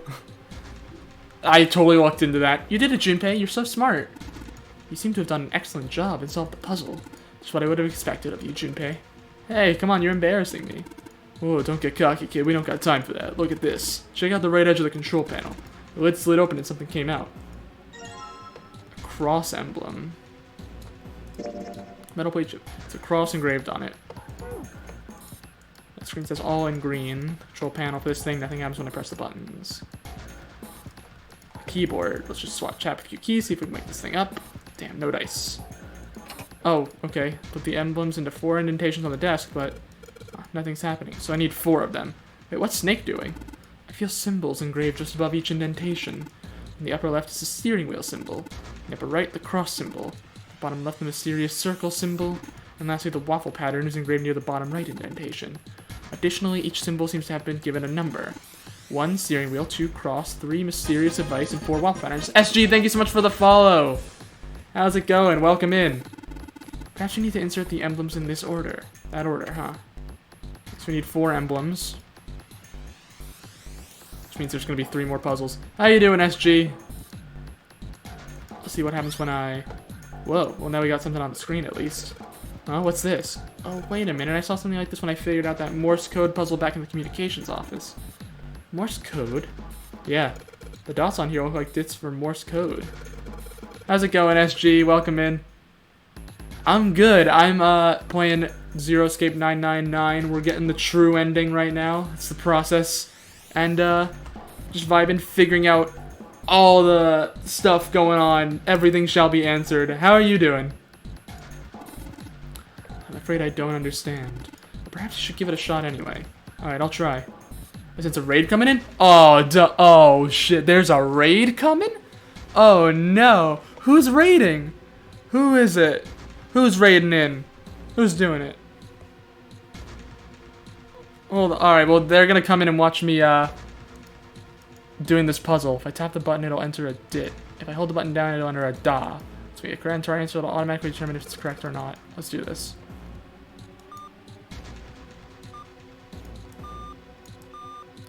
That's not how you do it. Let's give it another shot. Before I do that, though, we gotta run through the instructions. If I tap the button... Yeah, I know. I know. Let's give it another shot. Oh, let's go! Is that an L raid I see? Oh my god! How's it going, everybody? Welcome in from the L raid. How was your stream? Is that what you were talking about, SG? SG, hi L. SG warned me of your arrival. But I'm just gonna quickly do a shout out to Spelsa, the one and only. Is that what you were playing? You were playing Unpacking? I've heard of that game. It seems like a really cute, nice, like chill kind of thing. I might have to get it soon if it goes on sale or something. But it sounds good. How'd your stream go? I guess you were playing. Were you playing Unpacking? Hold on. I also want to do something else real quick.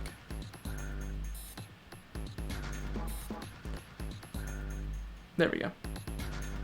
I just followed SG. Yeah, it was fun. Very chill game. Nice. Alright. I don't know what this thing is.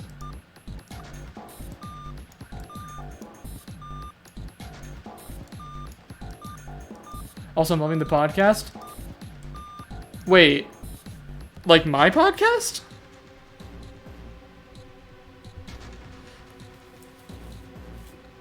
Like you've been watching Rewatch Party? Wait.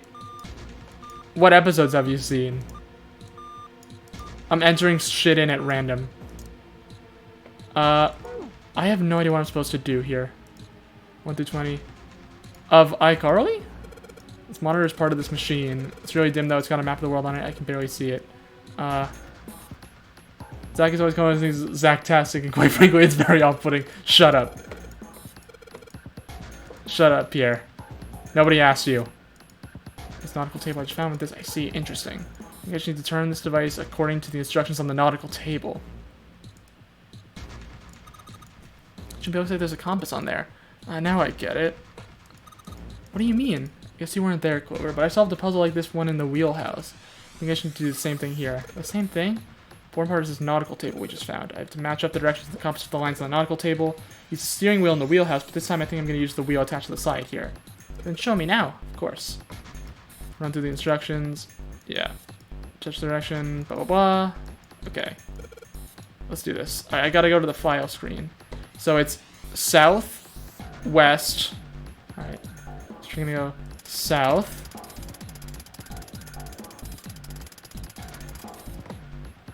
To west. To southeast. Oh, that's the, whatever. Southeast, northeast. God damn it. Let's not go in the direction you would think. Alright, northeast. So northeast, east. Watch 4 house. Oh, so you started from the very beginning. Oh, okay. North.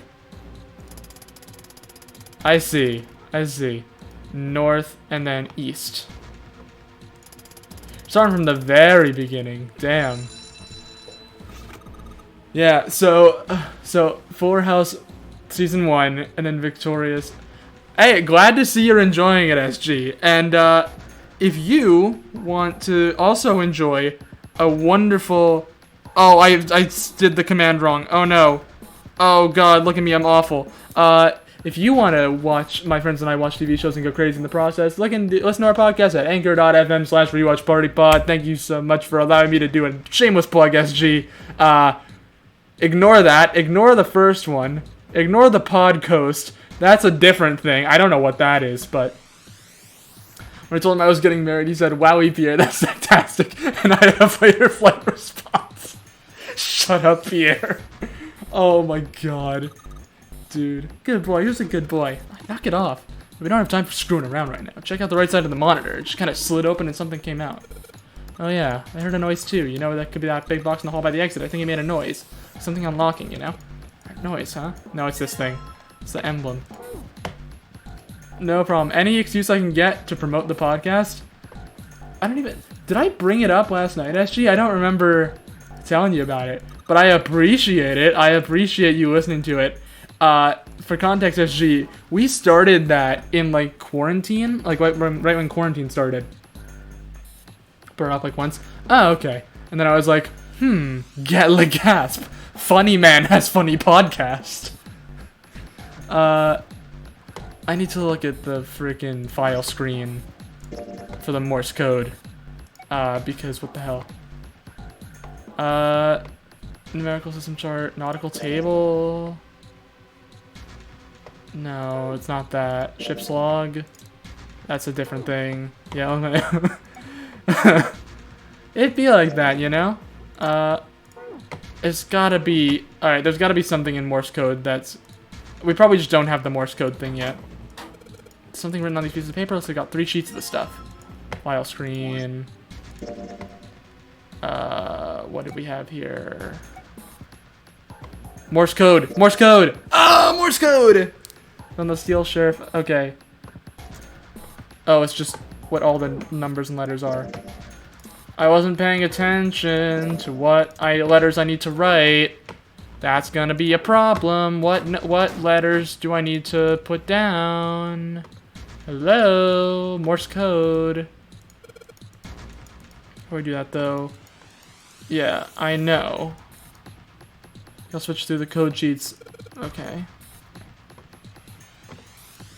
But what do I need to write in Morse code?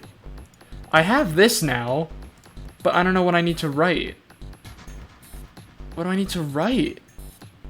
But yeah, SG, basically to go over the context. We started it in quarantine because we were like, well shit, I guess we'll start doing this now because there's nothing to do. And the Victorious episode was the first one we ever did, just to like try it out and see what's going on. And like, you know, figure out like stuff like that. So that's why if it seems a little weird, the Victorious episode, it's because we literally filmed that first and then did all the other stuff afterwards in order. But it was crazy. Yeah, I figured. Yeah, I think we mentioned that at some point. The like change of pace. Yeah, it was like that was our first ever episode that we recorded was the Victorious one, and then that was just kind of our like trial episode. I think. You sound so uncomfortable. Yeah, that's because we literally had never done it before. That's why. But I think we got better as it went along. Also, season 1 of Fuller House is just fucking insane. Wait. What's up? What's up, Elle? What do I need to write in Morse code? I was AFK. How do I listen to your podcast? Oh, funny you should mention that, Elle. Hold on a minute. Oh, SG beat me to it, but... There you go. It's literally in the title of the screen. Exclamation point. In the title of the stream, exclamation point podcast. Not podcast. That's a different thing. I've heard you mention it, but I've never listened to support. Hey, appreciate it. We are also available on Spotify, Apple Podcasts, pretty much everywhere. It's called Rewatch Party. If you really want to be like SG and go all the way down and just binge 20 episodes in like... I don't know how long it took you to listen to binge 20 episodes, but they're all about an hour. So I'd assume more than just today. What do I need to write in Morse code? Jay, if you're still here, what do I need to write in Morse code? Because I don't know. 2 weeks. Oh, okay. Yeah, that's fair. We used to release once a week. Now we go every 2 weeks. Since we switched over to iCarly. Zach is a white guy, therefore he has a podcast, such as the order of things. Fuck off, Pierre. Black and yellow warning stripes. Alright, let's open it. Oh, holy shit. That's pretty damn creepy. It's Alice! There's a coffin in there. A coffin. A coffin. Oh man, does Seven think... Yeah, he's all pale. He's thinking the same thing I am. Walking to and from school, work and exercise. Hey, we love to see it. No way. Could this be... I'm sorry, but what's going on? It's a coffin. I wonder if there's a vampire in it. Right, I guess Clover and Snake don't know the story, and I can't bring myself to tell them. Well, at any rate, let's have a look around. There's a metal plaque on the coffin. Snake's touching it. All ice! All ice! All ice. Ah, the two machines. Holy shit. Man, this is serious. Ah, well, let's open it, shall we? Clover, if you could give me a hand. Okay. I got it. Ready? 3, 2, 1. Ha! Ugh. No luck. It doesn't seem to be ready to open. Yeah, but it's not like it's screwed shut or something. Yes, I believe it's locked in some other way. Hey, Seven, you think you could open up with your superhuman strength? No, What's wrong? I think I'll just pass on this one, okay? What the heck? Very well, we'll just have to give up on the coffin for now. Let's look around the room a little more, shall we? Alice sleeps in a small chamber past the Forest of Knowledge beneath the navel of that gigantic. That's it. That's Alice. Is that actually true? We found Alice. What if I did all ice? Have you figured out what you're supposed to enter here, Junpei? No! Looks like the word it's supposed to go here has 3 letters. It's got 3 lines, and I think each line is 1 letter. I see. Well, if that's the case, then perhaps the letters you need are made up of 2 symbols, 4 symbols, and 1 symbol, respectively. After all, isn't that what you just said? 2, 4, 1. One line has 2 spaces. The next 4 will last only a single space. I see. So in other words, I've got to enter either the dots or the dashes. Instead of 2, 4, just 1. Okay. That helps, kind of. It's I, 2, C is 4, E is 1. It's ice. I'm gonna say it's ice. I, C, and E is 1. It's ice. I see. It seems you have solved the puzzle, Junpei. Excellent work. The answer was ice. How did you know? All I had to do was listen to the sounds the machine made. After that, it was a trivial matter to decode them. Pro gamer mode, baby! Let's go! Ah, yes. I believe I heard a noise from somewhere on the right of the device after you solved the puzzle. It sounded rather like something sliding open. Do you see anything that could have made that noise? Yeah, that's true. Ah, yes, one more thing. I heard a sound from behind the shutter. Perhaps the coffin is unlocked now. What? Oh, shit. Are we gonna meet Alice? If there's a body in there, I swear to God. Okay. Alright, fine. I'll open it. Okay, Junpei, you can do this. It's just a box. It's just a box. There's not a frozen, dead body of an Egyptian woman in there. Oh, holy shit, this is a coffin. There's gonna be something horrible in there. I just know it. Okay, okay, deep breaths. Here we go. It's empty. Oh, man, there's nobody in there. Shit, can't believe I was scared of something like that. What do you mean, nobody? Were you expecting someone to be in there? It's a long story. Ask Junpei about it sometime. But just like Seven said, there's nobody in there. There is something in there, though. Well, 2 somethings, actually. What is that? What's in here? Oh, the key and the last emblem. So we got a plate with an emblem on it and the Neptune key. Yes, we finally found it. Now we can get through the hallway. That's correct, Clover, but we do need to get out of this room first, you know? Also, I love your overlay. Oh, thank you. It was made by my good friend Red Dahlia Cosplay, who also streams on Twitch and is one of my mods. I don't think she's in chat, but I can give her a quick little shout out.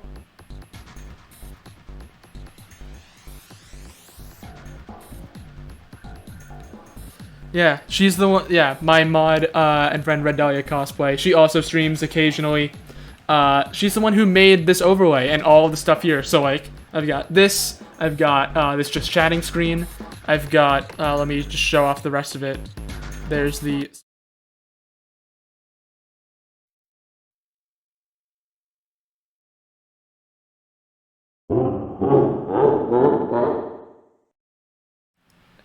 And it's pretty great. I love it. Okay, let's get the hell out of here as quickly as possible. Oh, did it go yeah, the game went silent. Hopefully you could hear me still. I think you should be able to hear me still. Oh, did you, did my audio cut out? Perfect. Perfect. I was just showing it off. Because, I don't know, OBS is weird sometimes. Sometimes you can hear me in the starting soon. Sometimes you can't. It's weird. It does that sometimes. But I was trying to show it off. OBS is... Yeah, I don't know why. Sometimes, that's like the first time. I feel like for pretty much the entire time I've been streaming, I never had like a mic or audio input capture on those screens. But for some reason, people always said they could hear me during them. But I guess it's actually working for real this time, which, I mean, I'll take it. I guess that's how I'm gonna find out. I don't think we'll use the Neptune key in this room. It's really important though, so I'll keep it in my pocket for now. As far as this other thing goes, the coffin emblem. OBS be like that sometimes. Alright, so now we got all 4 emblems. Mandela effect. Oh, Pierre. Okay. Well, I put the emblem into the indentation, but nothing's happening. Oh, wait, hold on. No, I need to put them in the right order. I think it was the helm. Let's drop the emblem of the steering wheel in here. Whoa. Now I got something on the monitors, at least. What's that? Looks like some kind of puzzle. I wonder if these are the rules. Here, I'll read them to you. When you touch a numbered area, that area will be selected and it will turn blue to indicate this. Touching a numbered ball after selecting an area will cause that ball to be moved to that area. However, you cannot move the red balls. You can only move 3 to 5 balls into a single area. Press the check button once you've moved all the balls except for the red ones, which you cannot move. The digital root of the balls in an area must match the number. Okay, that's it. I still don't really get it. Whatever, I like to say practice makes perfect, so let's give it a shot. Don't you mean practice makes perfect? Hey, let's see you solve the next one, then you can make fun of me.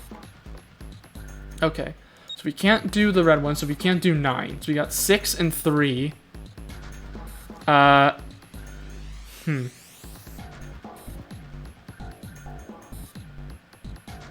gonna aim for 12 and 17. 17. And then 3, 12.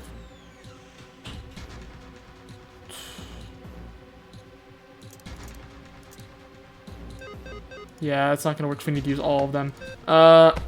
Okay. What's the next 3? 21? 21.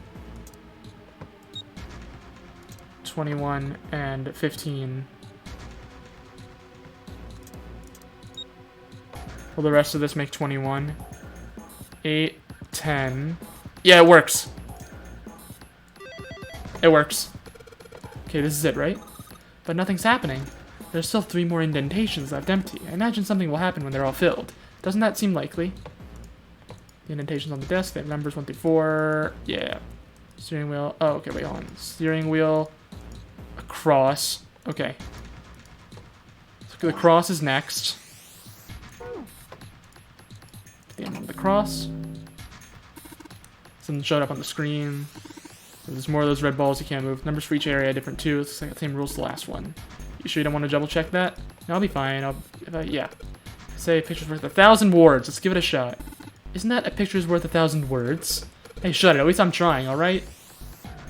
Okay, so we can't use the 1 or the 9. Alright.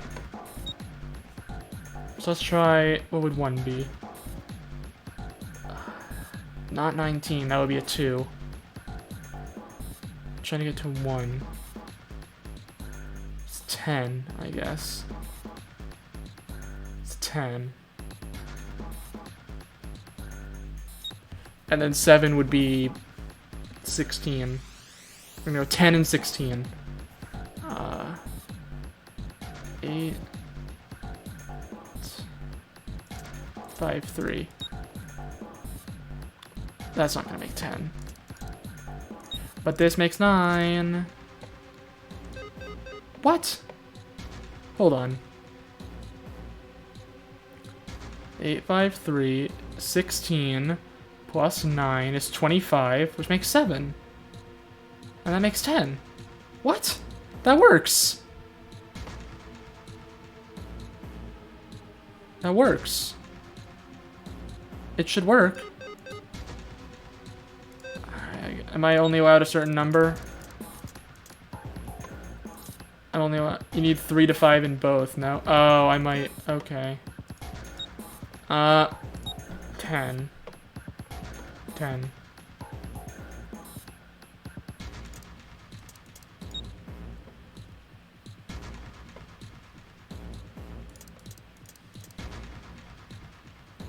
Like the doors? I guess. 15, 21, 25. That works. That's awesome, Junpei. There's only 2 left now. You can do it. Next is circle and then waffle. This is the circle. Okay.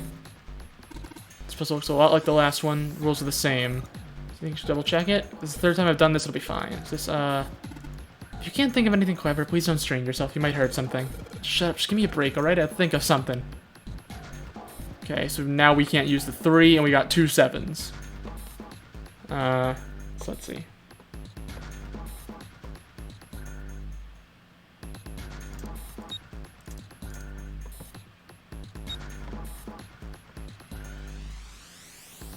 No.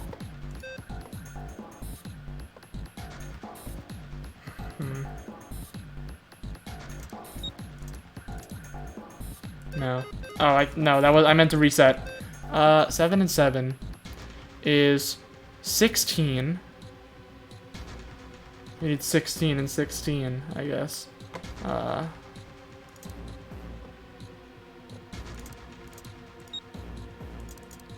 think this works. Yep. Excellent work, Junpei. You've only got 1 left. I can see the light at the end of the tunnel. Last one. Let's see what happens when I put the emblem of the coffin on this indentation. This is the 4th one. This puzzle looks a lot like the last couple. Probably the last one. Once we solve this puzzle, I'm sure something will happen. Alright, solve it in no time. Now we can't use a 6. Alright. 8 and 9. What are we? So that's 9. We're 2, 4, 5, and 7. And there's just an 8 over here. Yeah, okay. 1, 2, 3, 4. There's only 5, so we gotta go 2 and 3. So, 7 and 2, 4, 5, 8. What the hell? There's the red balls. Damn it, I just don't get this at all. The rules are just wait on this screen. Maybe I should read it again. Touch a numbered area there. Yep. Yeah. Can I move the red 3 to 5 balls into a single area? Except the red ones you cannot move. There's only 5.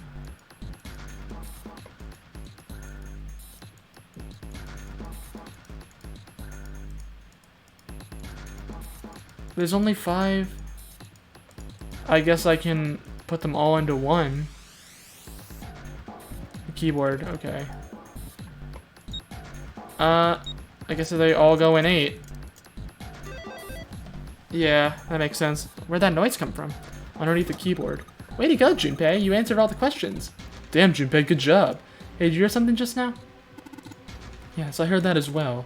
From the bottom left corner of the desk, I believe. It's a picture. A picture? In the drawer was a single picture. He picked it up.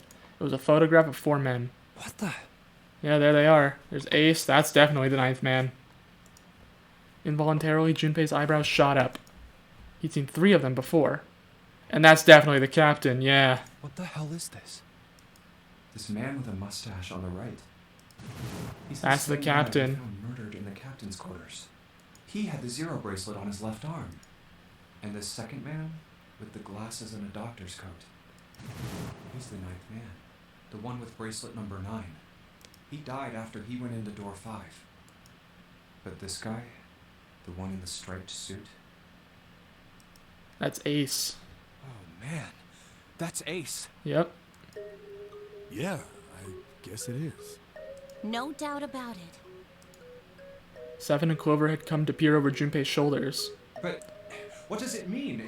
What is Ace doing in this picture? Not only He's Ace, Hongo. the 9th man and Cap too. As Junpei looked closer, he noticed the expression on each man's face. Their smiles suggested that they were close, at least to some degree. And they look happy, like they knew each other well. Why? How? How in the world are these 4 men connected? It's the 4 guys from earlier. Snake's voice broke into Junpei's thoughts. You say Ace is in that picture? Yeah, it doesn't look like it was taken recently, though. Ace, the Ninth Man, and Cap all look about 10 years younger.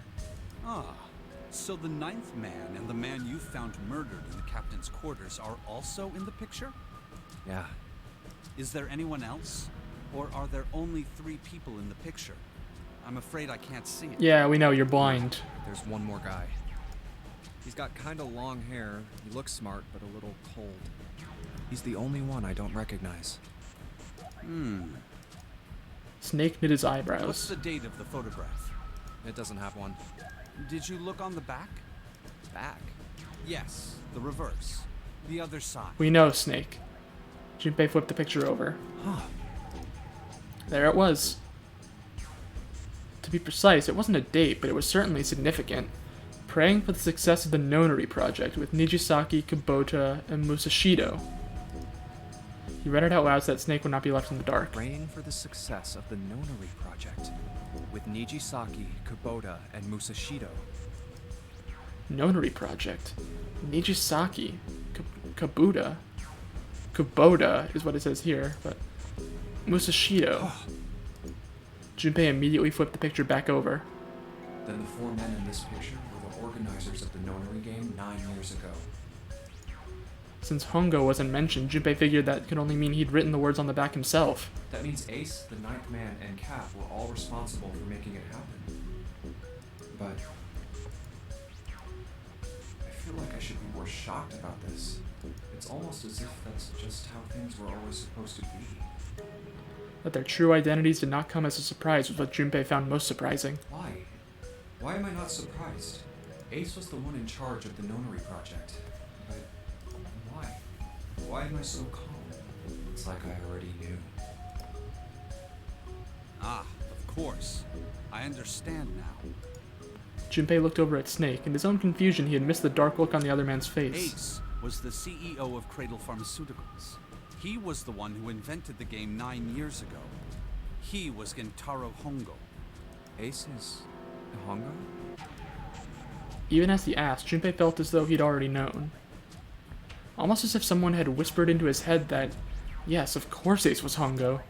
I had my suspicions from the beginning. Their voices were similar. Too similar to be a coincidence. I could never forget his voice. It was the voice of the devil. I couldn't be sure, though. After all, I had no way to check. I certainly couldn't ask him. Even if I had known, however, I would never have told you. Zero made it quite clear what would have happened if I did. Oh my gosh, I had no idea. Huh? I didn't know that Ace was Hongo. Oh, yes. I suppose you wouldn't have. 9 years ago, you were in Building Q in Nevada. But Hongo was in the Gigantic with us. I know. That's why I didn't know what Hongo looked like. But why? Why didn't you tell me? I mean, I'm your sister, right? You could have told me. I'm sorry. I apologize for keeping this from you. But if I'd told you, Clover, I would have told everyone else. And if you did, then I would have been forced to tell them about what happened 9 years ago. I had to prevent that. Clover and Snake's conversation wasn't of particular interest to Junpei. He still couldn't make sense out of his strange feelings of knowledge.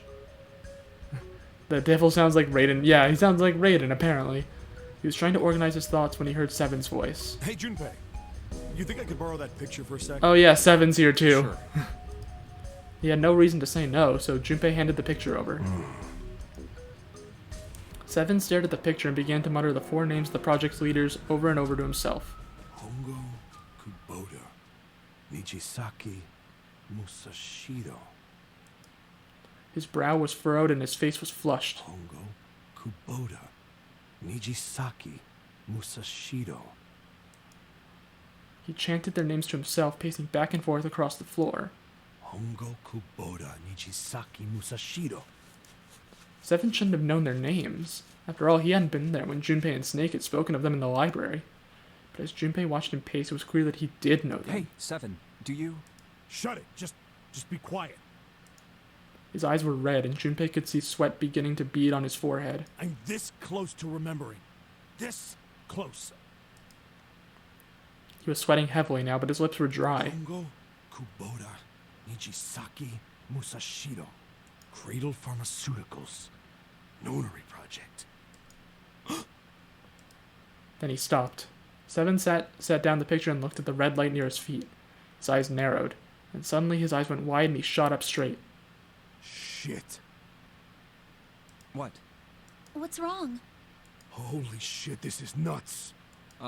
What's nuts? I remember Remember what? everything. Everything? Yeah, I remember all of it. My memory's back. I remember what happened before I got snatched. Seven's voice was filled with excitement. What? Shock and excitement had frozen Junpei in place along with Snake and Clover. Let me tell you what happened. Seven hastily drew a shaking hand across his mouth and began to speak. Like Snake said, Ace is Hongo from the right. The other three are Musashido, Nijisaki, and Kubota. Musashido was the man with the cash. Yeah. Nijisaki was Hongo's right-hand man, and Kubota developed the actual technical details of the experiments. Realization began to dawn on Junpei along with a pressing question. How do you know all this? Come on, man, I told you, I finally got my memory back. No, that's not what I mean.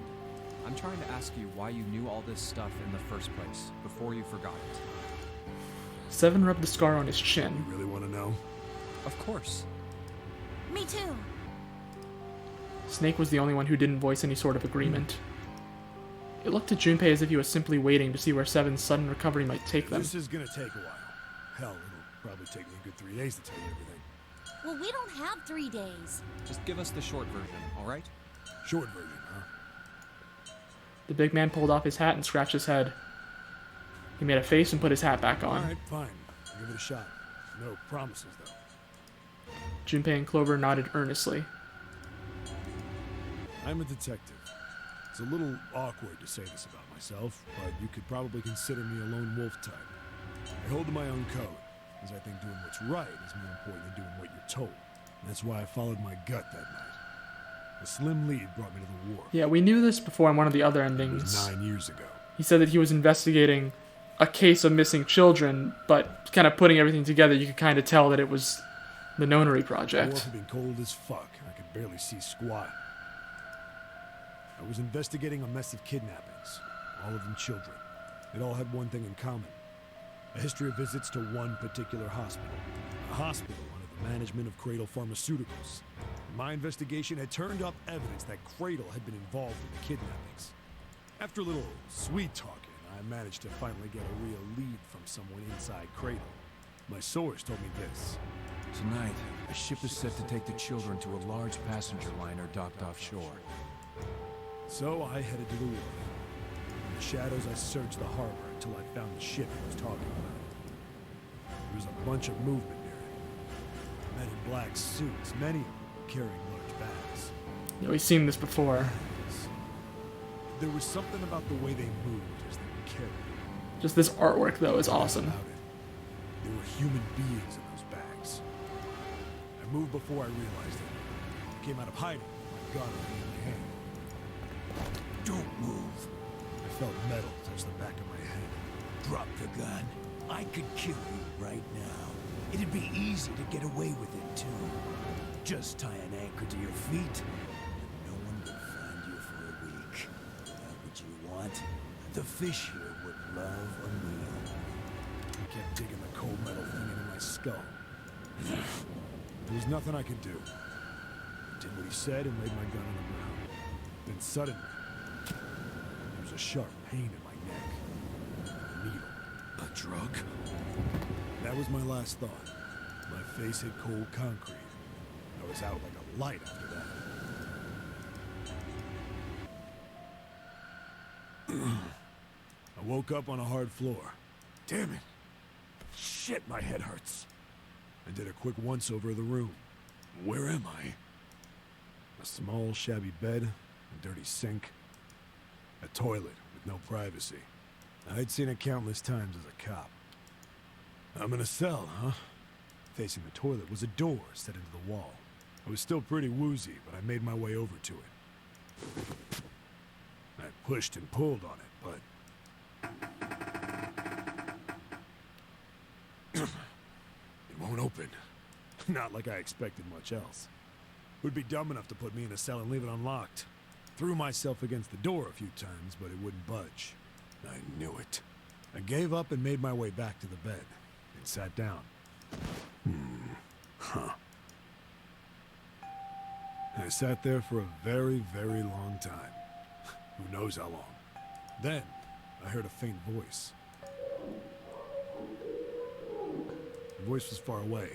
I couldn't understand what it was saying, but I could hear one. It was pretty high, probably a little kid. Huh? Yeah, we've heard this story before, but yeah. Because we were in this room for a puzzle at one point in one of the other paths, so he told the story before.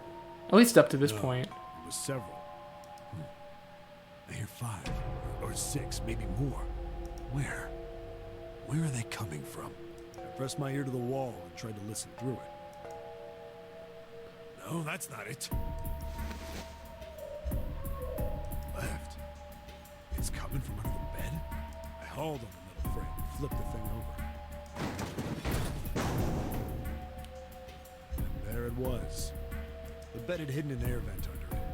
The hole in the wall was covered by a metal grate. I dropped flat on the floor and peered through the grate. I couldn't see shit, but I knew it in my gut. This was where those voices were coming from. Hold on. Why are there kids here? But then what my inside man told me popped into my head. Tonight, a ship is set to take the children to a large passenger liner docked offshore. Whoa, whoa, whoa. Am I on that ship? Didn't matter. All I knew was I had to get to those kids. I checked out the metal grate. Could I fit? I stuck my fingers in and grabbed it. And then... He took a fat shit.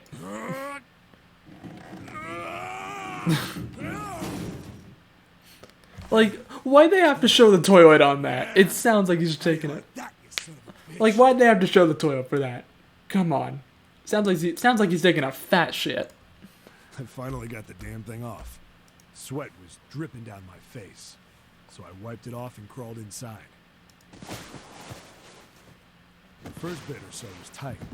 I had a wriggle on my belly. I'd wind up eventually, and there was space for me to crawl along on my hands and knees. I went from crawling like a worm in dirt to skittering like a bug. Couldn't say it was much better, but I'd take what I could get. This part is new. And when I'd been in the thing long enough to start wondering where it'd take me, a massive sound nearly scared the piss out of me. It was like a heavy metal door had just been slammed shut. Then, there was a voice.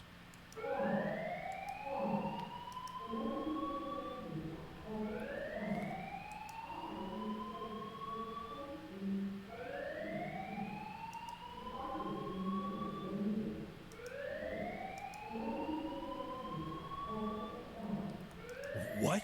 I wasn't sure what it meant, but anything with incinerator is bad news.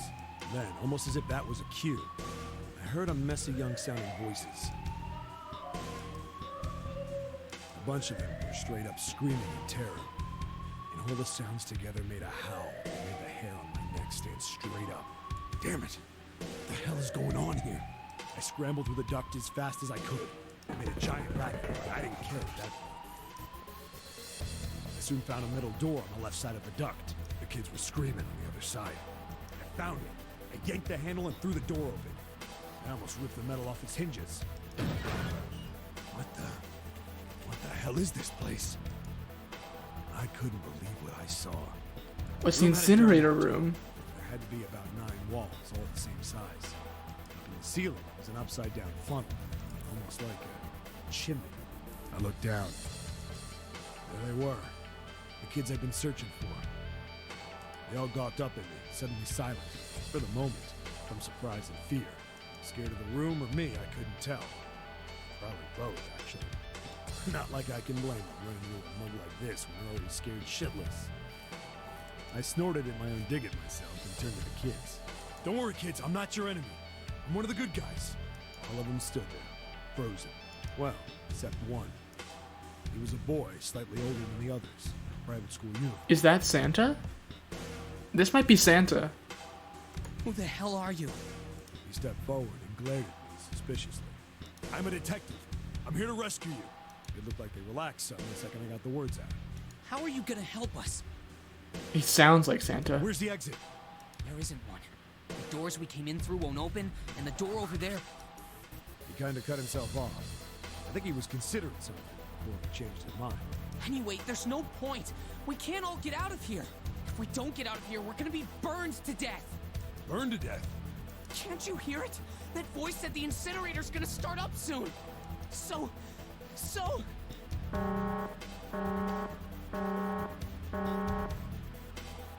voice spoke again. Incineration will begin in 15 minutes. They only had 15 minutes. I looked back down at the kids. Looks like a good 20 or 30 feet to the floor. No way I could pull them up. Too big of a distance for any of us to reach. What the hell was I gonna do? But then I got an idea. Wait right there. I'm gonna be right back. What? Where is he going? Are you just gonna leave us here? They just got frightened again. I'm not the best at that kind of thing, but I tried to reassure them with a smile. Don't worry, all right? I'll be back, I promise. So just stay calm and wait right there. Got it? I didn't wait to hear them respond. There wasn't time. I had to hurry. Well, as fast as I could on his hands and knees. Didn't take me long to get back to my cell. Still no way out of there, but I had a plan. I needed something from the room. When I got it, I dove back into the hole and took off towards the incinerator. Then... Sorry to keep you waiting, guys. I tipped out the doorway and dropped down the rope I brought with me. Back in the cell, I'd torn the bed sheets into strips and tied them together to make a rope. It was sloppy, but it got the job done. All right, just tie that around yourself, okay? I'll pull you up one at a time. Right. Huh. Wait a sec. Something was off. There were more of you before. Where'd the rest of you go? The boy in the uniform answered. I let them go on ahead. We opened the number 9 door and they left. What? You're telling me you opened that door? That's what I said. Then what the hell are you doing here? We couldn't go with them. Why not? Look, the only people who can go through the numbered door... He was in the middle of explaining.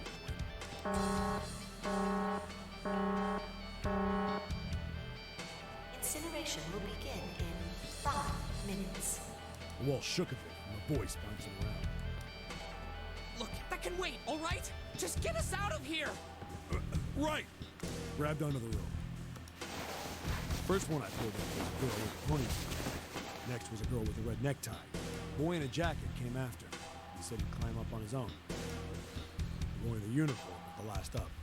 Like the other kid, he climbed up the rope himself. Looked pretty scrawny, but I guess he was stronger than he looked. He moved fast, but when he was almost to me, we heard some knocking. Everyone looked at the door. It had a thick, square window set into it. On the other side, an angry face was staring in. God damn it! What's going on here? Why is the room empty? Where the hell are those fucking kids? Oh, it's Ace. The door opened, and a man stepped in looking half mad with fury. I recognized his face. I saw him many times in photos during my investigation. The man's name was Gintaru Hongo, the CEO of Cradle Pharmaceuticals. Hongo saw the boy hanging from the rope. Yeah! It was like he was an animal. He lunged for the rope. Hurry! I know! The boy in the uniform booked it up the rope. You son of a bitch! Get back here, you little shit! 15 feet. 10. The second I could reach the kid, I grabbed him. I hauled him up and tossed him into the duct behind me. No! No! Hongo had lost it. His face didn't even look human. It was like the bastard pulled off his fake face. He was really a terrifying devil or some kind of damn monster. Damn. He reeled in the rope, leaving a furious Hongo yelling at me from the floor. You fucking bastard! You won't get away with this! How dare you compromise this experiment! Experiment? What experiment?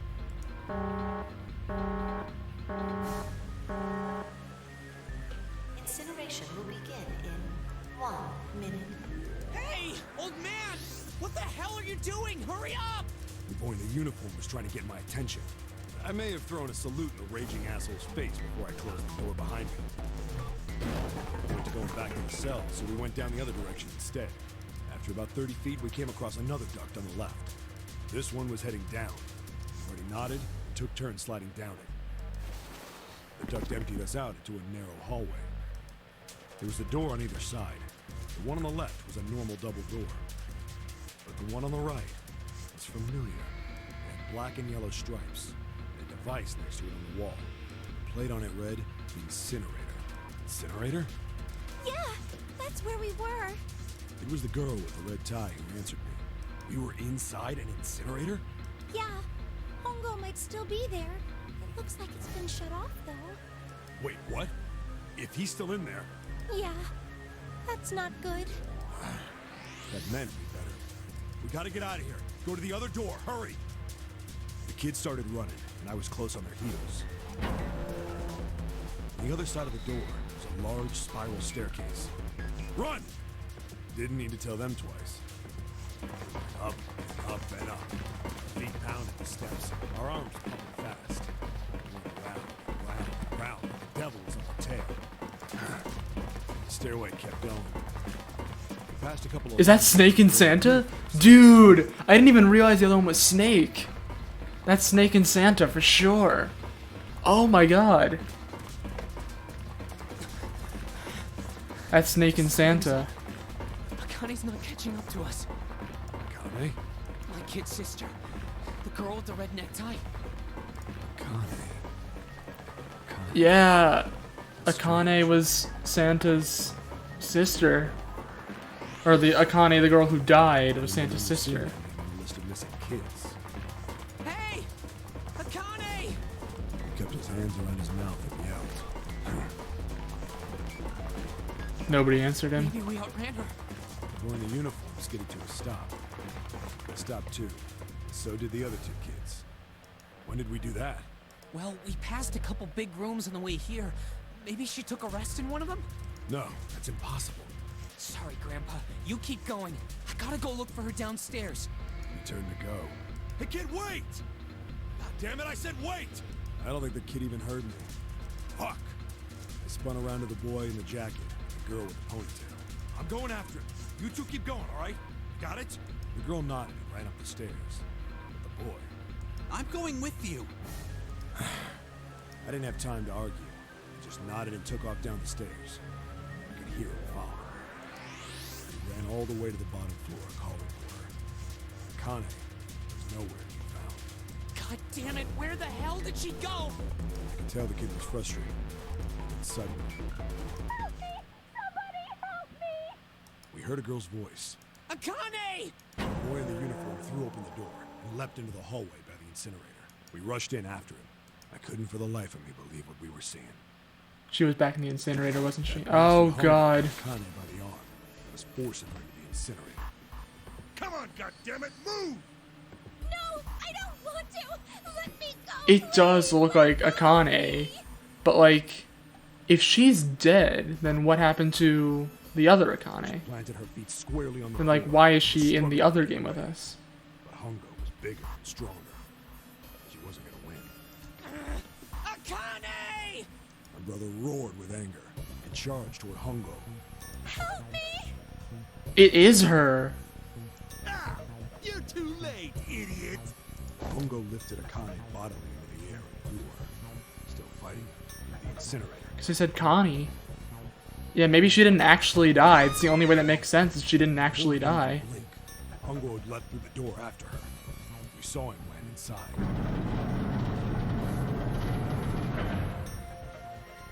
Then, the door slammed shut. We ran to the door. We did everything we could think of to get the thing open. Dude, look at this squad. The young Seven, Snake, and Santa. But Fuck! It's no use! Goddamn thing won't move an inch! he started slamming his fists against the door. He was close to shattering his knuckle with how hard he pounded on it. Akane! Akane! Are you okay? You came back! Her voice was muffled, but all of us could hear the sheer terror in it. What should I do? I think I'm trapped in here! Where's Hongo? He went out the other door! What? Warning. Warning. Emergency incineration command has been acknowledged. Automatic incineration will take place in 18 minutes. Please evacuate the incinerator immediately. Repeat. Emergency incineration command has been acknowledged. You fucking kidding me? It's the same damn thing. Yeah, we're here. Just hang on, all right? We're gonna figure out a way to save you. His words would have seemed like a sick joke to her if she'd been able to see how white and bloodless his face was right then.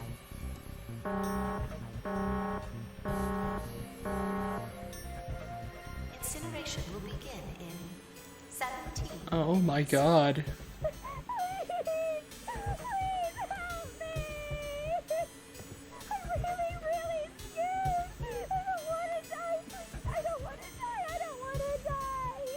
It's gonna be all right.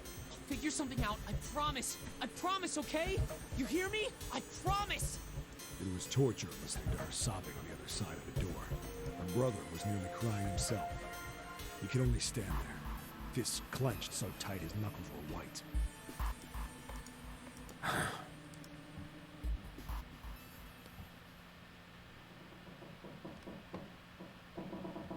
It was silent. All they could hear was the creaking of the boat as it shifted in the water. They waited and waited, but Seven didn't continue. What happened then? Junpei couldn't wait any longer. He had to know. Seven looked at the floor. Come on, man. Put yourself in my shoes. It doesn't end good. Think I want to remember that? Then... Yeah. Shit. If I'd known it was gonna be like this, I almost wish I hadn't remembered. Seven shook his head, but there was something Junpei had to know. Hey, are you sure? But if that's true, that also means that Santa and June, or Santa and Akane are brother and sister. So Santa would be Connie's brother. Huh? So how would... I feel like Junpei would recognize him then if they were friends, right? Look, I don't want to ask this either, but there's something I don't get. So if you could just tell me, did that girl, Akane, really... Seven stared straight ahead at nothing. Yeah, I'm sure. There wasn't anything we could do. After a while, the countdown ended, and we heard something burning. The fire stopped, but we still didn't move. Me and the jacket kid were frozen. The boy in the uniform collapsed as if he couldn't hold himself up anymore. A few minutes passed. The door opened.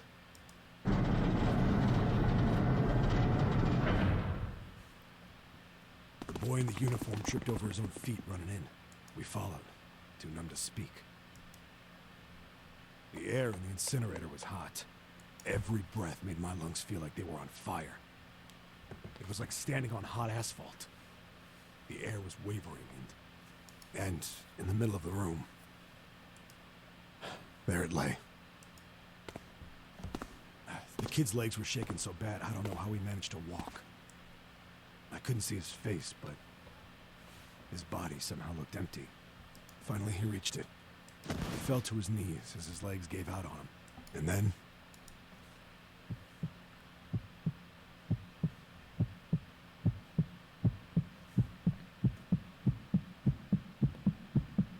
Oh my god.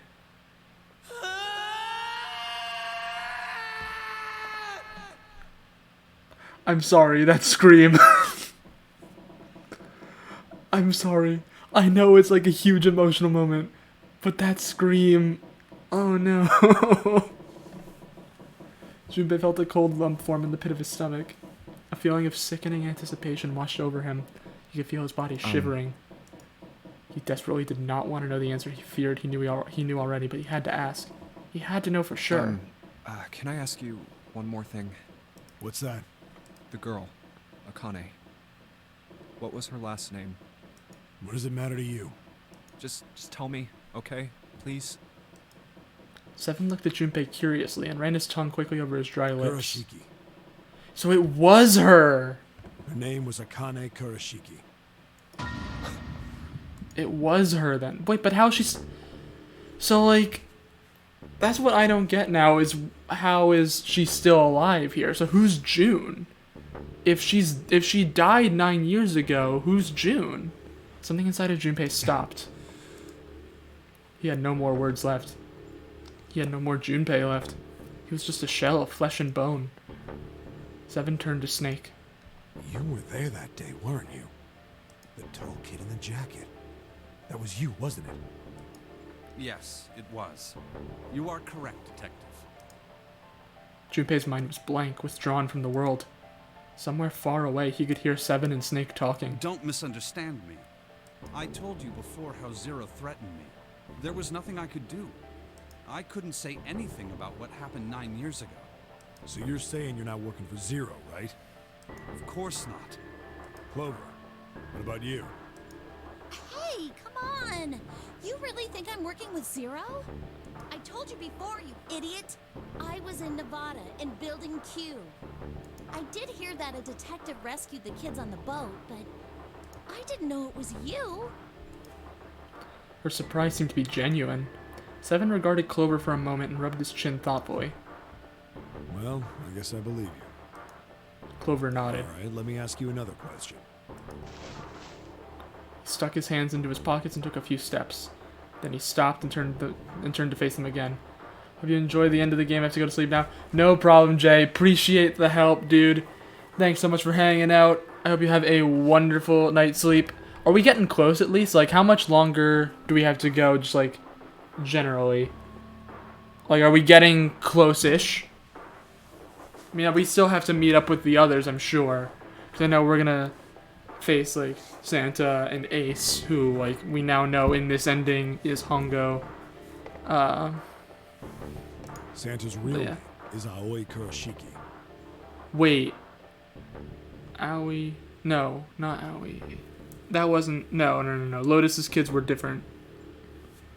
There's not too much left, but hard to gauge the exact time. Yeah, no problem. Just figured I'd ask and make sure. He's Akane's brother. You know that? No, I didn't. Did you? Well, yes. I know Aoi Kurashiki was her brother. But I didn't know he was Santa. At least not from the beginning. 9 years ago, he was in the middle of puberty. His voice is entirely different now. I'm ashamed to say that even my exceptional hearing wasn't able to make that connection. As such, I had no reason to think Santa was Aoi. When did you figure it out? Clover told me that Santa might have been one of the subjects of the initial experiment. It was only a short while ago, while we were leaving the library. When she told me that, I had a feeling. Santa is Aoi? Akane Kurashiki, June's brother? That spark caught flame in Junpei's lightened mind, and the fog began to clear. Like an engine beginning to turn, images and thoughts began to coalesce in his mind, coming faster and faster, forming bigger images, bigger thoughts. Junpei blinked. He was back. There's still a lot we don't know. I mean, like, a lot. But there is one thing I think we can say we know. What's that? The body we found in the shower room. It had to be Nijisaki, dressed up to look like Snake. What? Come on, man. What kind of detective are you? You didn't figure that out already?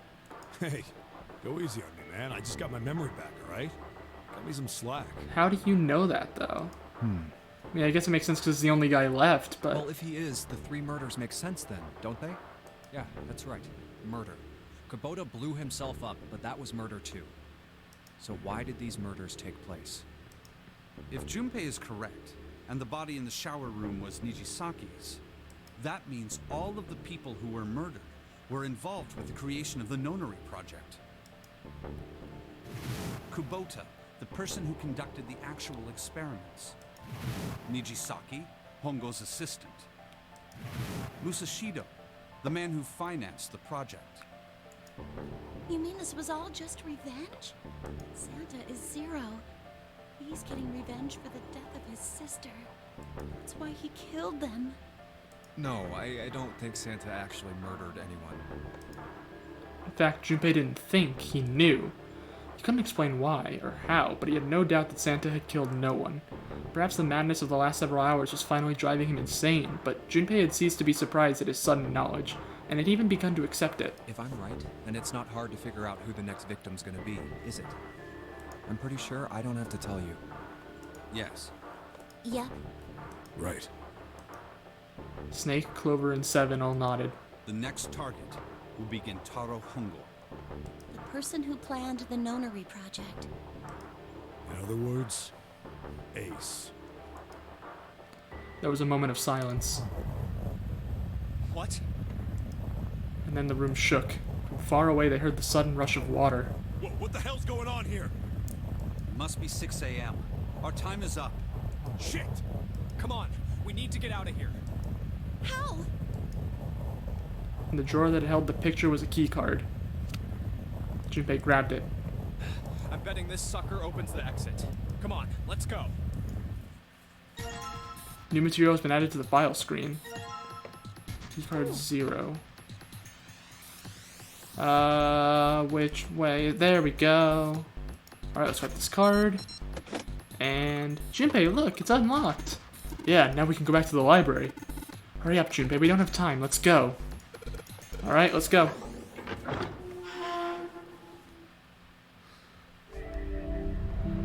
We did it! Oh, that's the last time we're gonna see that, I think. The door opened and they stumbled into the library. Huh. I think the shaking stopped. It would seem so, but we are yet to be out of danger. You're right. Let's hurry. They ran across the hallway. This exit needs the Uranus card too. Straight for the large metal door. Next to the door was the Uranus card reader. Hey, Junpei. Yeah, I know. So we know everybody's relation to the original Nonary project, except for Junpei. What's with Junpei? Why is Junpei here? Slid the keycard through and the door rumbled open. It's open. Let's go. Out of the library and into the library, and out of the library and into the hallway they ran. At the end of the hallway was a door. Junpei reached into his pocket to pull out the key as he ran toward it. Okay, Neptune key. Let's see if you work. He turned it. Yes! I think it unlocked. The lock clicked. As one, they shoved the door open and poured through it. In front of them was another great metal door. Above it was a metal plaque. It says incinerator. So this is the incinerator. This is the first time I've seen it from this side, but yeah, I think so. Then there ought to be a lever near the door. Yeah, right here.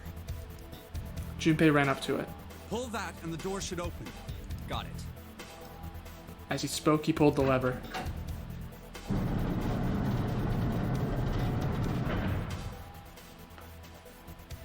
The motor in the door groaned as it slowly ground open. There was no time to waste. As soon as the door had opened far enough to admit them, all four dashed through. And suddenly, there before them, were the four who they parted from earlier. Ace and Lotus stood in front of the number 9 door. Santa was curled into a ball against the wall of the incinerator, holding his stomach. And then there was June. She sat slumped against the wall, exhausted. What the hell is going on? Junpei ran toward June. He skidded to a stop in front of her and knelt down. What's wrong? Are you okay? Her face was pale and her lips dry. When she spoke, he could barely hear her. Junpei, you came to get me. Of course I did. I made a promise. I'm so glad you're here. So glad. She mumbled the same words over and over, weakly. Junpei could feel his heart breaking. Hey, what happened to you? I'm fine. I just fainted. I wasn't feeling very good. I'm feeling a lot better now, though. Are you sure? Yes. I just need to rest a little longer. I'm sure I'll be fine. You shouldn't worry about me. She was looking toward Santa. Junpei turned to look as well. Santa. Santa grimaced, his face contorted in pain. Seven grabbed him by the collar and roared at him. Hey, where is it? Where's the gun? You hide it somewhere? Despite himself, a grunt of pain escaped Santa's lips as Seven shook him. I don't have it. I got sucker punched and they took the gun. What? Who took it? What? Isn't that obvious? I took the gun. Ace, you son of a bitch! He did indeed have the revolver in his hand. It was pressed against Lotus's temple. Ace had her pinned to him with the other arm, and she was shaking visibly. Her fiery attitude was gone, replaced by fear. She didn't dare speak. There was sweat on her forehead, and when her eyes weren't flickering up to the gun they pressed against her, they seemed to desperately want to say something. Just what the hell do you think you're doing, Ace? Or maybe I ought to say Gentaro Hongo. Yep. CEO of Cradle Pharmaceuticals. Deja vu, if anybody saw the previous ending. The previous key ending. Seven's deep baritone rumble shook the walls. Ace sneered. You have me at a disadvantage. And I don't like that. You know me, but I don't know you. Do you have any idea how much I've suffered? Can you even begin to understand my pain? Oh yeah, oh, you've gone through so much, Ace. The pain of prosopagnosia, right? Junpei's voice was casual, or at least it was trying to be. Another irritating insect. And how do you know that? Good question. Junpei couldn't say, he just knew. Another unexplainable mystery. Because we found out in the other ending. It's all the telepathy stuff. All the telepathy stuff. He's got the prosopagnosia. He can't recognize faces. No matter. If you don't want to answer, it makes no difference to me. This is a waste of time anyway. It's time for me to go. Behind Ace, Junpei could see the red. It was placed in the small indentation on the wall. Quickly, Ace placed his hand on the scanner. First is 1. Give me your hand. It beeped and he forced Lotus's hand onto it as well. 8. And with this... Then at last he reached into the pocket of his jacket. He pulled something out and pressed it against the panel. The third asterisk appeared on the red. 9. The thing he had used for the final verification was the bracelet with the number 9. The ninth man. Kubota's bracelet. Yep. I believe I've won this game. His smirk made Junpei's blood boil. I've had quite a time playing with you. I must thank Zero, I suppose. Wait, what? Ace doesn't know who Zero is. Junpei's eyes flicked toward Santa. He hadn't moved since they'd entered the room. Santa was still holding his stomach and groaning as if in immense pain. Junpei wasn't sure if it was real pain, but he wasn't sure it wasn't either. What the hell are you planning, Santa? At any rate, this game ends now. I will escape, and the rest of you will have a slightly less pleasant ending. I suggest you enjoy your final moments. Goodbye. Wait! Ace, of course, paid no heed to Seven's request and laid hold of the lever on the red. With a sickening sense of finality, he pulled it.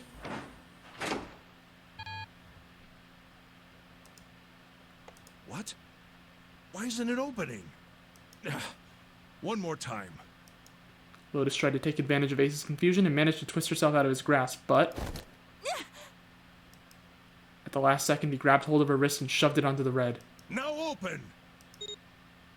He waved the number 9 bracelet over the red and then his own bracelet as well. He pulled the lever a second time. No! What is this? Why? The digital route should be 9! It has to be 9! Then why? Why isn't it opening?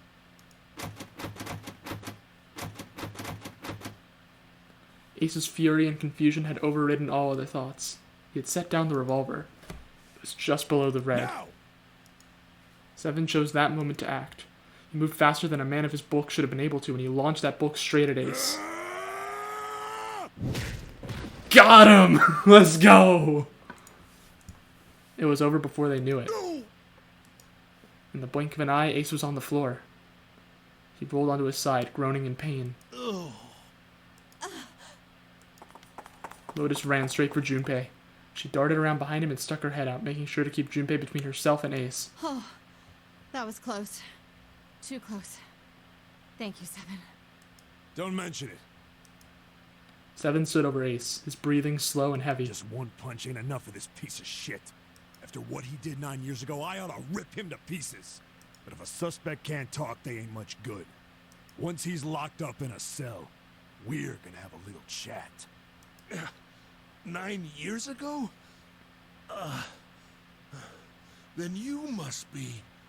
Yeah, you finally figured it out, dumbass. Ace planted his hands on the floor and shook his head. Junpei walked toward him. He stopped and looked at Ace with pity on his face. Ace, you killed Kubota, Nijisaki, and Musashido, didn't you? Wait, Nijisaki? He peered at Junpei, genuinely confused. Oh, right.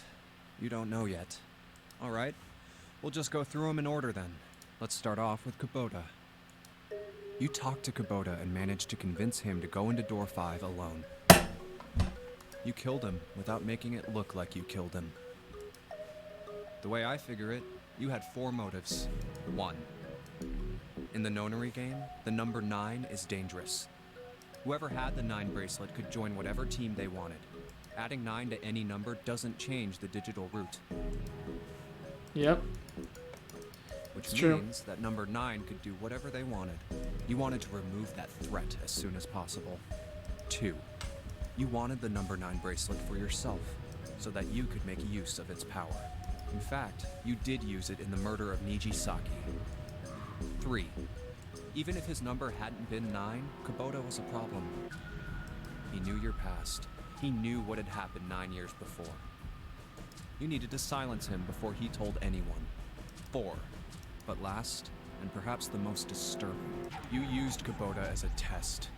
You wanted to know how serious this nonary game was. Was it truly life or death, or simply a harmless prank? You convinced him to break the rules so you could see what would happen. That was why you killed Kubota. But he was only the first. Next was Nijisaki. While everyone was off looking for the missing parts for the Reds, you ran into Nijisaki near the big hospital room. However, because of your prosopagnosia, you didn't realize he was Nijisaki. Chiefly because, when you met him, he was dressed like Snake. That was why you thought Nijisaki was Snake. No, that's not... That was Nijisaki? Why? How did... I'll get to that. Anyway, you thought he was Snake. Snake was one of the kids in your experiment 9 years ago. You remembered him because he was the blind kid, but his presence made you think. Snake was one of my subjects 9 years ago. He probably hates me. But if that's true, why isn't he saying anything? Is he keeping quiet because he can't see? Or perhaps he's working with Zero to get revenge on me. Whatever the reason, anyone who knows my past is a threat. Before he tries anything, I need to get rid of him. That was when you decided you had to kill him. The murder weapon was Kubota's bracelet. You just waved it over the red. Verified your own number and then grabbed Nijisaki's arm and forced it over the scanner panel. Then, when the door opened, you kicked him in. 9 seconds later, the door closed. And then 81 seconds passed. And poor Nijisaki was dead. And you mean to say... Snake is still alive? Sorry to disappoint you, but I'm as good as new. Thank you for killing the wrong man, but I can't say I like knowing that you wanted me dead. Although, to be honest, even if you hadn't tried to kill me, I would still hate you very much. It's not wrong. Well, I wouldn't blame you. Yeah. Ace's self-derision was frustrating, but Junpei kept his emotions in check and continued. Last but not least, let's talk about Musashido's death. When Clover and I were investigating the chart room, you came over to talk to me. Do you remember what you said? Oh, a pocket watch. Might I take a look at it? I handed it to you, and you left the room. You had been in charge of the nonary project. Of course you would have known the solution to every puzzle, which would mean that you also knew how to get out of the wheelhouse. All you had to do was place the watch in the indentation on the door to unlock it. With the door open, you could enter the captain's quarters. Musashido was there. Conveniently placed next to him was an axe that practically begged you to kill him with it. Damn. You picked up that axe and buried the blade deep in the other man's chest. Holy shit. One blow was all it took. And then you returned to the chart room as if nothing had happened. There was something I wanted to speak with you about, Junpei. Could you come with me for a moment? I had no reason to say no, so I followed you to the wheelhouse. When we stepped inside, remember how you slipped your hand into my vest? You pulled out a piece of paper, the one I used to cheat during the vote. But that wasn't really Everyone's what like, you were cheated after. during the vote? What? Your true purpose had been to slip the watch into my pocket. It wasn't a very good plan. Had way too many holes, and someone saying the wrong thing could have brought it all down around you. You must have been desperate. But what made you willing to risk it all to do it? Ace. That was the only thing Junpei hadn't been able to figure out. Musashido's murder is the only one I don't understand. You obviously did it. But why? Because of this. Slowly, Ace reached down and pulled something out of his pocket. It was a folded piece of paper. What's with the paper? Just read it. Junpei took it and opened Let's it. see. This was what it said. Number 1. There are 2 ways you might survive this ordeal. The first is to win the nonary game. The second is for you to confess your sins of 9 years past. I have prepared a camera in the captain's quarters. The images captured by that camera will be streamed through a satellite and distributed across the world. Simply look into the camera and repent. Once you have confessed everything, I will release you from this ship. To make your confession more credible, I have left you a witness in the captain's quarters. Perhaps he will confess with you. The decision is yours. Do as you please. 0. When I awoke in that room on D-Deck, I found that in my pocket. That was why I chose door 1 when we voted. If I went through that door, I knew I could get to the captain's quarters. As you said, I knew how to enter the wheelhouse. My plan was to find the pocket watch before anyone else. If I could, then my alibi would be set. At least, that was the plan. Unfortunately for me, you got to it first. That sleight of hand was the best I could manage on short notice. You meant to kill him from the beginning then? Musashido, I mean. I only knew Musashido was the witness after I reached the captain's quarters. I asked him, and he answered. He seemed groggy. Perhaps he had only just awoken from sedation. I suppose Nijisaki was in much the same state. He seemed confused and disoriented when I encountered him. But yes, you are correct. I intended to kill him from the beginning, even though I didn't know who he was. I proceeded to the captain's quarters in order to remove this so-called witness. Ace had confessed everything.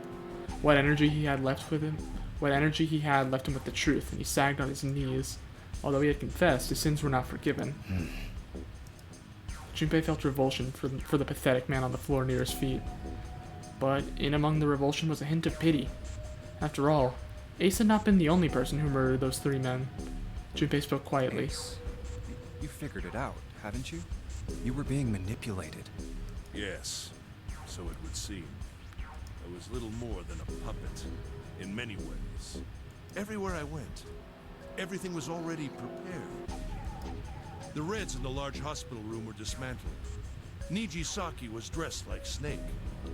What I don't understand is how he got Snake's clothes. There was an axe in the captain's quarters. Musashido was delirious from the anesthetic, so he couldn't fight back. Nijisaki as well. In retrospect, I can't understand how I could have fallen into such a simple trap. But yes, this was a trap. It was Zero's trap. And I fell for it, hook, line, and sinker. I did everything he wanted me to do. Yeah. By manipulating you, Zero was able to kill 3 people and keep the blood off his own hands. All of this was revenge for what happened 9 years ago. I mean, Snake was incapacitated and put in the coffin. But I guess Zero did that? And, like, took his clothes and put it on, whatever the guy's name was. I'm bad at remembering names. Yeah, Zero was able to kill 3 people and keep the blood off his own hands. Also, his revenge would happen 9 years ago. That's why this nonary game happened. Am I right, Santa? Junpei looked over at Santa. As Junpei spoke, he stood up, his legs still shaky. Huh? What the hell are you talking about? I don't know any... Ain't no point trying to play dumb anymore, Santa. Actually, I guess I should call you Aoi Kurashiki, huh? Seven's face was sad as he My spoke. memory came back to me, kid. You're Aoi Kurashiki, no doubt about it. Never thought I'd be back in this room talking to you. Nijisaki. Yes, thank you. That's his name. Nijisaki would have been asleep before that. So Nijisaki. Yeah, I mean they took Nijisaki, put him in Snake's clothes, and just like incapacitated Snake in some way. Maybe Nijisaki was in the coffin before, and they just like swapped him. That's the only thing I can think of. But hey, I guess this was all part of your plan, right? After all, the person who planned the nonary game this time around was Zero. And Zero's you. Looks like you really do have your memories back, huh? Is he actually Zero? Santa's smile was sarcastic and something else. Well, I guess there's no point in hiding it then, huh? Yeah, you got me. I'm Aoi Kurashiki. I was one of the kids in the nonary game 9 years ago. I made it out. So did Snake over there. But there's one thing... No, I guess there's two things you got wrong. Number one, I ain't Zero.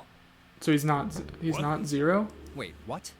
Sure, I was helping Zero out, but I'm really more of an assistant, like a secretary. Is it June? But an assistant's only an assistant. I didn't come up with all this. All I did was follow Zero's orders. Then, if you're not Zero, who is? Calm down there, Junpei. Didn't I say two things? You made one more mistake. Junpei, you just said all of this was revenge for what happened 9 years ago. That's why this nonary game happened. But that's not it. Revenge isn't the only purpose.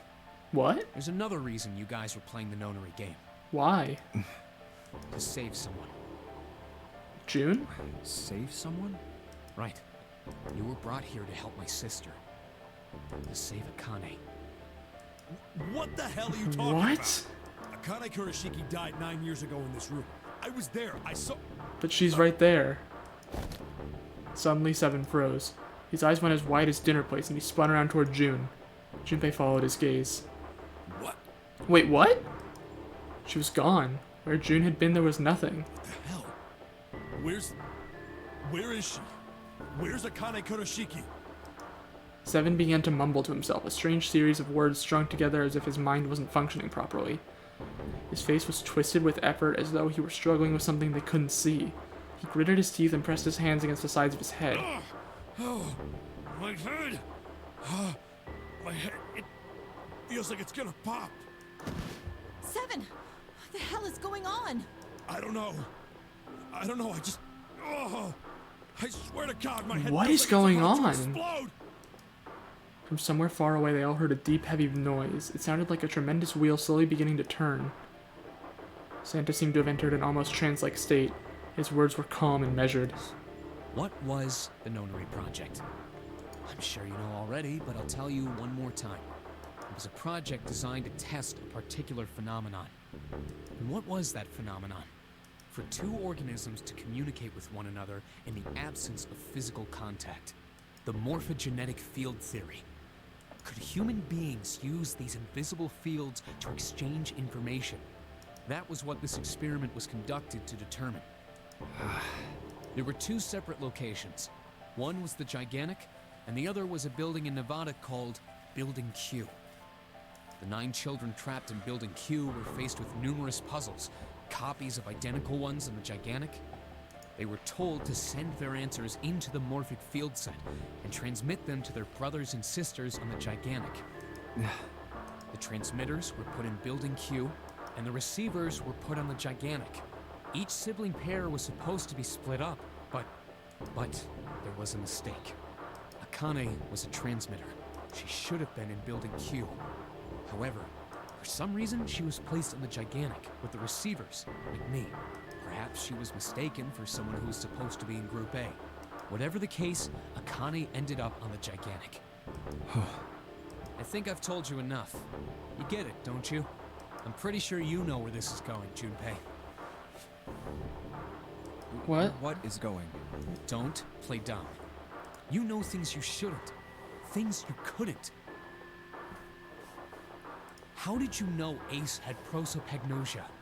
How did you know why Ace wanted to kill Kubota and how Nijisaki was killed? Were you surprised when you found out Ace was Hongo? And what about the coffin Snake was trapped in? How the hell did you open it? Well, that's... The answer to that is easy. Morphogenetic fields. He knew because I knew. Junpei was receiving information that I sent to him through the morphogenetic field set. It's simple, really. How do I know the alternate futures then? Is it gonna be like this fourth wall shit? Is it like me, like the player, is sending stuff to Junpei through the morphogenetic field? Is that what's going on here? Is that what they're doing? Imagine a river that splits in two, like an upside down Y. The river flows from the top to the bottom, from a single stream into two branches. It only flows in one direction, it can never flow backward. Information is the same way. It moves from the past to the future, but never flows backward. That's why people at the river's source, in the past, will never know about those downstream in the future. But the people downstream will never know about one another either. Information only flows along the path of the river. But I am different. I can manipulate the morphic field set to pluck knowledge from the future. I know what happens on either fork of the river, even though the people on either fork know nothing about one another. Now, who am I? Am I the ninth letter of the alphabet? Wait, am I the ninth letter of the alphabet? But am I also 0? No, that's not true. I'm not really 0. Not yet, perhaps. You could say I am less than 0. 0 is my future. In 9 years, I will be 0.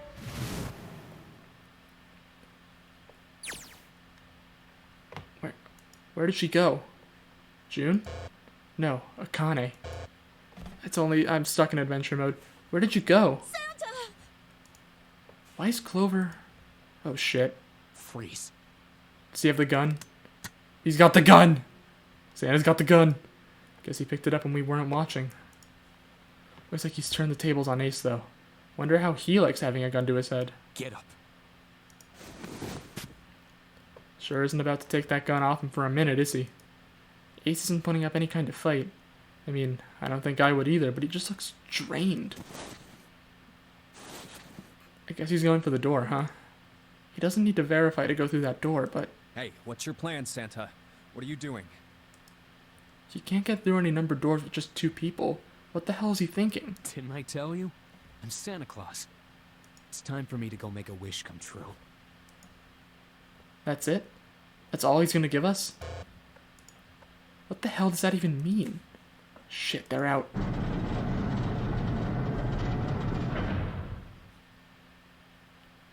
And now the gate's shut. Looks like the rest of us are stuck in here. They're all looking at me. OE7's headache is gone. He seems to be alright. Well, I guess there's no harm in trying. Let's see if this door still opens. Damn. Well, it looks like this door isn't opening anytime soon. Oh, you mean we're trapped? So it would seem. What the hell is Santa trying to do? Oh my gosh. Oh my gosh, what? Have you considered where we are? There can really only be one thing Santa would do now. No. No, you can't be serious. Oh, but he is. Shit, we gotta do something. Maybe we can still get out through door 9. There's the red. Yeah, alright, we can do this. I've just gotta... No, it's not gonna work. There's no way. The 5 of us can't open this door. 8. Is there any combination that'll work? Junpei, can I borrow your pen and notebook? Sure, why not? I don't think I'm gonna need them. Ever again. Well, she certainly looks purposeful. Looks like she's writing equations, a lot of them. Huh? Aw, man, she doesn't look very happy. What? Hey, no need to be ripping pages out like that. Jeez. What the hell are you doing, Clover? Give me that! Alright, at least 7 got it away from her. Maybe now I can get a look at what she was writing. Let's see.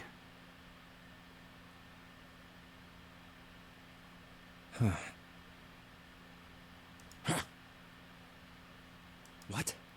And there's no other way? Lotus. Looks like she'd figured it out, though. Man, this is just too cruel. It's okay. Go. Lotus. Come on, you know we can't do that. Oh, don't give me that. I'm sure you'd love to get rid of me. God damn it, you idiot! Whoa, where the hell did that come from? Looks like she expected that about as much as I did. Without, If you're not... Look, it'd be bad, alright? For a cop, he sure doesn't have much confidence. Bad? Yeah. If there weren't assholes like you around, I'd be out of a job. Uh-huh. Look, What? I'm just not leaving you behind, alright? End of story. 7. He's right. I'm not leaving you either. Me too. You didn't honestly think I'd abandon you, did you? You're all idiots. Act as tough as you want, Lotus. We can all see you're about to cry. That being said, however, I doubt we would be able to open the door anyway, even if we were to leave Lotus behind. Huh? Why? I trust you remember what happened to Ace? I couldn't, see exactly what happened, but I was able to guess what he was attempting to do early at the Red. Oh, yeah. No! What is this? Why? Yeah, it didn't open. The digital route should be 9! It has to be 9! Then why? Why isn't it opening? Just to see, why don't we give it a shot? Give it a shot. Yes, that is what I said.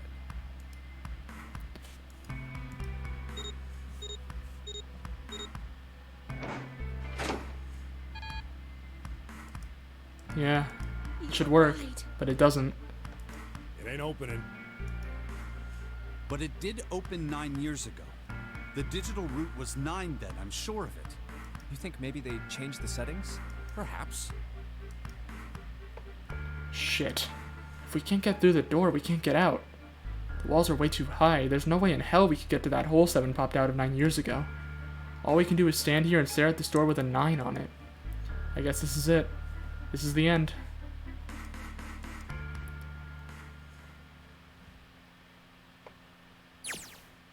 Akane vision? I was watching. I had watched everything that was reflected in his eyes. I was listening. Every sound that vibrated in his eardrums I heard. Smell, taste, touch. I felt everything he felt. I knew everything about him. What he was thinking, what he was feeling, what he was sensing. All of his feelings and worries and fears became mine. My mind, my consciousness was inside of him. Through the morphic field set, we were resonant and we were as one. I was him, and at the same time, I was an observer. It started with a tremendous noise like a clap of thunder. That was approximately 9 hours ago. A bomb had gone off on the ship we were on. That was when my resonance with him began. My resonant event melted into him and we became one. Inside of Junpei. Somehow I found myself in Junpei's mind 9 years in the future. But I didn't lose myself. I was living in 2 realities at once. One was the present and the other was the future. Perhaps you can think of it as 2 movies showing on the same screen at the same time. Eventually, it becomes difficult to separate them and determine which movie is which. However, if I concentrated, I was able to focus on one or the other. That was why I was able to grasp what was happening in front of me. Come on, over here! Is that Lotus's kid? Because that looks like Lotus, but Lotus said that her kid was there. And there's Santa and Snake and June. That was my brother Owie. He was yelling. I followed him. Around me were 7 other children. They all looked like they were about my age. Hurry up!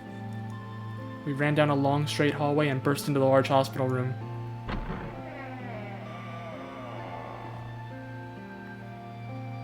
Everyone was arguing. 2 of the boys got into a fist fight. A girl watching them began to cry. I want to go home, she cried. I want to go home.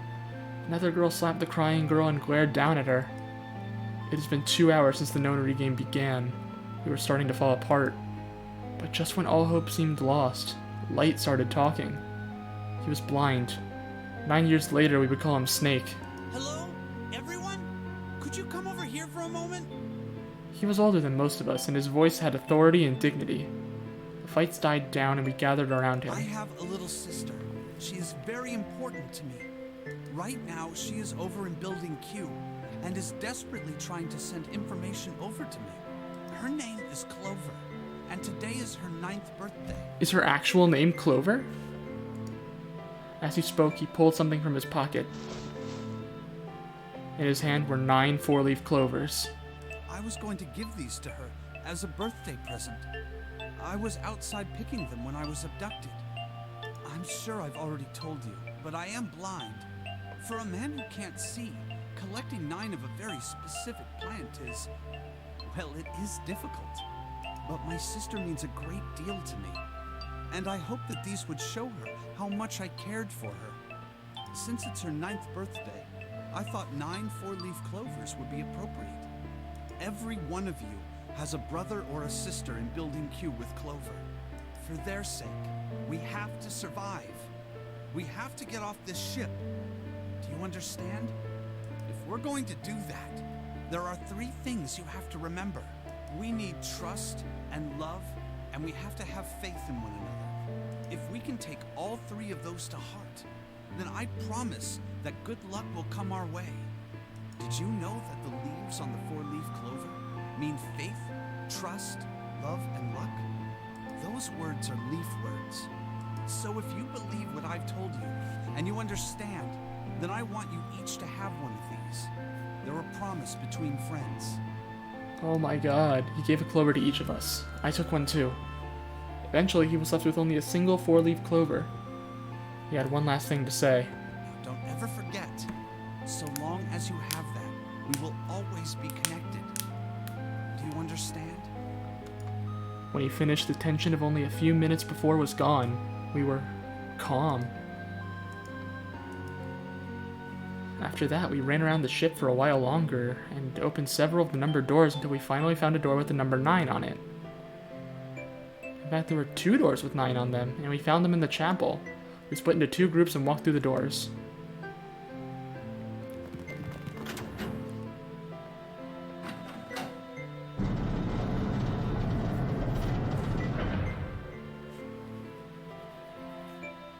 Before long, we all found ourselves in a room with a ceiling that looked like an upside-down funnel.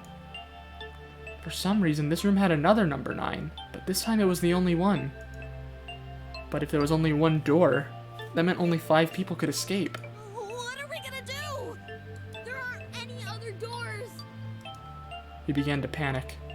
Then, as if things had not gotten bad enough already,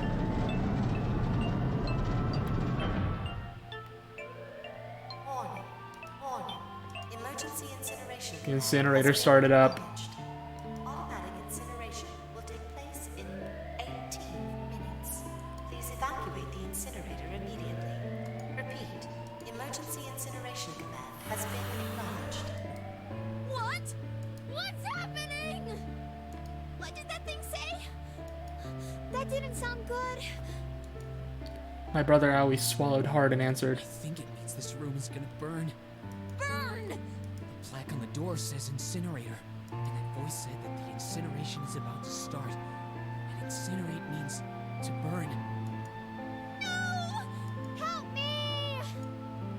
Abject terror filled the room as everyone began to scream and cry. Every pair of eyes were filled with despair.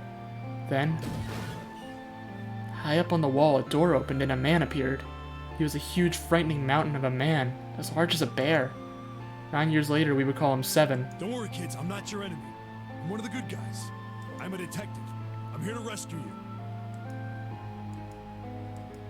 The rest happened just like 7 had said it did. The 4 of us who had stayed behind were saved by 7. We crawled through the vent away from the incinerator and slid down into the hall. We came out on the other side of door 9. On the wall opposite the door was a set of double doors. We went through those and began to run up the spiral stairs. As we ran, I led the way. Behind me were Nona, my brother Aoi, Snake, and 7. Nona was the name of Lotus's kid. The other children, the ones who'd gone through door 9 before us, were up ahead. I could hear them cheering each other on. We ran and ran and ran. We leapt across as many stairs as we could and kept running. The stairs spiraled upward like a tornado. Eventually, I pulled ahead of the rest. Perhaps Nona had slowed them down. I didn't want to lose them, so I slowed down as well. I didn't stop, but I glanced over my shoulder from time to time to see if they had caught up. That was when I realized. Oh no, where is it? Did I drop Jumpy's present? I knew I'd had it with me when we passed through the vent. Then, had I dropped it as we slid out? I had to go back, I had to. But I knew I couldn't tell the others. They would stop me, I was sure of that. I didn't stop to think, I simply moved. I ran to the central hall, the room that connected to all the other areas of the ship. I hid in the shadows, and moments later I felt a rush of wind as they ran past me up the staircase. I waited until they were out of sight, and then I ran. I moved as quietly as I could, down and down and down. Finally, I reached the bottom deck. I ran into the hallway and looked around frantically. There it is! It was just where I thought it would be, sitting under the opening of the vent. I ran over and snatched it from the floor, but as I ran back toward the stairs and freedom,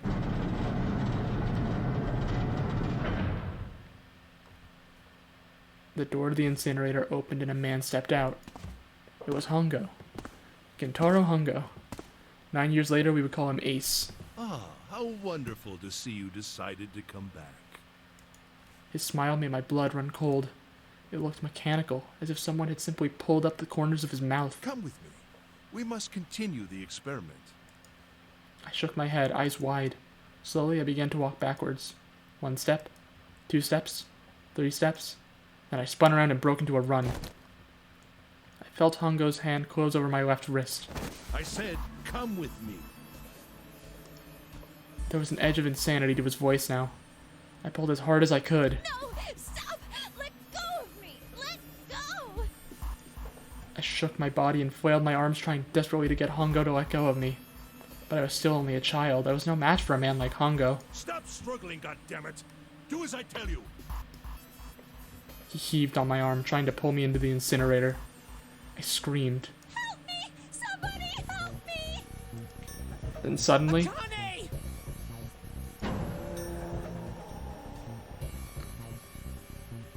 the door to the stairs flew open, and my brother Aoi burst out of it.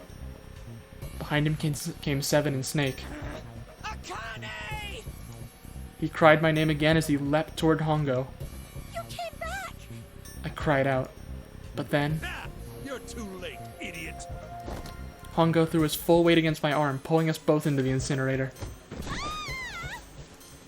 The force of it threw me to the floor. I scrambled to my feet and looked toward the open number 9 door. Hongo stood between it and me, but behind him I could see my brother, his fists clenched. But those fists never reached Hongo.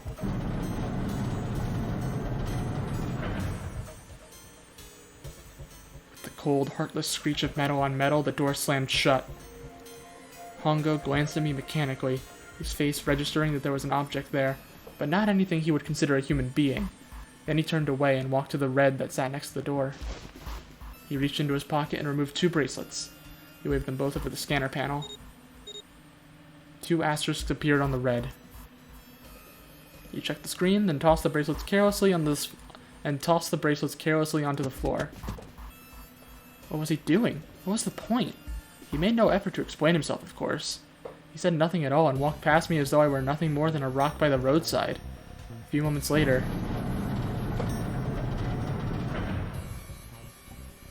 the 2 other doors slid shut as well. Faintly, I could hear someone pounding on the door behind me. I turned around and ran toward the door with the 9. Akane! Akane! Are you okay? I could hear a voice from the other side of the door. A worried, frightened voice. Help me! My throat was already raw, but I screamed as loud as I could. My voice echoed lonely around the empty room. What should I do? I think I'm trapped in here! Where's Hongo? He went out the other door! What? Then it started again. Warning. Warning. Emergency incineration command has been acknowledged. Incineration will begin in Now we're on Junpei vision.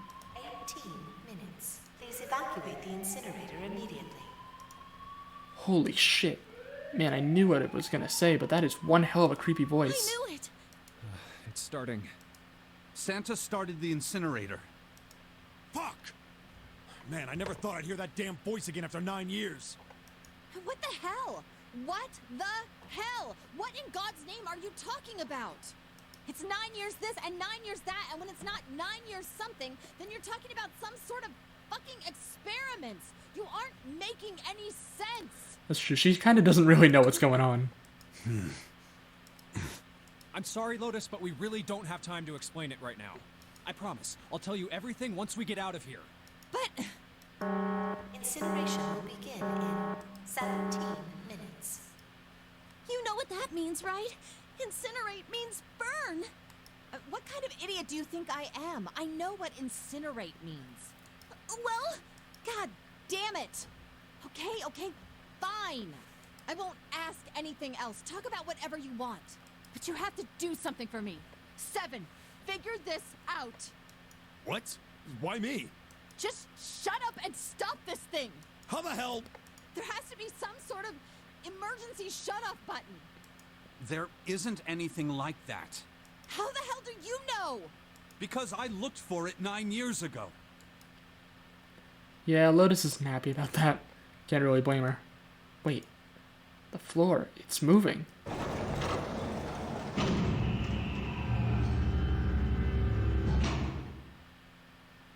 What else can I say about it, but... What the hell is that? what is that? What else could I say? The floor opened and a machine rose up out of it. It looked like a computer. At least it kind of did. There was a monitor, a keyboard, and a cross-shaped device of some kind. Something about the machine scared me, but I forced myself to walk up to it. I was terrified. Tears poured down my face. I wiped them off even as more took their place and forced myself forward. Finally, I reached it. I looked at the screen. It was blank. All I saw was my own frightened face staring back at me from the glass drenched in tears.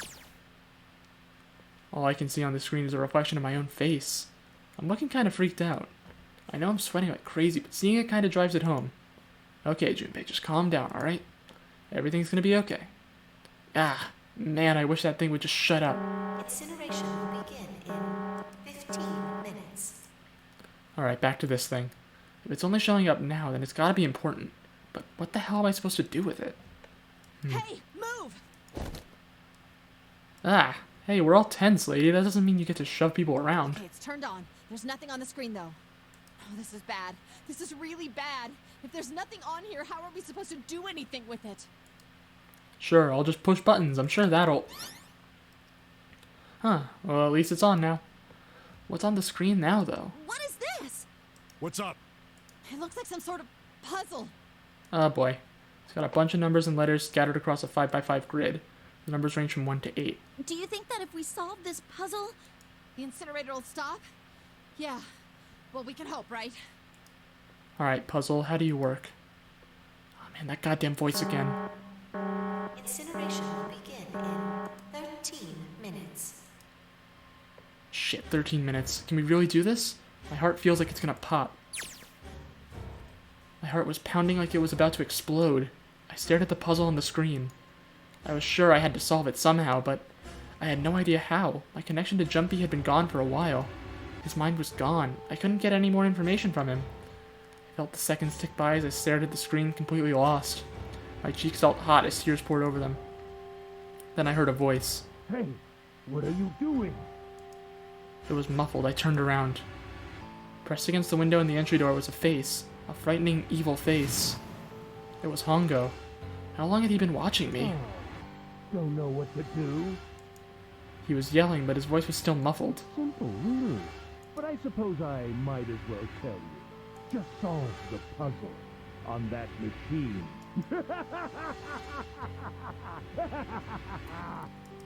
His laughter was muffled by the door, but it still tore at my heart like the claws of a vicious monster. I bit my lip and glared at Hongo, struggling to hold back hot tears. You're a terrible person! I hate you! Oh my! How could you call a gentleman such as myself a terrible person? That's not very nice. I'm quite fair. I don't use tricks or play dirty. You see? I've even left you a way out. A way out? Didn't you hear me? All you have to do is solve that puzzle. Do that, and you can stop the incinerator. What's the point of stopping it? You'll only capture me and make me do this all again. I'm not going to listen to you. If you're just going to throw me back in here, I might as well just die now. My goodness, haven't you listened to anything I've said? I told you, I'm a fair man. Huh? If you solve the puzzle, the verification function of the red will in turn activate. If this experiment is to deliver valid results, there must be a chance of success. If you succeed, you will escape. The verification function of the red? Then I remembered. Before Hongo left the room, he had scanned 2 bracelets into the red. Ah, so you do remember. Right now there are 2 numbers in the red. The first is 1, and the second is 3. Say, Akane, what's your number? I looked down at my left hand. The face on my bracelet showed a 5. It's 9. I ran to the door with the 9 on it. I grabbed the red and put my hand against the scanner panel. You really aren't one for listening, are you? I hear Hongo's muffled voice from across the room. I've already told you, didn't I? Once you solve the puzzle, the verification function of the red will activate. In other words, if you haven't solved the puzzle, you can't enter your number. What kind of fool are you? Why are you doing this? You could never understand. You don't know what it's like to spend every day surrounded by monkeys. Huh? Now start the experiment.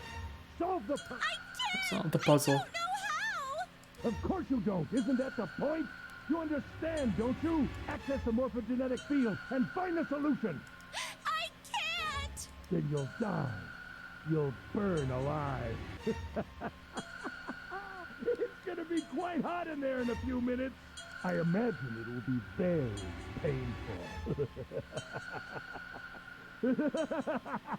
Oh my god, dude. His horrible laugh echoed across the room, and even after his face disappeared from the window, I could hear it. Incineration will begin in 10 minutes.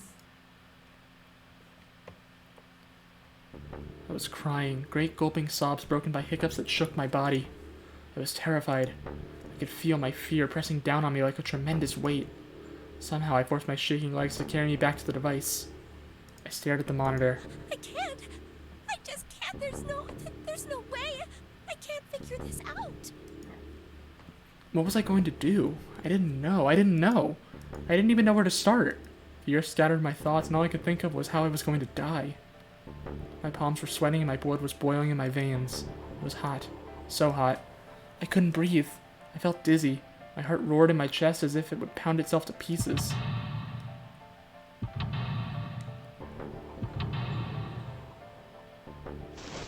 I reached into my pocket. I wrapped my hand around the thing I'd come back to get. The doll Jumpy had given me. At least I had that. I held it tight with both hands and prayed. Help me, Jumpy. Help me. Help me. So is that where Junpei comes in? Jumpy. Jumpy. Jumpy. Please. Help me. Jumpy. Akane? Akane? Who the hell is Akane? Shut up! Just shut the hell up! Seven and Lotus don't understand. I think Clover and Snake have an idea, though. Clover's looking at me, and I think Snake may have figured it out. No, it doesn't matter. They're in my way. Where'd she go? Maybe over here? Akane! Akane! Can you hear me? Akane! Say something! Fuck. Did something break our connection? I swear I just heard her. Shit. Akane! Answer me! Akane! Jumpy? I spun around. I heard a voice. His voice. I looked around. He wasn't in the room, of course, but I'd heard it so clearly. Like he was right there. Jumpy? I screamed as loud as I could. Akane! Jumpy? So we're skipping back and forth between past Akane and present Junpei? That's her. She's there. Then that means... Akane! Akane! Are you in an incinerator right now? Yes, I am. How did you know? I couldn't believe that he knew that. Now I understand what Santa meant. Right.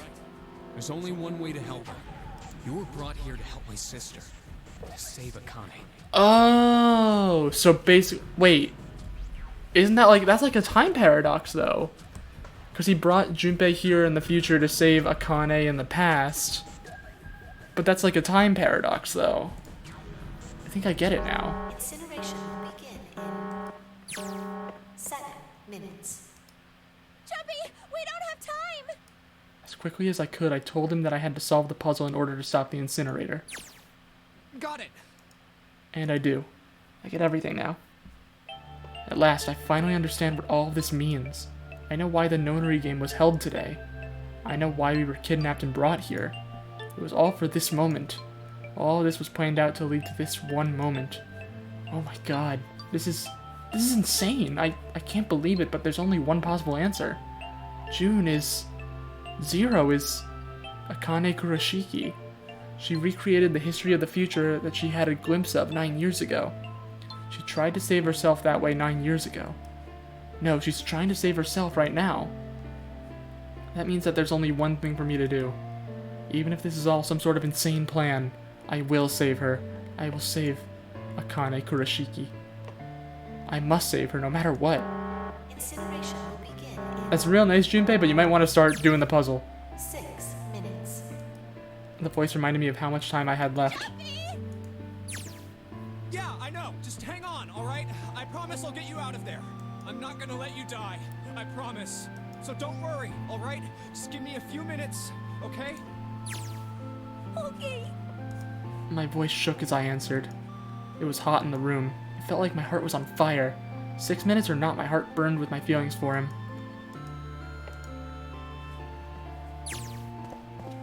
Alright, time to get to work, Junpei. Is Snake talking to them about something? Whatever, it doesn't matter. Get out of my way. Hey, what are you... Just trust me, okay?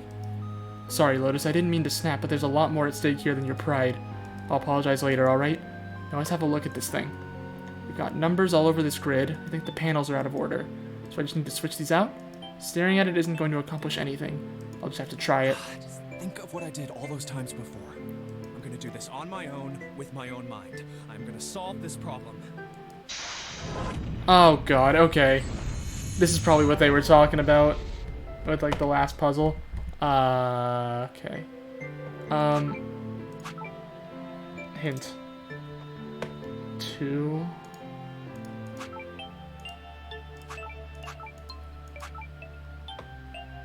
Wait, what? I'm so confused. When I pressed hint, numbers appeared in the empty spots on the grid. They're all single digits. I get the feeling the numbers change when I switch out the yellow squares. But the square at the bottom. Why does it say blank when I press hint? Pressing the button again makes the numbers disappear. Looks like I can turn them on and off. There's some special thing.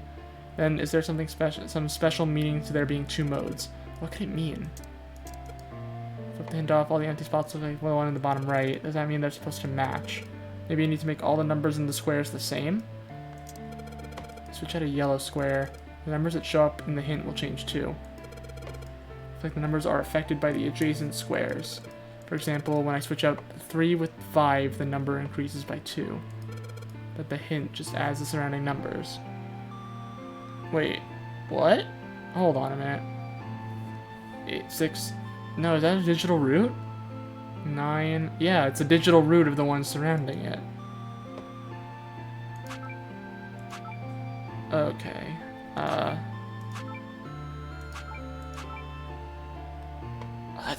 What's P? 2...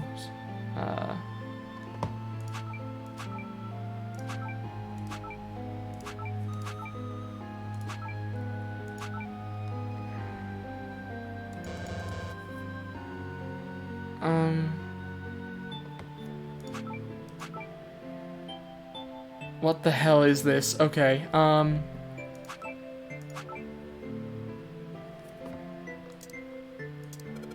hint displays what the adjacent yellow squares add up to. So the answer should be 2 digits, but each square only has a single digit. They must be calculated, it's a digital root, digital roots. If they're digital roots, then they'll always end up as 1 digit. Add the numbers, but there are letters here too. Wait, haven't I used letter? Oh, fuck this shit. Okay. Replace the letters with numbers. Alright. I'm doing just numbers.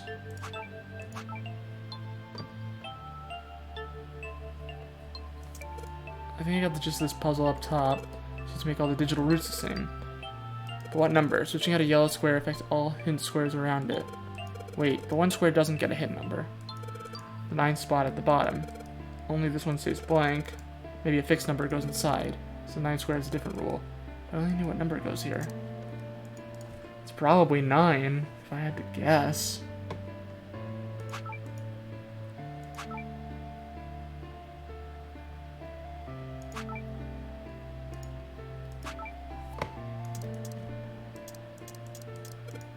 Changing so much is just getting messy. Maybe I should reset. It'll set everything back to its original state. Oh, wait a second.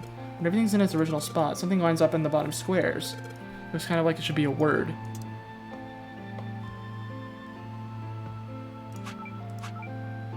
Ray.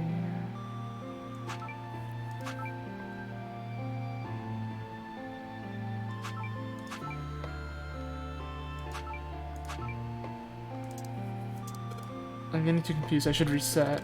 Clean start should clear my head. I can figure out the answer easier that way. I should find the password. Oh, it's password. That's what it is.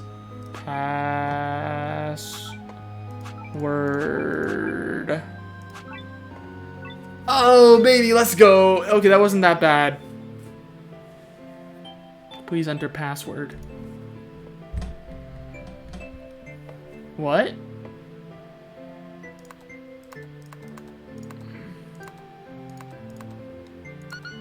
No?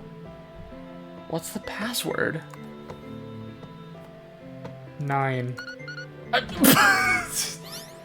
Oh my god, is that actually? That's so dumb. I said that as a joke. It's actually fucking 9. Okay. Akane, did you get it? Yes, I did! I solved it! I mean, really, you solved it for me, but I copied everything you did! Now I just have to press enter! And what the hell are you waiting for? Push it! Okay, I will! I hit the enter key. Emergency shutdown command has been confirmed. Incineration system has been disabled. I think the password was just 9.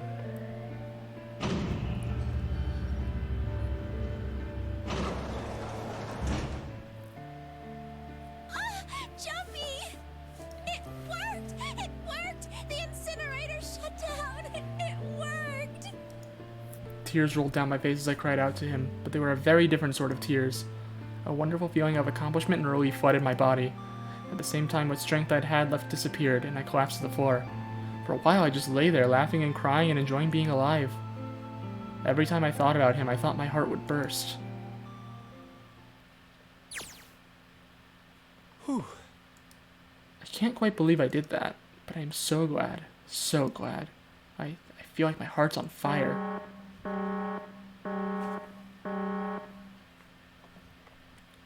No, I don't have time to be thinking about that kind of shit. I need to tell Akane. Akane, sorry, but things are kind of busy over here. I'm gonna have to hang up now, okay? Oh, of course, that's fine! I wiped the tears from my eyes and nodded vigorously, even though I knew he couldn't see me. Then I looked over at the corner of the floor. They were the 2 bracelets Hongo had left behind.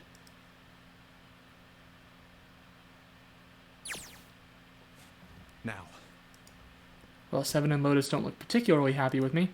Not a very nice look to give someone who just saved your lives, guys. Junpei, are you... Okay. Shut it. Right, okay, so maybe they have a reason to be pissed off. So what if I haven't pressed the enter key yet? Alright, nothing holding me back now. Here goes. Wait. Incineration will begin in 90 seconds. Fuck.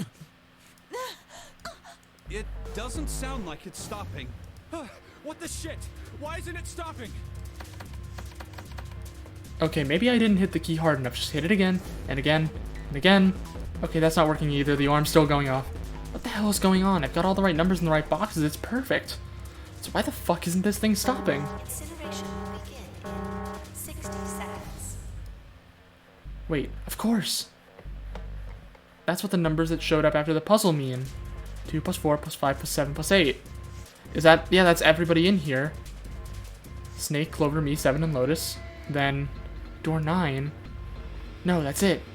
That number on the door isn't a 9. It's not even a number. It is hidden, but an exit can be found. Seek a way out. Seek a door that... Holy shit, of course. We just have to put the right number into the red and... Incineration will begin in 30 seconds. Run, guys! Get to the door! Run! Oh shit, oh shit, oh shit, oh shit, oh shit. Don't have much time. Man, I sure hope they can just trust me on this one, or we are all fucked. Alright, no time to explain, just go. Quick, verify your numbers on the red. Verify? Who? What combination? All of us! We all need to verify! Why? You really think this is a good time to ask questions? Just do it! Hurry, hurry, hurry, hurry. Incineration will begin in 10 seconds. 9, 8, 7, 6, 5, 4, 3, 2. Central gate has been opened. Incineration system has been disabled. Get the hell out of here. Okay, oh thank fucking Christ. No time to be happy, time to go. Hurry! We've only got 9 seconds before the door closes. Go, go, go! Come on guys, move it. Okay, they're all through. Move it, Junpei. Just in time.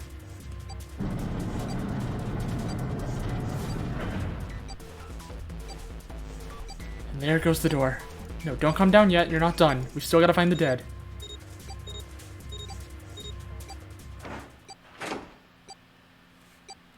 Oh my god. Are we done? Are we out of here? Are we...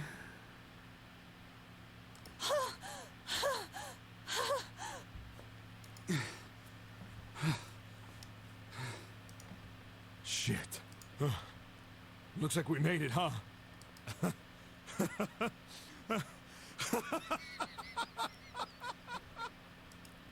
Man, that guy sure can laugh when he wants to. Looks like Clover and Lotus are totally out of energy. Snake is shaking his head warily. I just want to take a nap, but... Akane? Akane! Can you hear me? Akane! I want to tell her we made it.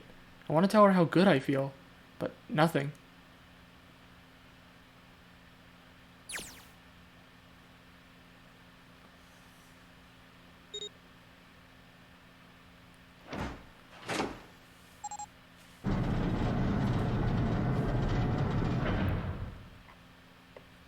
The door opened. Standing in front of it was my brother.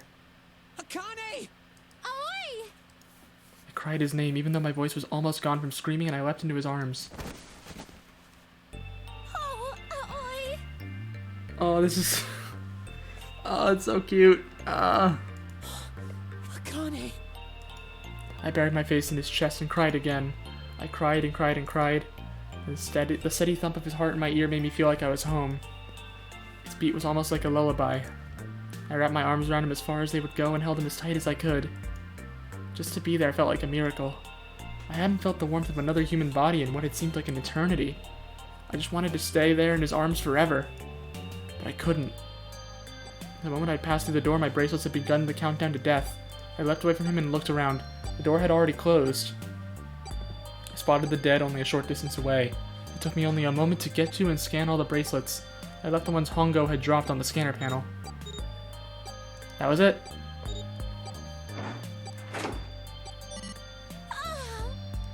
I took a deep breath and looked around again. The huge detective who we'd call 7 in 9 years, and Snake, the blind boy, were looking at me. They seemed to have been utterly stunned by my sudden appearance. Their eyes were wide and their mouths hung open. Alright, let's get out of here. If we don't book it, we might run into Hongo again. Aoi was right, and it was time we got moving. The mention of Hongo seemed to jar 7 and Snake out of their surprise, and they nodded. We took off running up the spiraling stairs to freedom. Time for more running. But if they can get us out of here, no wonder we're running so hard. My heart's beating so hard I can barely hear. God, I can't wait to breathe real air again. Huh? Is 7 talking? Hey, Junpei, can I ask you something? What's up? That door, the one with the 9 on it. Why'd it open? Yeah, all 5 of us verified our numbers on the red. 2 plus 4 plus 5 plus 7 plus 8 is 26. That makes our digital route 8. It shouldn't have opened. That's not like you, Lotus. I thought you would have figured it out already. Huh? Why? Because you were the person who taught me about the idea of bases. What? Bases? Yeah. What are the two numbers in base 2? 0 and 1. How about base 10? That goes from 0 to 9, right? And how about base 16? 0 through F. After 9, it starts at A and goes from there. B, C, D, etc. You're right. In other words, A in base 16 is 10 in base 10. B is 11, C is 12, D is 13, and so on. It was in fucking hexadecimal all along. That's what saved our lives. What about it? You don't get it? What if we keep going with that pattern? What if you go way past base 16 all the way to base 27? Base 27? What?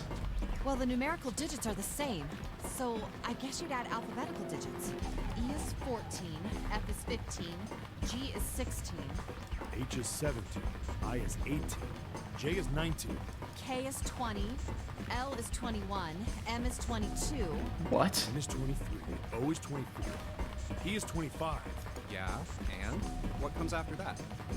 Was that a Q? Was that a lowercase q and that's what it was? Oh, Q.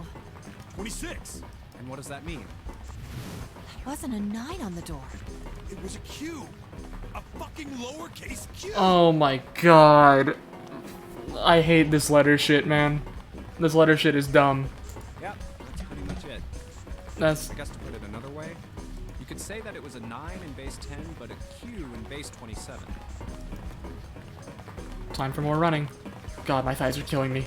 I swear any moment now I'm gonna tear a muscle. I feel like every single cell in my body is dying for air. Damn, every breath I take is a chore now. I feel like my lungs are gonna burst. Maybe just a short rest? No, can't stop, don't have time. Come on, legs, there can't be many more of these steps left. Let's run. Run like a bullet down a rifle barrel. Like a tornado cutting through a sea of clouds. I feel like we're running along the back of a giant coiled dragon. Finally.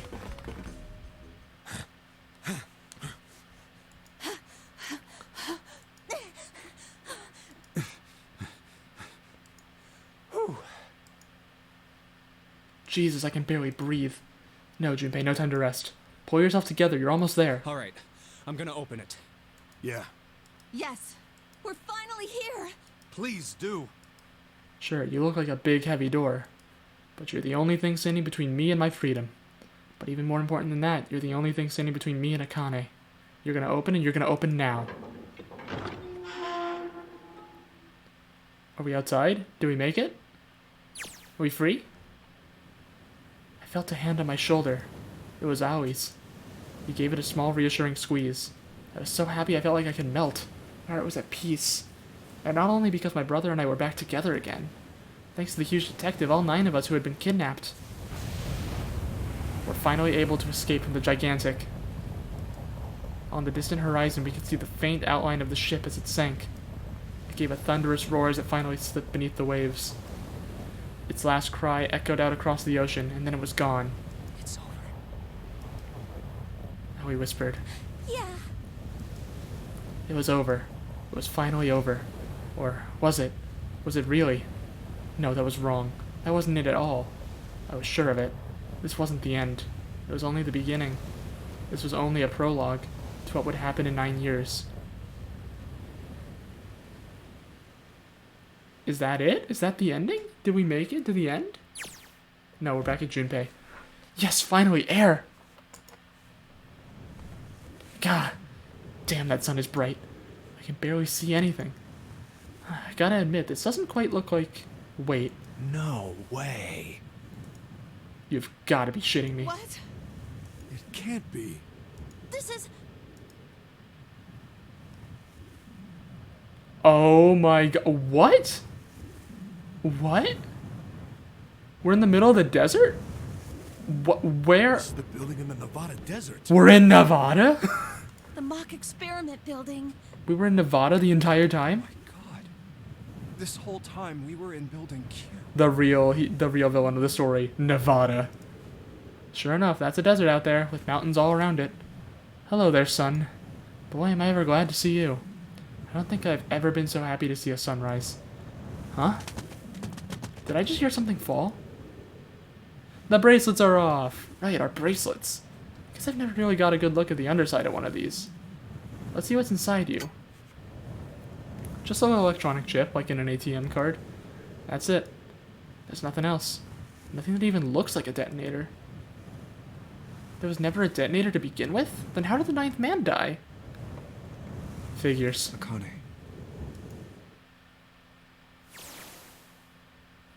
Jumpy.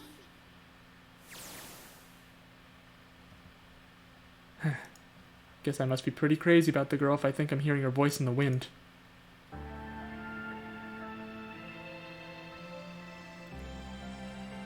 I'm still confused as to, like, what's up with June and Akane. So, like, she... That's it. Okay. Wow. Alright. So that's the true ending. Huh. I am confused. So, like... Yeah, there was that whole Alice thing. Nothing happened with that. That was kind of a red herring the entire time. There was... My brain is just fried right now. And maybe that's because I've been streaming for like 6.5 hours almost. And because it's 2:30 in the morning. And I'm tired and should go to sleep soon. I still have a couple questions. Mostly with June, or Akane. Because there was a thing that she died during the previous experiment 9 years ago. But she also communicated with me in the future, so she didn't die. But that's like a time paradox, right? If everyone thought she did die. I'm just a little confused about that. That's the one thing I don't really understand. It's just a bit like... It's kind of... What was I gonna say? Oh god, there was that picture of June and Junpei that we didn't see. I don't know what that was. God, I can't talk. I just can't talk right now. Wow. I'm just at like a loss for words right now.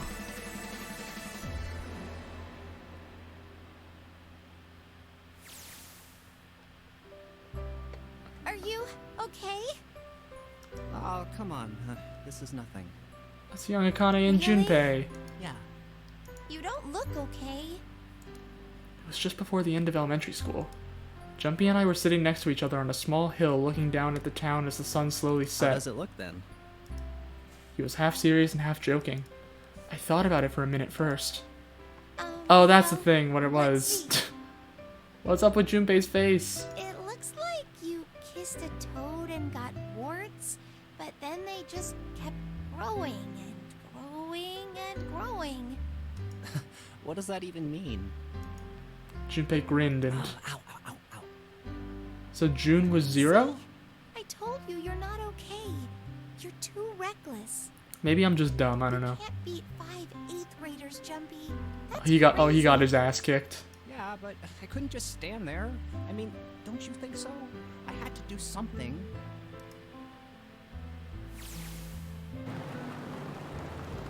Look at the Nevada desert go past. For an SUV, this thing has a pretty smooth ride. Sure was nice of someone to leave it for us outside the building, keys in the ignition and gas in the tank. Almost like it was a present, you know? Anyway, we jumped in and now here we are, screaming across the desert. Lotus is over there in the passenger seat. Snake and Seven and I are all squeezed into the back seat here. Is Clover driving? I still can't believe we let her drive. This is Yeah. so Why did we let Clover drive? This is so awesome. Driving is so great when there's Why did we let her drive? and there's no speed. Why did we let her drive? Hey, Clover, watch those bumps, all right? This car jumps even a little, and I think I'm gonna get crushed to death. Hey, shut it. I can't help if I'm big, all right? Suck it up. Why didn't they let Seven in one of the front seats? Why don't you drive, Seven? Yeah. I'm a cop. I ain't gonna break the law. There are no laws in the Nevada desert. He doesn't have an international license. Yeah, but you could have sat in the passenger seat. That too. Oh, hell no. There's no way I'm giving this seat up. And Clover, there's no need to slow down. The car Santa and June are in should be somewhere down this road ahead of us. So they did make it out. Yeah, I saw some fresh tire tracks going out. There's no doubt about it. Then we've got to hurry if we want to catch them, don't we? Sure thing. Oh shit. God damn it, she doesn't have to drive so fast. Man, I didn't even think a car like this could go this fast. For sure throwing up a lot of dust.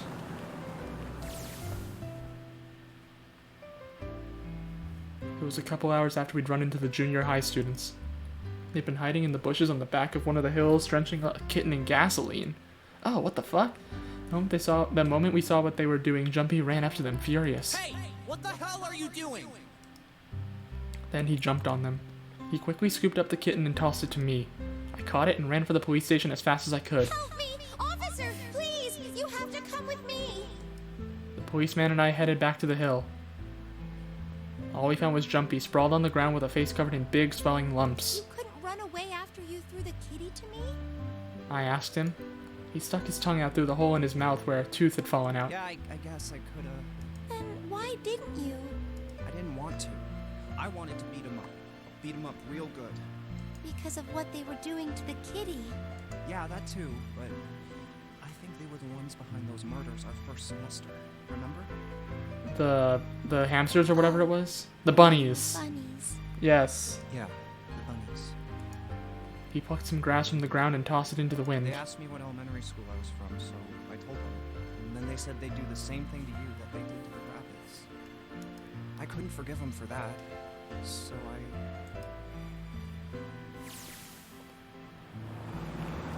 Hey, there's still some stuff I don't get. Of course, they probably don't know any more than I do. Like Ace. Well, I guess I should say Guitar Hongo. Why did he create the Nonary project? Anybody? Any ideas? Why don't you ask him yourself? Did everybody make it out? Well, yeah, I guess I could. He's still in the trunk, I assume? He's in the trunk. Yeah, he is. Still tied up, I'm assuming, with his mouth taped shut. His eyes just look empty. No emotion. He looks like he's just given up. I wonder if he even cares what happens to him anymore. Hey, were you listening to us? Yeah, go ahead and try to pretend you weren't, you old bastard. Let's get that tape off your mouth. Come on, I know you were. Answer me. You could at least look at me when you talk, man. I only wanted to see the faces. Human faces. I thought if I could gain the ability to access the morphic field set, then perhaps I could see faces. So you thought that putting children in a death game was the way to make you see faces? Alright, dude. By peering into people's minds, you could understand how they were processing the expressions of others. That's it? Yes. If you want to put it simply. But if you are looking for a more philosophical answer, I can supply that as well. You see, the human collective consciousness... I think that's enough out of you, pal. Time for the tape to go back on. Alright, so what's your second question? You said there were some things you didn't get, didn't you? Well, somebody's old and nosy. Well, my next question doesn't really have anything to do with it. This is for you, Seven. It's about the whole Alice thing. What's the deal with that? Yeah, I'm wondering that too. Like, we had that and I thought she was gonna be in there, but she's just not. Well, see, 9 years ago, after I escaped from the Gigantic, I kept going after Hongo on my own. I'd catch him when I finally slipped up. And during the course of my investigations, I learned a lot more about the Gigantic. I also found out about Bourdain and Alice. You're not really answering my question. Was there actually a girl who wouldn't melt at room temperature? Sounds like Hongo has something to say. Alright, fine, I'll let you talk, but you gotta behave. What? Alice doesn't exist. 9 years ago, I found Alice's coffin behind the library on the bottom deck. There was nothing in it but the root of a peculiar plant. My research determined that it was a member of the genus Madrigal of the family Solanaceae. I was able to extract a particular alkaloid from it. I used that extract to create Soperu. Its creation was a tremendous boon to my firm, and we grew rapidly. Shit, this is gonna go on forever. Tape's going back on, Hongo. The rest of my questions can wait a bit. For now, I think I'll just enjoy the ride. Here, this is for you. What's this? Is it the This doll? is a for you doll. His name is Junpei.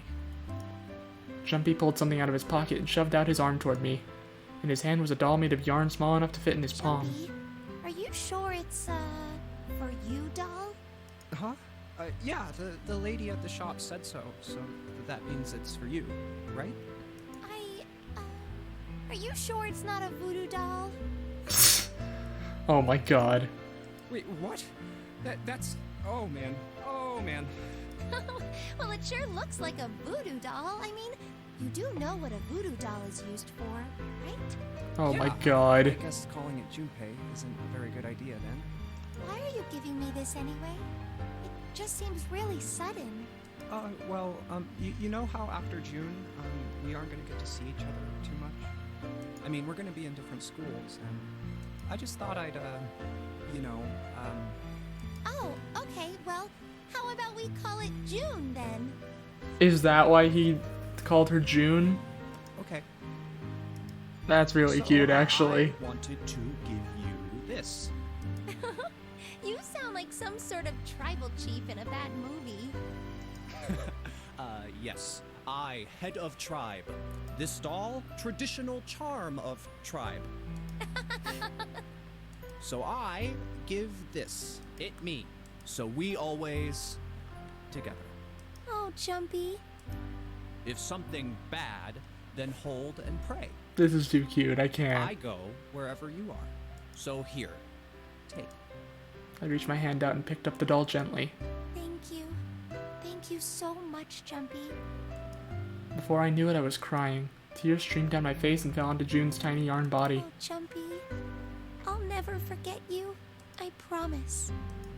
Jumpy looked straight into my eyes and said just 5 words. I'll never forget you either. The sky was a beautiful crimson red as it melted down toward the horizon. The last golden rays of sunlight stretched out across the city and painted themselves across the hills.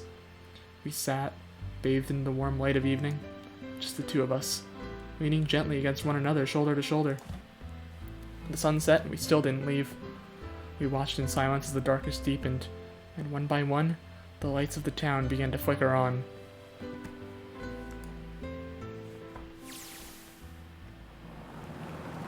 There's still one thing I don't get. To be honest, it's the biggest mystery as far as I'm concerned, and also the only one that's really important. It has to do with June and Akane. 9 years ago, she died in the incinerator on the Gigantic. But she's still alive now, as June. But how? Was it because I tapped into the morphic field set and saved her 9 years ago? Alright, let's say that makes some kind of insane sense. If I did that, then... how do I make sense of what Seven remembers? Snake makes sense, he's blind. He couldn't have seen her body anyway. But Seven, he said he was sure he saw it. Does that mean there's some kind of historical discrepancy? Or wait, maybe that's not it at all. There is one other logical explanation. Was what you told me the truth, Seven? You look satisfied. No. No way. He couldn't. Hey, look! Over there. There's somebody next to the road. What?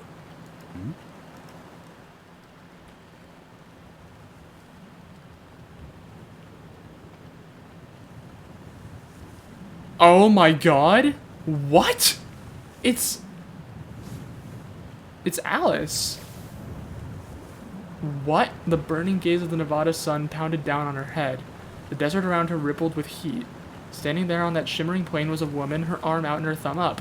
It would not be long before Junpei realized who she was. It's Alice. And oh my god, what the frick, dude? Oh my god. What the hell?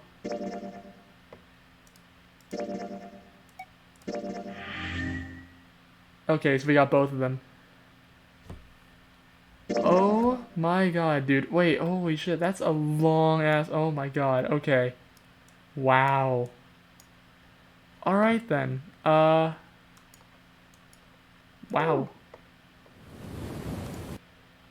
So that's it. Wow, okay. I'm totally speechless. I have no idea what's going on. But what I do know is, I need to go to sleep. So we're gonna raid out. Thanks for the stream. Thanks for being here, Steak. I didn't think anybody was still here listening to my rambling at like 2:45 in the morning. So we are going to raid out to our boy Raymix1000 because he is streaming right now. Oh wait, is SG is streaming too?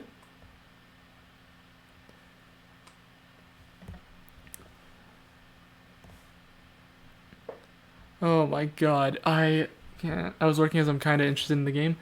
Wow, well, big spoilers, Steak. That was the true ending. But, you know, I'm glad you were there for it. That ending was insane. There's still some stuff that I don't really get, and there are some people who were here earlier in the stream that had to leave for various reasons because they had to, like, go to sleep and do other stuff that know more about it, and I have some questions for them for sure. But, so I heard the questions you had with minimal context. Yeah. If you weren't there for most of it, it was... I played this game pretty much over the course of, like, a week, 2 weeks. And it was good. It was fun. I enjoyed it. I think it might be a while before I do... I have the Nonary Games collection, so it's this game and the sequel. So it might be a little bit before I do the sequel, because I think I got very tired from that, and it's a lot. Also, I'm going to be on vacation next week, so I'm not going to be streaming at all until, like, next Friday at least. But yeah. With that being said, I'm going to go to sleep. We're going to raid out to our boy Raymix1000. And yeah. So that's going to be it for the stream tonight, you guys. Thank you all so much for coming out.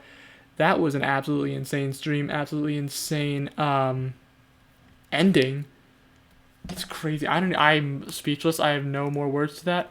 But that's going to be the end of 999. Glad, thank you to everybody who was here for this journey. It was super fun, and we'll probably be doing the second game at some point in the future. But yes, for those of you who are new, hello, my name is Pro Gamer Zach. I'm a variety streamer. We play a lot of different stuff here. Feel free to drop a follow. We're going to raid out to our boy Raymix1000. Thank you all so much for coming out. Love and appreciate each and every single one of y'all. And until next time, stay awesome. Let's get this raid started, shall we?